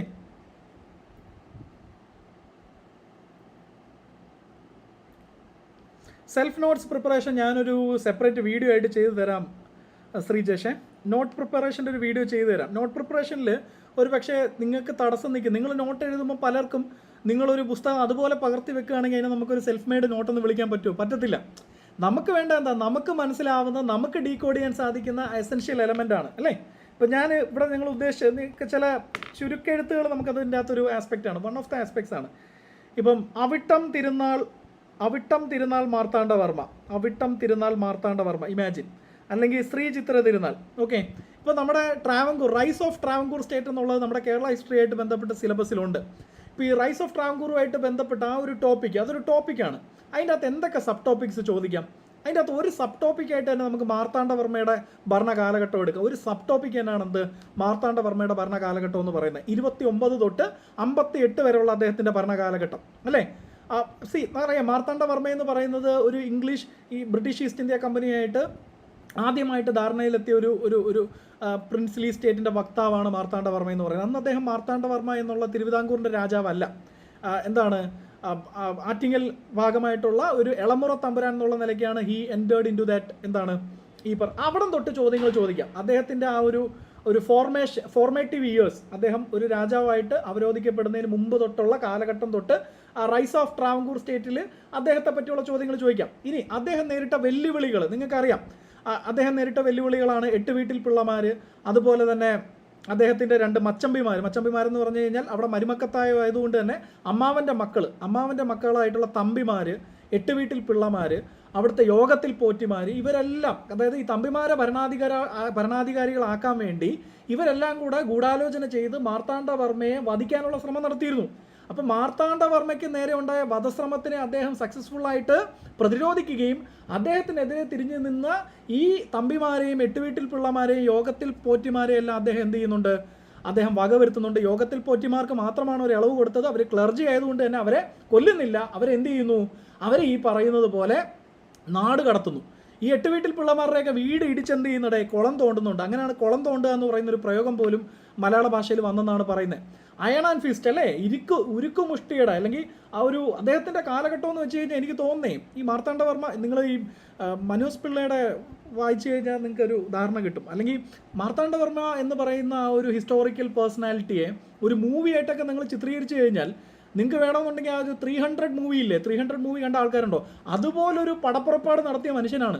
ഓക്കെ, സ്വാഡ് അല്ലെങ്കിൽ അയൺ ആൻഡ് ബ്ലഡ് നയത്തിലൂടെ സമീപ പ്രദേശങ്ങളെല്ലാം കീഴ്പ്പെടുത്തിയ രക്തരൂക്ഷിതമായ ഒരു രക്തചരിത്രമാണ് ആരുടെ, മാർത്താണ്ഡവർമ്മ എന്ന് പറയുന്ന വ്യക്തികളുടെ. അപ്പോൾ അദ്ദേഹത്തിൻ്റെ പീരീഡ് ഓഫ് എക്സ്പാൻഷൻ ഒരു സബ് ടോപ്പിക്കാണ്. ഇനി അദ്ദേഹത്തിൻ്റെ കോർട്ടിലേക്ക് വരികയാണെങ്കിൽ, അദ്ദേഹത്തിൻ്റെ അഡ്മിനിസ്ട്രേഷനിലേക്ക് വരികയാണ് എങ്കിൽ അല്ലേ, ചോരയുടെ നയം അദ്ദേഹത്തിൻ്റെ അഡ്മിനിസ്ട്രേഷനിലേക്ക് ഒരു SIയെ പറ്റി ഞാൻ ഒന്നും പറഞ്ഞില്ല. ഇതൊരു സെക്രട്ടേറിയറ്റ് അസിസ്റ്റൻ്റ് ടോപ്പിക് ആയതുകൊണ്ടാണ്. SIയെ പറ്റി ഞാനൊന്ന് പഠിച്ചിട്ട് നിങ്ങൾക്ക് പ്രസൻറ്റ് ചെയ്യാം. ഓക്കെ, അപ്പം 2 സബ് ടോപ്പിക്കായി. അപ്പം ഞാൻ പറയുന്ന ഐഡിയ ഒന്ന് കിട്ടണേ. ഞാൻ പറയുന്ന കാര്യം ഈ ലൈവിലുള്ള ആൾക്കാരൊക്കെ ഒന്ന് റിമെയിൻ ചെയ്തേ. ഞാൻ പറയുന്ന ഒരു ഇമ്പോർട്ടൻറ്റ് പോയിന്റ് നിങ്ങളൊന്ന് മനസ്സിലാക്കേ. ഇവിടെ ചോദ്യങ്ങൾ, ഒബ്ജക്റ്റീവ് എക്സാംസ്, ഒബ്ജക്റ്റീവ് MCQs എടുക്കുമ്പം എല്ലാവരും ശ്രദ്ധിച്ചേ, ക്വസ്റ്റ്യൻസ് ചോദിക്കുന്നത് സബ് ടോപ്പിക് ലെവലിലാണ്. ക്വസ്റ്റ്യൻസ് ചോദിക്കുന്ന എവിടെയാണ്, സബ് ടോപ്പിക് ലെവലിലാണ്. എന്നാൽ നമ്മുടെ സിലബസ് നമുക്ക് അവൈലബിൾ ആയിട്ടുള്ളത് സബ്ജക്റ്റ് ലെവലിലോ ചാപ്റ്റർ ലെവലിലോ ആണ്. ഓക്കെ, ഉദാഹരണത്തിന് കേരള ഹിസ്റ്ററി എന്ന് പറയുന്നത് എന്താണ്, ഒരു സബ്ജക്റ്റാണ്, ഒരു സബ്ജക്റ്റാണ്, ഒരു വിഷയമാണ്. അതിൻ്റെ അകത്തുള്ള ഒരു ചാപ്റ്റർ ആണെന്ത്, റൈസ് ഓഫ് ട്രാവൻകൂർ എന്ന് പറയുന്ന ഒരു പ്രിൻസ്ലി സ്റ്റേറ്റിനെ പറ്റി പ്രതിപാദിച്ചിരിക്കുന്ന ഒരു ചാപ്റ്റർ ഉണ്ട്. ആ ചാപ്റ്ററിൻ്റെ അകത്ത് ഒരു ടോപ്പിക്കാണ് അവിടുത്തെ ആദ്യത്തെ ഭരണാധികാരിയായിട്ടുള്ള മാർത്താണ്ഡവർമ്മ എന്നുള്ളത്. ഒരു ടോപ്പിക്കാണെന്ത്, മാർത്താണ്ഡവർമ്മ എന്നുള്ളത്. ഇനി മാർത്താണ്ഡവർമ്മ എന്ന് പറയുന്ന ടോപ്പിക്കിൽ നിന്ന് വരുന്ന ചോദ്യങ്ങൾ എന്താണ്, മാർത്താണ്ഡവർമ്മ എന്ന ടോപ്പിക്കിൻ്റെ കീഴിലെ സബ് ടോപ്പിക്സ് ആണ്. ആ സബ് ടോപ്പിക്സ് പറഞ്ഞ കൂട്ടത്തിലാണ് ഞാൻ നിങ്ങളടുത്ത് പറയുന്നത് early formative years of Marthanda Varma ഒരു സബ് ടോപ്പിക് അല്ലേ. കാരണം മുൻ വർഷ ചോദ്യങ്ങളിൽ ഇവിടെ ഇരിക്കുന്ന പലരും കണ്ടിട്ടില്ലേ, ബ്രിട്ടീഷ് ഈസ്റ്റ് ഇന്ത്യ കമ്പനിയുമായിട്ട് ആദ്യമേ ധാരണയിലെത്തിയ ഇന്ത്യയിലെ ഭരണാധികാരിയാണ് ആര്, കേരളത്തിലെ ഭരണാധികാരിയാണ് ആര്, മാർത്താണ്ഡവർമ്മ. അത് ഏത് പേരിലാണ്, ഇത് പ്രീവിയസ് ഇയർ ക്വസ്റ്റ്യൻ ആണ്. ഇനി രണ്ടാമത്തത്, അദ്ദേഹം നേരിട്ട ചലഞ്ചസ് ഒരു സബ് ടോപ്പിക് അല്ലേ. അതാണെന്ത്, ആ 8 വീട്ടിൽ പിള്ളമാരും യോഗത്തിൽ പോറ്റിമാരും ഒക്കെ വരുന്ന എപ്പിസോഡ്, തമ്പിമാരും ഒക്കെ വരുന്ന എപ്പിസോഡ്. ഇനി അത് കഴിഞ്ഞ് അദ്ദേഹത്തിൻ്റെ ഭരണകാലഘട്ടമായിട്ട് ബന്ധപ്പെട്ട് അദ്ദേഹം കൊണ്ടുവന്നിട്ടുള്ള ഭരണ പരിഷ്കാരങ്ങൾ, അത് ചോദ്യമായിട്ട് വന്നിട്ടില്ലേ, അദ്ദേഹത്തിൻ്റെ ബഡ്ജറ്റ് ക്വസ്റ്റ്യനായിട്ട് വന്നിട്ടില്ലേ. എന്തായിരുന്നു ആ പ്രയോഗം, മറ്റേ ബഡ്ജറ്റ് പതിവ് കണക്ക് അല്ലേ. പതിവ് കണക്കെന്ന് വെച്ച് കഴിഞ്ഞാൽ അദ്ദേഹം ഇൻട്രൊഡ്യൂസ് ചെയ്ത ബഡ്ജറ്റാണ്. ഇനി അദ്ദേഹത്തിൻ്റെ കോർട്ടിലേക്ക് വരികയാണെങ്കിൽ അദ്ദേഹത്തിൻ്റെ കോർട്ടിയേഴ്സ് ആയിട്ടുള്ള മിനിസ്റ്റേഴ്സ് അവരുടെ പരിഷ്കാരങ്ങൾ ചോദ്യങ്ങളായിട്ട് വരത്തില്ലേ, അടുത്ത സബ് ടോപ്പിക്ക്. മനസ്സിലായില്ലയോ. ഇനി അദ്ദേഹം നടത്തിയിട്ടുള്ള ഈ പറയുന്ന എന്താണ് ആ ഒരു പ്രത്യേക അദ്ദേഹം രാജ്യത്തെ ദൈവത്തിന് സമർപ്പിച്ചുകൊണ്ട് പത്മനാഭ സ്വാമിക്ക് സമർപ്പിച്ചുകൊണ്ട് പത്മനാഭ ദാസനായി മാറുന്നു. ഓക്കെ, ആ ഒരു എപ്പിസോഡ് അതടുത്ത സബ് ടോപ്പിക് അല്ലേ. മനസ്സിലായില്ലേ. അപ്പോൾ എത്ര സബ് ടോപ്പിക്സ് വരൂടെ. അങ്ങനെ ചിന്തിച്ച് കഴിഞ്ഞാൽ നിങ്ങളൊന്ന് ആലോചിച്ച് നോക്കേ, നമുക്കൊന്ന് കാലിബ്രേറ്റ് ചെയ്യുമ്പോൾ ഈ കണ്ട ഇന്ത്യൻ ഹിസ്റ്ററിയിലും വേൾഡ് ഹിസ്റ്ററിയിലും കേരള ഹിസ്റ്ററിയിലും എക്കണോമിയിലും ജോഗ്രഫിയിലും എൻവയോൺമെൻറ്റിലും പ്രിൻസിപ്പിൾ ഓഫ് അഡ്മിനിസ്ട്രേഷനിലും ഒക്കെ ആയിട്ട് പരന്ന് കിടക്കുന്ന ഈ 2 പേപ്പറിലും കൂടെ എത്ര ആയിരം സബ് ടോപ്പിക്സ് കാണും നിങ്ങളൊന്ന് മനസ്സിലാക്കിയേ. അപ്പം നിങ്ങളങ്ങ് പഠിച്ച് ക്വാളിഫൈ ചെയ്യാൻ നിന്ന് കഴിഞ്ഞാൽ നിങ്ങൾ എടുക്കാൻ പോകുന്ന ലോഡ് എത്ര ആണ്, ലോഡ് കാലിബ്രേറ്റ് ചെയ്യണ്ടേ. ലോഡ് കാലിബ്രേറ്റ് ചെയ്യുമ്പോൾ നമുക്കൊരു കണക്ക് വേണ്ടേ? ആ കണക്കുണ്ടെങ്കിലല്ലേ നമുക്ക് ഈ പറയുന്നത് പോലെ പെർഫോം ചെയ്യാൻ സാധിക്കത്തുള്ളൂ. ഇല്ലെങ്കിൽ കൺഫ്യൂഷൻ അല്ലേ?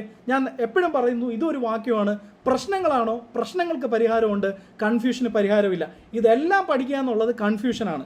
ആ കൺഫ്യൂഷനിലോട്ടല്ല നമ്മൾ പോകേണ്ടത്. നമ്മൾ ക്ലിനിക്കലായിട്ട് അത് പ്രിപ്പയർ ചെയ്യണം. എത്ര ടോപ്പിക്സ് ഉണ്ട്, എത്ര മേജർ ടോപ്പിക്സ് ഉണ്ട്, അതിൻ്റെ അകത്ത് ഏതൊക്കെ സബ് ടോപ്പിക്സ് ഉണ്ട്, അതിൻ്റെ പ്രിസിഡൻസ് എന്താണ്, പ്രീവിയസ് ഇയർ ക്വസ്റ്റ്യൻ വെച്ച് അനലൈസ് ചെയ്ത് ഈ ഓരോ വിഷയത്തിലെയും ഏറ്റവും സ്റ്റാർഡ് ഏരിയാസും അല്ലെങ്കിൽ മുന്നേ ചോദിച്ചുള്ള ക്വസ്റ്റ്യൻസിൽ നിന്ന് നിങ്ങൾക്ക് ഇൻഫോംഡ് ചോയ്സ് എടുക്കാൻ പറ്റുന്ന ക്വസ്റ്റ്യൻസും പ്രിപ്പയർ ചെയ്ത് പോവാന്നുള്ളതല്ലേടെ ഏറ്റവും പ്രാഗ്മാറ്റിക് ആയിട്ടുള്ള ഒരു വേ ഔട്ട് എന്ന് പറയുന്നത്.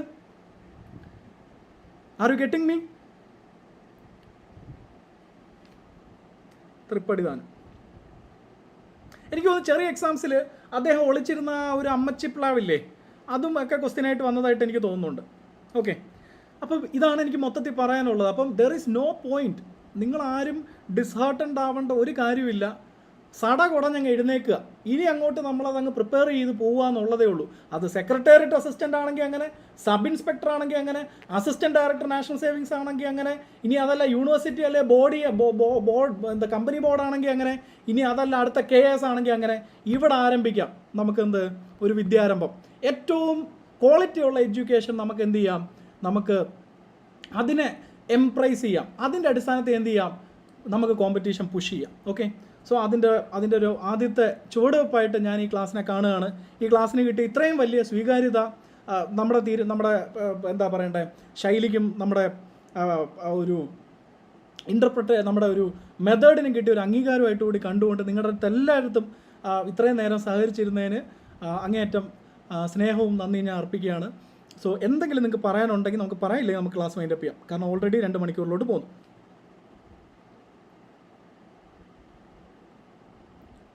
എന്തെങ്കിലും ചോദിക്കാനുണ്ടെങ്കിൽ ചോദിക്കാം, ഇല്ലെങ്കിൽ നമുക്ക് നടത്താം.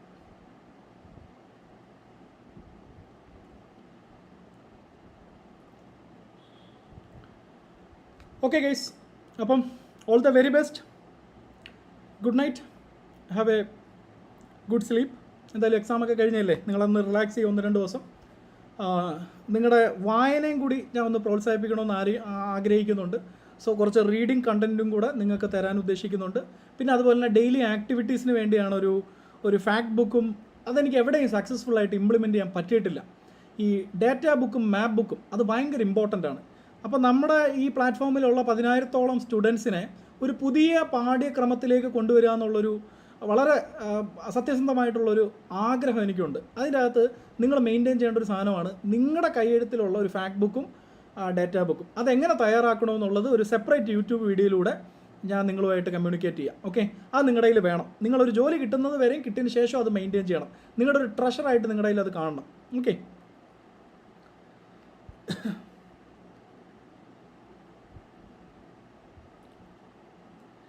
എന്താ ശ്രീലക്ഷ്മി ആകെ കൺഫ്യൂഷൻ ആണെന്ന് പറഞ്ഞേ? Thank you examiner.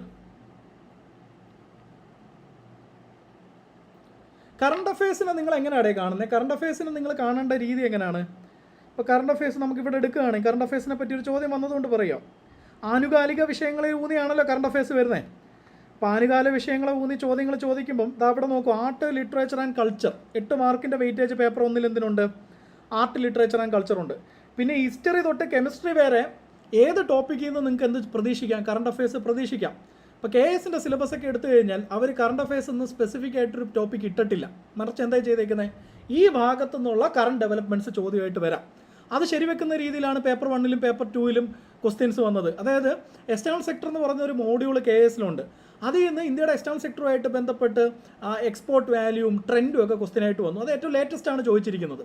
ഓക്കെ, ഇനി കേരള എക്കണോമിയെന്നും കേരള എക്കണോമിയായിട്ട് സംബന്ധിയായിട്ടുള്ള ലേറ്റസ്റ്റ് ട്രെൻഡ് ചോദിച്ചിട്ടുണ്ട്. അതാ പറഞ്ഞ കറണ്ട് അഫയേഴ്സിൽ വരുന്നതാണെന്ത്, കേരള എക്കണോമിക് റിവ്യൂവും കേരള സ്റ്റേറ്റ് ഫിനാൻസുമായിട്ട് ബന്ധപ്പെട്ട ബഡ്ജറ്റും. ഇനി കേരള എക്കണോമിക് റിവ്യൂ എന്ന് കേൾക്കുമ്പോൾ നിങ്ങൾ ദയവേത് തെറ്റിദ്ധരിക്കരുത് അത് എക്കണോമിക്സ് മാത്രമാണെന്ന്. എക്കണോമിക്സ് മാത്രമല്ല, അതിൻ്റെ അകത്ത് അഗ്രികൾച്ചർ വരും, ഈ പറയുന്നത് പോലെ ഫോറസ്റ്റ് വരും, എൻവയോൺമെൻറ്റ് വരും, എനർജി വരും, ഈ പറയുന്ന മറ്റ് ഇൻഫ്രാസ്ട്രക്ചേഴ്സ് വരും, എല്ലാം വരും, ഇൻഫ്രാസ്ട്രക്ചർ വരും, എല്ലാം വരും. ഓക്കെ, അപ്പോൾ അതിൽ കറണ്ട് അഫയേഴ്സ് കവേർഡായി പോകും. ഇനി അതല്ലാതെ നിങ്ങൾക്കൊരു എക്സ്പ്ലിസിറ്റ് ആയിട്ടൊരു കറണ്ട് അഫയേഴ്സ് ഏരിയ ചോദിക്കുവാണെങ്കിൽ ആർട്ട്, ലിറ്ററേച്ചർ, കൾച്ചർ ആൻഡ് സ്പോർട്സിൽ നിന്ന് നിങ്ങൾക്ക് എന്ത് എക്സ്പെക്ട് ചെയ്യാം? 8, 3, 11 മാർക്കിൽ ഏറ്റവും ലേറ്റസ്റ്റ് ആയിട്ടുള്ള ഡെവലപ്മെൻറ്റ്സ് വരാം. ഇപ്പോൾ കണ്ടില്ലേ, സ്റ്റേജ് 2 പ്രിലിംസിൽ ചോദിച്ചില്ലേ, അടുത്ത ഒളിമ്പിക്സ്, സമ്മർ ഒളിമ്പിക്സ് നടക്കുന്ന എവിടെയാണ്? It's A current affair. അതൊരു അടുത്ത ഒരു ആനുകാലികമാണ്. സ്പോർട്സിൽ നിന്ന് ചോദിച്ചൊരു ആനുകാലികമാണ്. അപ്പോൾ അവാർഡ്സ്, റെക്കഗ്നിഷൻസ് ഇതൊക്കെ വന്നൂടെ? അപ്പോൾ ഈ ഏരിയ എന്ന് പറയുന്നത് ഞാൻ പറയും നിങ്ങൾക്ക് ഇതിൻ്റെ അകത്ത് സ്റ്റാറ്റിക് ആയിട്ടുള്ള ഏരിയാസ് പഠിക്കുക. ഇപ്പോൾ ലിറ്ററേച്ചറുമായിട്ട് ബന്ധപ്പെട്ട് സ്റ്റാറ്റിക് ആയിട്ടുള്ള കേരള ലിറ്ററേച്ചറുമായിട്ട് ബന്ധപ്പെട്ട ലിറ്റററി ലൂമിനറീസിനെ പറ്റിയും അവരുടെ കോഡ്സും ഒക്കെ നിങ്ങൾ അറിഞ്ഞിരിക്കുക. അതിന് പുറമെ കേരള കൾച്ചർ അറിഞ്ഞിരിക്കുക. അല്ലാത്ത ഒരു 50% ഓഫ് ക്വസ്റ്റ്യൻസ് കറണ്ട് അഫയേഴ്സ് ആയിട്ട് ഇവിടുന്ന് വരും. അതിന് പുറമെ ഈ ഭാഗത്തുനിന്നും എന്ത് ചോദിക്കാം? സ്കീംസ് ചോദിച്ചൂടെ? ഇപ്പോൾ നമുക്ക് 2 ഡിപ്പാർട്ട്മെൻറ്റ്സ് പ്രധാനമായിട്ട് നിങ്ങൾ പഠിക്കണം. 2 ഡിപ്പാർട്ട്മെൻറ്റ്സും ഒരു മിഷനും നിങ്ങൾ പ്രധാനമായിട്ട് പഠിക്കണം. SJDK social justice department Kerala, അതുപോലെ തന്നെ മറ്റേ state women and child ministry of women and child. ഇനി കേരള സോഷ്യൽ സെക്യൂരിറ്റി മിഷൻ. ഈ പറയുന്ന 2 ഡിപ്പാർട്ട്മെൻറ്റിൽ നിന്നും ഒരു മിഷനിൽ നിന്നുമുള്ള സ്കീംസാണ് കൂടുതലും ചോദിക്കുന്നത് സോഷ്യൽ വെൽഫെയറും സോഷ്യൽ സെക്യൂരിറ്റി ആയിട്ട് ബന്ധപ്പെട്ട്. ഉദാഹരണത്തിന് സോഷ്യൽ ജസ്റ്റിസ് ഡിപ്പാർട്ട്മെൻറ്റ് കേരള എന്ന് പറയുന്ന ടോപ്പിക്കിൻ്റെ അകത്തുനിന്നാണ് പേഴ്സൺസ് വിത്ത് ഡിസബിലിറ്റി സ്കീംസ് ചോദിക്കുന്നത്, ട്രാൻസ്ജെൻഡേഴ്സിൻ്റെ സ്കീംസ് ചോദിക്കുന്നത്, അതുപോലെ തന്നെ ഓൾഡ് ഏജ് പീപ്പിളുടെ സ്കീംസ് ചോദിക്കുന്നത്, അതുപോലെ തന്നെ പ്രൊബേഷണേഴ്സ് ജയിൽവാസികളായിട്ടുള്ളതോ അല്ലെങ്കിൽ മാനസികാരോഗ്യ കേന്ദ്രത്തിൽ നിന്ന് മോചിപ്പിക്കപ്പെടുന്നതായിട്ടുള്ള ആൾക്കാരെ സംബന്ധിച്ചിട്ടുള്ള സ്കീംസിനെ പറ്റിയുള്ള ചോദ്യങ്ങൾ അവിടെ നിന്നാണ് വരുന്നത്. ഓക്കെ, ഇനി കേരള സോഷ്യൽ സെക്യൂരിറ്റി മിഷനിൽ നിന്നുള്ള ചോദ്യങ്ങൾ ഏറ്റവും കോമൺ ആണ്. ഏറ്റവും കൂടുതൽ ചോദ്യങ്ങൾ വരുന്നത് കേരള സോഷ്യൽ സെക്യൂരിറ്റി മിഷനിൽ നിന്നാണ്. മനസ്സിലായില്ലയോ? സോ അതെല്ലാം കറണ്ട് അഫയേഴ്സ് ആണ്. നിങ്ങൾക്ക് മനസ്സിലായോ? ഞാൻ പറഞ്ഞ point പിടികിട്ടിയോ?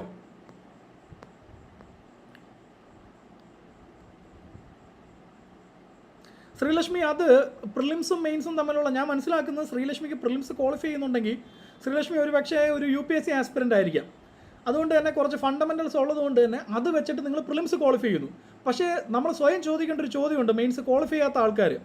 Whether you honed the syllabus. Main സിലബസിനെ ഏതൊരു എക്സാമിന് തയ്യാറെടുക്കുമ്പോഴും ഏറ്റവും ക്വിൻ്റ് എസെൻഷ്യലായിട്ട് നിങ്ങളുടെ കയ്യിൽ വേണ്ട ഒരു സാധനമാണെന്ത്? പ്രിൻ്റഡ് ആയിട്ടുള്ള സിലബസ് എന്നുള്ളത്. അത് ലൈൻ ബൈ ലൈൻ ആയിട്ട് നിങ്ങൾ അറിഞ്ഞിരിക്കണം. അതായത് ക്ലാസ്സിൽ ഒരു അധ്യാപകൻ നിങ്ങളെ പഠിപ്പിക്കുമ്പം ആ ക്ലാസ് സഫീഷ്യൻ്റ് ആണെന്ന് നിങ്ങൾക്ക് എങ്ങനെ ബോധ്യപ്പെടും? ആ അധ്യാപകൻ വന്ന് അദ്ദേഹത്തിൻ്റെ വിവരം വിളമ്പി പോയിട്ട് 3 മണിക്കൂർ ക്ലാസ് എടുത്ത് പോയി കഴിഞ്ഞാൽ ആ 3 മണിക്കൂറിൽ നിന്ന് 1 മാർക്കിൻ്റെ ചോദ്യം പോലും വന്നില്ലെങ്കിൽ ആ ക്ലാസ് വേസ്റ്റ് അല്ലേ? അപ്പം നിങ്ങൾക്കും തിരിച്ച് അങ്ങോട്ടൊരു വിപ്പ് പ്രയോഗിക്കണമെന്നുണ്ടെങ്കിൽ നിങ്ങൾക്ക് എന്ത് ധാരണ വേണം? നിങ്ങളുടെ കയ്യിൽ, നിങ്ങളുടെ ടൂൾ കിറ്റിൽ 2 കാര്യങ്ങൾ ഉണ്ടായിരിക്കണം. അതിലൊന്നാണ് സിലബസ്, രണ്ടാമത്താണ് പ്രീവിയസ് ഇയർ ക്വസ്റ്റ്യൻ. ആ പ്രീവിയസ് ഇയർ ക്വസ്റ്റ്യന് വേണ്ടിയാണ് ഞാൻ പറഞ്ഞത് you can if it is affordable you can go with വൊക്കാസ്പീഡിയയുടെ PYQs purchase ചെയ്യുക എന്നുള്ളതാണ്. അല്ലെങ്കിൽ കേരള PSCയുടെ സൈറ്റിൽ പോയിട്ട് നിങ്ങൾ എടുക്കുക എന്നുള്ളതാണ് ഏറ്റവും ഈസിയസ്റ്റ് വേ. ഇസ് ദാറ്റ് വൊക്കാസ്പീഡിയ വളരെ ഹോളിസ്റ്റിക് ആയിട്ട് അത് കോംപ്രഹെൻസീവ് ആയിട്ട് ചെയ്തിട്ടുണ്ട്. നിങ്ങളത് പർച്ചേസ് ചെയ്യുക എന്നുള്ളതാണ്.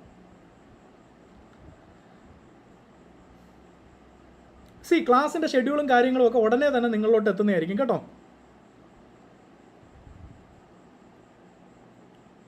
കുട്ടാപ്പി, എക്സാംസ് ക്വാളിഫൈ ചെയ്യാത്ത ആൾക്കാരുടെ അടുത്ത് എനിക്ക് പൊതുവെ പറയാനുള്ളതാണ്, ഇതൊരു പ്രക്രിയയായിട്ട് ഒരു പ്രോസസ്സായിട്ട് കണ്ടിട്ട് നിങ്ങൾ ഈ പ്രോസസ്സിൽ അങ്ങ് വിശ്വസിക്കുക. മുമ്പത്തെ പോലെ ഒരു 18-19 പോലെ അല്ല കേരള PSC എക്സാംസ് ഇപ്പം നടക്കുന്നത്. കുറച്ചും കൂടെ ആർജവത്തോടു കൂടി നമ്മുടെ എന്താ പറയണ്ടേ കേരള PSC റിക്രൂട്ട്മെൻറ്റിൽ ഇടപെടുന്നുണ്ട്. അതുകൊണ്ട് തന്നെ ഒരു ഭരണമാറ്റത്തിൽ അല്ലെങ്കിൽ ഒരു ഇനിയുള്ള 30 വർഷം 50 വർഷം കേരളത്തിൻ്റെ ഭരണചക്രം തിരിക്കാൻ പോകുന്ന ബ്യൂറോക്രാറ്റ്സിനെ തിരഞ്ഞെടുക്കുന്നതിൽ പരിഷ്കാരങ്ങൾ കൊണ്ടുവന്നുകൊണ്ട് കേരള അഡ്മിനിസ്ട്രേഷനെ തന്നെ അവർ ഇൻവേരിയബിളി പരിഷ്കരിക്കുകയാണ്. ഇതൊരു ഇൻഫോർമൽ റിഫോർമേഷനാണ്. കേരള നിയമസഭ ബില്ല് പാസ്സാക്കിയിട്ടില്ല, അല്ലെങ്കിൽ വേറെ എന്തെങ്കിലും നടപടികൾ കൊണ്ടുവന്നിട്ടില്ല. ഈ ക്വസ്റ്റ്യൻസിലും പാറ്റേണിലും സിലബസിലും മാറ്റം വരുത്തിക്കൊണ്ട് ക്വാളിറ്റി ഉള്ള ആൾക്കാരെ സർവീസിൽ ഇൻഡക്റ്റ് ചെയ്യാനാണ് തീരുമാനിച്ചിരിക്കുന്നത്. അതിൽ യാതൊരു വെള്ളം ചേർക്കലും കഴിഞ്ഞ 5 വർഷമായിട്ട് കഴിഞ്ഞ ഏതാനും വർഷങ്ങളായിട്ട് കേരള PSCയുടെ നിലപാടി കാണുന്നില്ല. അത് നമ്മൾ ശരിക്കും അപ്രീഷിയേറ്റ് ചെയ്യേണ്ട ഒരു നിലപാടാണ്. ഇനി ഒരു മടങ്ങിപ്പോക്ക് ഉണ്ടാവത്തില്ല. നിങ്ങൾ തന്നെ ആലോചിച്ച് നോക്ക്, നിങ്ങളൊരു സർക്കാർ സേവനത്തിന് ചെല്ലുമ്പം കേവലം അതൊരു കുറവായിട്ടൊന്നും ഞാൻ പറയല്ല, കേവലം കുറേ വിഷയങ്ങൾ ഉപരിപ്ലവമായിട്ട് മാത്രം പഠിച്ച് അത് ബൈഹാർട്ട് ചെയ്ത് സ്കോർ ചെയ്യുന്ന ആൾക്കാർ. കാരണം പണ്ടൊക്കെ പല ഇവിടുത്തെ ലീഡിങ് കോച്ചിങ് ഇൻസ്റ്റിറ്റ്യൂട്ട്സും അവരെ പ്രിപ്പയർ ചെയ്യിച്ചിരുന്നത് ആദ്യത്തെ 50 പേജ് ഫാക്ച്വലായിട്ട് പഠിച്ചിട്ട് വരണം, ആ 50 പേജിൽ നിന്നുള്ള ക്വസ്റ്റ്യൻ ഇടും, ഇങ്ങനെ ആവർത്തിച്ച് പോകാമെന്നുള്ളതാണ്. അങ്ങനെ ഈ ഉപരിപ്ലവമായിട്ടുള്ള കാര്യങ്ങൾ പഠിച്ച് വരുന്ന ആൾക്കാർക്ക് എത്രത്തോളം ജനങ്ങൾക്ക് സേവനങ്ങൾ ചെയ്യാൻ പറ്റുമെന്നുള്ള കാര്യത്തിൽ സംശയമുണ്ട്. ഒരുപക്ഷെ നമ്മുടെ നാട്ടിൽ നിലനിൽക്കുന്ന കറപ്ഷനും ബ്രൈബറിക്കും ഒക്കെ കാരണം ഇത്തരത്തിലുള്ള റിക്രൂട്ട്മെൻ്റ് ആണോ എന്ന് പോലും സംശയിക്കേണ്ടതായിട്ടുണ്ട്. അപ്പോൾ അതിനൊരു മാറ്റമാണ്. ഈ മാറ്റങ്ങളൊക്കെ പ്രതിഫലിക്കണമെങ്കിൽ ചിലപ്പോൾ ഈ ആൾക്കാർ ഒരു സർവീസിൽ കയറി ഒരു 10 വർഷം ആവണം. അതുകൊണ്ട് ഇതൊരു വെൽക്കം മൂവാണ്. നമ്മൾ സാമൂഹികമായിട്ട് മുന്നേറിക്കൊണ്ടിരിക്കുകയാണ്. നമ്മുടെ സമൂഹത്തിൽ വന്നൊരു മാറ്റത്തിൻ്റെ ഭാഗം തന്നെയാണെന്ത് സിലബസിലുള്ള മാറ്റം.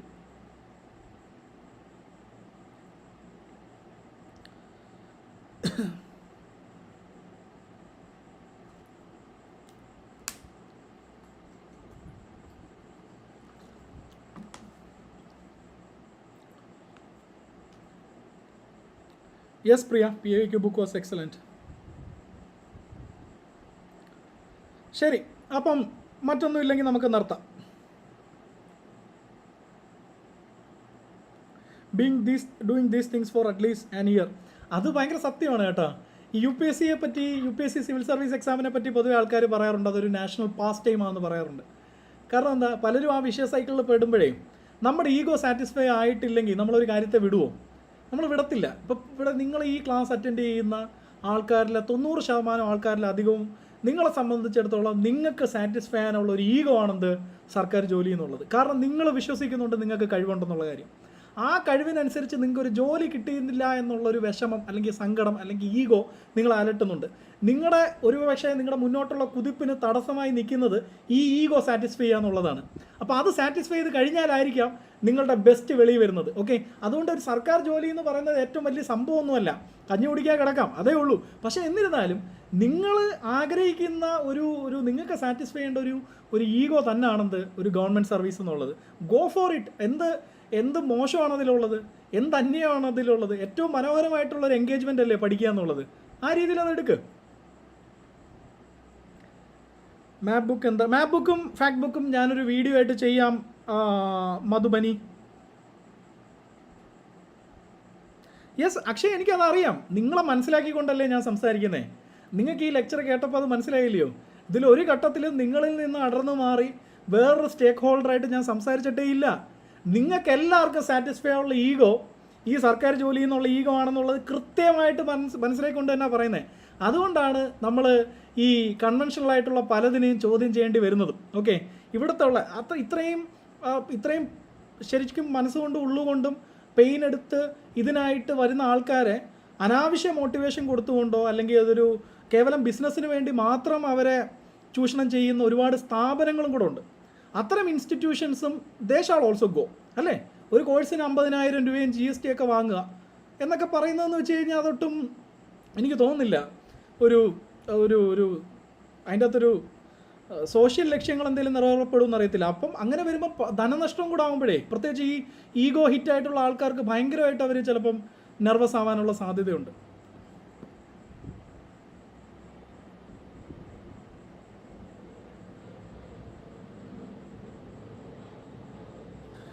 ഓക്കെ ഗൈസ്, നമ്മളിതിൻ്റെ പൊളിറ്റിക്കൽ സൈഡ്, ഈ കോച്ചിങ് മേഖലയായിട്ട് ബന്ധപ്പെട്ട പൊളിറ്റിക്കൽ സൈഡോ ഒന്നും ഡിസ്കസ് ചെയ്യേണ്ട കാര്യമില്ല. Believe in yourself, trust the process, we are with you, I am with you. Okay, നമുക്ക് ഈ ഒരു 3 മാസം ഒരു എന്താ പറയണ്ട, ഒരു മിഷൻ മോഡിൽ തന്നെ എടുക്കാം. ഞാൻ ഒരു കാര്യം പറയട്ടെ അവസാനമായിട്ട്, ഒരു എൻഡ് നോട്ടായിട്ട് പറയാണ്. Saturate your blood and soul. പഠനം പോലെ മികച്ച അടിപൊളിയായിട്ടുള്ള ഒരു എൻഗേജ്മെൻറ്റ് വേറെ ഇല്ല. നിങ്ങളെ ഒരു പ്രശ്നവും ബാധിക്കത്തില്ല, നിങ്ങളെ ഒരാളും ശല്യപ്പെടുത്തത്തില്ല. നിങ്ങൾ ഗൗരവമായിട്ട് പഠനം എന്നുള്ള ഒരു പ്രക്രിയയിലാണ് എങ്കിൽ നിങ്ങളെ ഒരാൾക്ക് മൂവ് ചെയ്യാൻ പറ്റത്തില്ല. ഓക്കെ, മനസ്സിലായോ? So it is matter of days. നിങ്ങൾ വിചാരിക്കുന്ന പോലെ മാസങ്ങളുടെ ട്രാൻസ്ഫോർമേഷൻ ഒന്നും വേണ്ട കാര്യമല്ല ഈ പഠിക്കാതിരിക്കുക എന്നുള്ളത്. ഒരാഴ്ച കൊണ്ട് നിങ്ങൾക്ക് അതിൻ്റെ റിസൾട്ട് കിട്ടും എന്നുള്ളതാണ് ഏറ്റവും ബ്യൂട്ടിഫുൾ ആയിട്ടുള്ള കാര്യം. ഞാൻ അതൊക്കെ വീഡിയോസിൽ സബ്സിക്വൻ്റ് ആയിട്ടുള്ള വീഡിയോസിൽ കവർ ചെയ്ത് തരണമെന്നാണ് എൻ്റെ പ്ലാൻ. ഓക്കെ, നിങ്ങൾ ഡെയിലി ഒരു 3 അവർ മാറ്റി വെച്ച് കഴിഞ്ഞാൽ, നിങ്ങൾ അറ്റോമിക് ഹാബിറ്റ്സ് എന്നുള്ള ബുക്കിനെ പറ്റിയൊക്കെ കേട്ടിട്ടുള്ള ആൾക്കാരായിരിക്കും. ഡെയിലി 3 അവർ മാറ്റി വെച്ച് കഴിഞ്ഞാൽ ഒരാഴ്ച നിങ്ങൾക്ക് 21 മണിക്കൂർ കിട്ടുകയാണ്. 21 മണിക്കൂറുണ്ടെങ്കിൽ നിങ്ങൾക്കറിയാവോ, ഒരു മെയിൻസ് പോയിന്റ് ഓഫ് വ്യൂവിൽ വേൾഡ് ഹിസ്റ്ററിയും കേരള ഹിസ്റ്ററിയും നിങ്ങൾക്ക് കംപ്ലീറ്റ് ആയിട്ട് കവർ ചെയ്യാനുള്ള സമയമാണ് 21 മണിക്കൂർ. എന്ന് വെച്ചാൽ ഒരാഴ്ച കൊണ്ട് സെൽഫ് ലേൺ ചെയ്യുന്ന ഒരാൾക്ക് പോലും എന്ത് ചെയ്യാൻ പറ്റും? ഒരു എയ്ഡും ഇല്ല, ഒരു അഡ്വൈസും ഇല്ല, ക്ലിയർലി മെറ്റീരിയൽ വെച്ച് പഠിക്കുന്ന ഒരാൾക്ക് പോലും ഒരാഴ്ച 21 മണിക്കൂർ അങ്ങോട്ട് കാർവ് ചെയ്തെടുക്കാൻ പറ്റുമെങ്കിൽ ഹിസ്റ്ററിയിലെ കേരള PSC ഡിമാൻഡ് ചെയ്യുന്ന രീതിയിൽ വേൾഡ് ഹിസ്റ്ററിയും കേരള ഹിസ്റ്ററിയും പഠിച്ചു തീർക്കാൻ പറ്റും. ഇത് ഞാൻ പഠിച്ച അനുഭവം വെച്ചിട്ടല്ല പറയുന്നത്, പഠിപ്പിച്ച അനുഭവം വെച്ചിട്ടാണ് പറയുന്നത്. പഠിക്കുന്നതിനേക്കാളും എഫേർട്ടാണ് പഠിപ്പിക്കുക എന്നുള്ളത്. കാരണം അതിൻ്റെ അകത്ത് ഒരുപാട് ബാക്ക് എൻഡ് വർക്കുണ്ട്. അങ്ങനെ പഠിച്ച് പ്രസൻറ്റ് ചെയ്യാൻ എനിക്ക് 21 അവേഴ്സേ വേണ്ടി വന്നുള്ളൂ. അത് നമ്മൾ ഒരുമിച്ച് 8 മണിക്കൂർ ഇരിക്കേണ്ടടേ. നിങ്ങൾ പറ്റുന്ന ക്വാളിറ്റി ടൈം കണ്ടെത്ത്. രാവിലെ ഒരു 3 മണിക്കൂർ കണ്ടെത്ത്, ഈവനിങ് ഒരു 2 മണിക്കൂർ കണ്ടെത്ത്. ബാക്കി സമയം നിങ്ങൾ നിങ്ങളുടെ എൻ്റർടൈൻമെൻറ്റിനും നിങ്ങളൊന്ന് റിഫ്രഷ് ആവാനും കറങ്ങാനും ഒക്കെ എടുത്തോ. ഈ 5 മണിക്കൂർ you saturate your blood and soul. ഇതിൽ മാത്രം നിങ്ങൾ എന്ത് ചെയ്യുക? നീതി കാണിക്കുക. Pay justice. തീവ്രമായി നിങ്ങൾ ആഗ്രഹിച്ചാൽ ഈ പ്രപഞ്ചം പോലും കൂടെ ഉണ്ടാകും. ആൽക്കമിസ്റ്റിൽ ആൽക്കമിയുടെ രഹസ്യം ആദ്യമേ കല്ലേ കൊത്തി വെച്ചിരുന്നു. അന്ന് കല്ലേ കൊത്തി വെച്ച സമയത്ത് ആർക്കും അതിനോട് വലിയ വിലയൊന്നുമില്ലായിരുന്നു. ആ കല്ല് ആൽക്കമിസ്റ്റുകൾ അങ്ങ് തകർത്ത് കളഞ്ഞു. ആൽക്കമിസ്റ്റുകൾ തകർത്ത് കളഞ്ഞപ്പോൾ എന്തായി? പിന്നെ ആൽക്കമിയുടെ രഹസ്യം തേടി ആളുകൾ വരാൻ തുടങ്ങി. അവർ മരുഭൂമിയിൽ മരിച്ചു വീഴാറുമുണ്ട്. ഓക്കെ, അങ്ങനെയാണ് നമ്മുടെ സാന്റിയാഗോ ഫൈനലി എവിടോട്ട് എത്തുന്നത്? അദ്ദേഹം യൂറോപ്പിൽ നിന്ന് നമ്മുടെ മരുഭൂമിയിൽ എത്തുന്നത് അല്ലേ?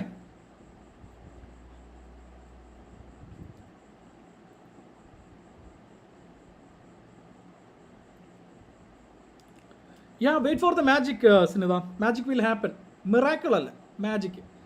മാറ്റങ്ങൾക്ക് സമയം വേണം. സമയത്തെ മാനിക്കാൻ പലർക്കും അറിയത്തില്ല. ഓരോ സെക്കൻഡും ഓരോ മിനിറ്റും നമ്മളെല്ലാവരും ജീവിച്ച് തീർത്തേ പറ്റത്തുള്ളൂ. അത് എത്ര കഷ്ടപ്പാടാണെങ്കിലും വേറെ വഴിയൊന്നുമില്ല. നമുക്ക് ഫാസ്റ്റ് ഫോർവേഡ് ചെയ്യാനൊന്നും പറ്റത്തില്ല. അവിടെ അങ്ങ് ഞെളിഞ്ഞ് നിൽക്കുക, ധൈര്യത്തോടെ കാല് നിലത്ത് ചവിട്ടുക, സഫർ ചെയ്യുക എന്നുള്ളതല്ലാതെ വേറെ ഒരു മാർഗ്ഗവുമില്ല.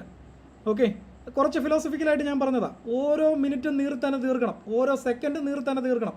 അതിൻ്റേതായിട്ടുള്ള സമയമുണ്ട്. അപ്പോൾ നിങ്ങൾക്ക് എന്തെങ്കിലും ഇമ്പൾസീവായിട്ടുള്ള ബിഹേവിയറോ ഉണ്ടെങ്കിൽ നിങ്ങൾ അതിനെ ആ ഗൗരവത്തിൽ അത് കണ്ട് അതിനെ പരിഹരിക്കാൻ ശ്രമിക്കുക എന്നുള്ളതാണ്. മാനസികാരോഗ്യവും ഏറ്റവും പ്രാധാന്യം അർഹിക്കുന്ന ഒരു കാര്യമാണ്. ശരീരത്തിന് അസുഖം വരുന്ന പോലെ തന്നെയാണ് മനസ്സിന് അസുഖം വരുന്നത്. അതിനുള്ള ശാസ്ത്രവും വിദ്യകളും ഒക്കെ പുരോഗമിച്ച ഒരു ആധുനിക ലോകത്തെ ആധുനിക മനുഷ്യർ തന്നെ നമ്മൾ. സോ നിങ്ങൾക്ക് അത്തരത്തിലുള്ള പ്രശ്നങ്ങളുണ്ടെങ്കിൽ ഗോ ഫോർ കൗൺസിലിംഗ്, അല്ലെങ്കിൽ ഈവൻ ഗോ ഫോർ എന്താ പറയേണ്ടത്, ട്രീറ്റ്മെൻറ്റ് എടുക്കുക എന്നുള്ളതേ ഉള്ള നിവൃത്തി.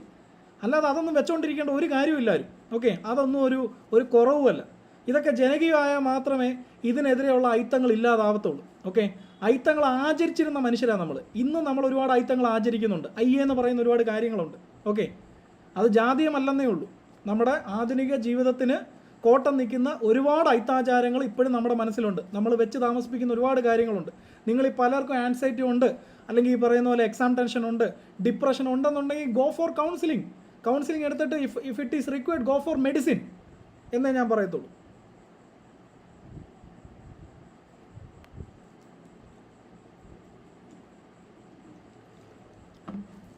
ഓക്കെ ഗൈസ്,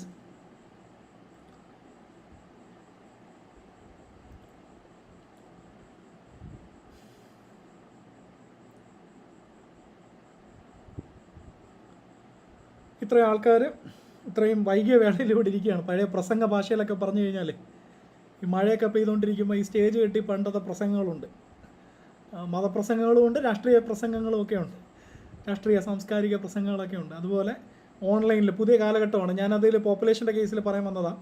പോപ്പുലേഷൻ കുറയുന്നു എന്നത് ഇന്നത്തെ കാലത്തൊരു പ്രശ്നമാണ്. പോപ്പുലേഷൻ കൂട്ടാനാണ് രാജ്യങ്ങളൊക്കെ ശ്രമിക്കുന്നത്. ഇത് ക്ലാസ്സിൻ്റെ ഭാഗമായിട്ട് നമുക്ക് ഡിസ്കസ് ചെയ്യാം. അപ്പോൾ ഞാൻ നിർത്തുകയാണ് ഗെയ്സ്. ഓൾറെഡി 9 മണിയായി. നിങ്ങളെല്ലാവരും എക്സൈറ്റഡ് ആണെന്ന് ഞാൻ വിശ്വസിക്കുന്നു. ഈ എക്സൈറ്റ്മെൻറ്റ് തുടരുക. ഈ ക്ലാസ്സിൽ നിന്ന് എന്തൊക്കെയാണോ നിങ്ങൾക്ക് ടേക്ക് അവേ ആയിട്ട് എടുക്കാനുള്ളത് അതെല്ലാം എടുക്കുക. എന്നിട്ട് നമ്മുടെ അരയും കച്ചയും മുറുക്കി നമ്മൾ ഈ പോരിന് ഇറങ്ങുക. നമ്മളൊരു മിഷൻ 120 അനൗൺസ് ചെയ്തിട്ടുണ്ട്. ഒരു റിഫൈൻഡ് ആകുക എന്നുള്ളൊരു ഉദ്ദേശം നമുക്കുണ്ട്. നമുക്ക് പ്രോബ്ലത്തിന് സൊല്യൂഷൻ ഉണ്ട്, കൺഫ്യൂഷന് സൊല്യൂഷൻ ഇല്ല. ഇങ്ങനെ കുറേ കാര്യങ്ങൾ നമ്മൾ ക്ലാസ്സിൽ ഡിസ്കസ് ചെയ്തിട്ടുണ്ട്. സോ ഇതെല്ലാം നിങ്ങൾ ആലോചിക്കുക, മനസ്സിൽ വെക്കുക.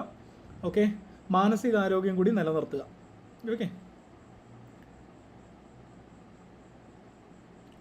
Okay guys, thanks a lot.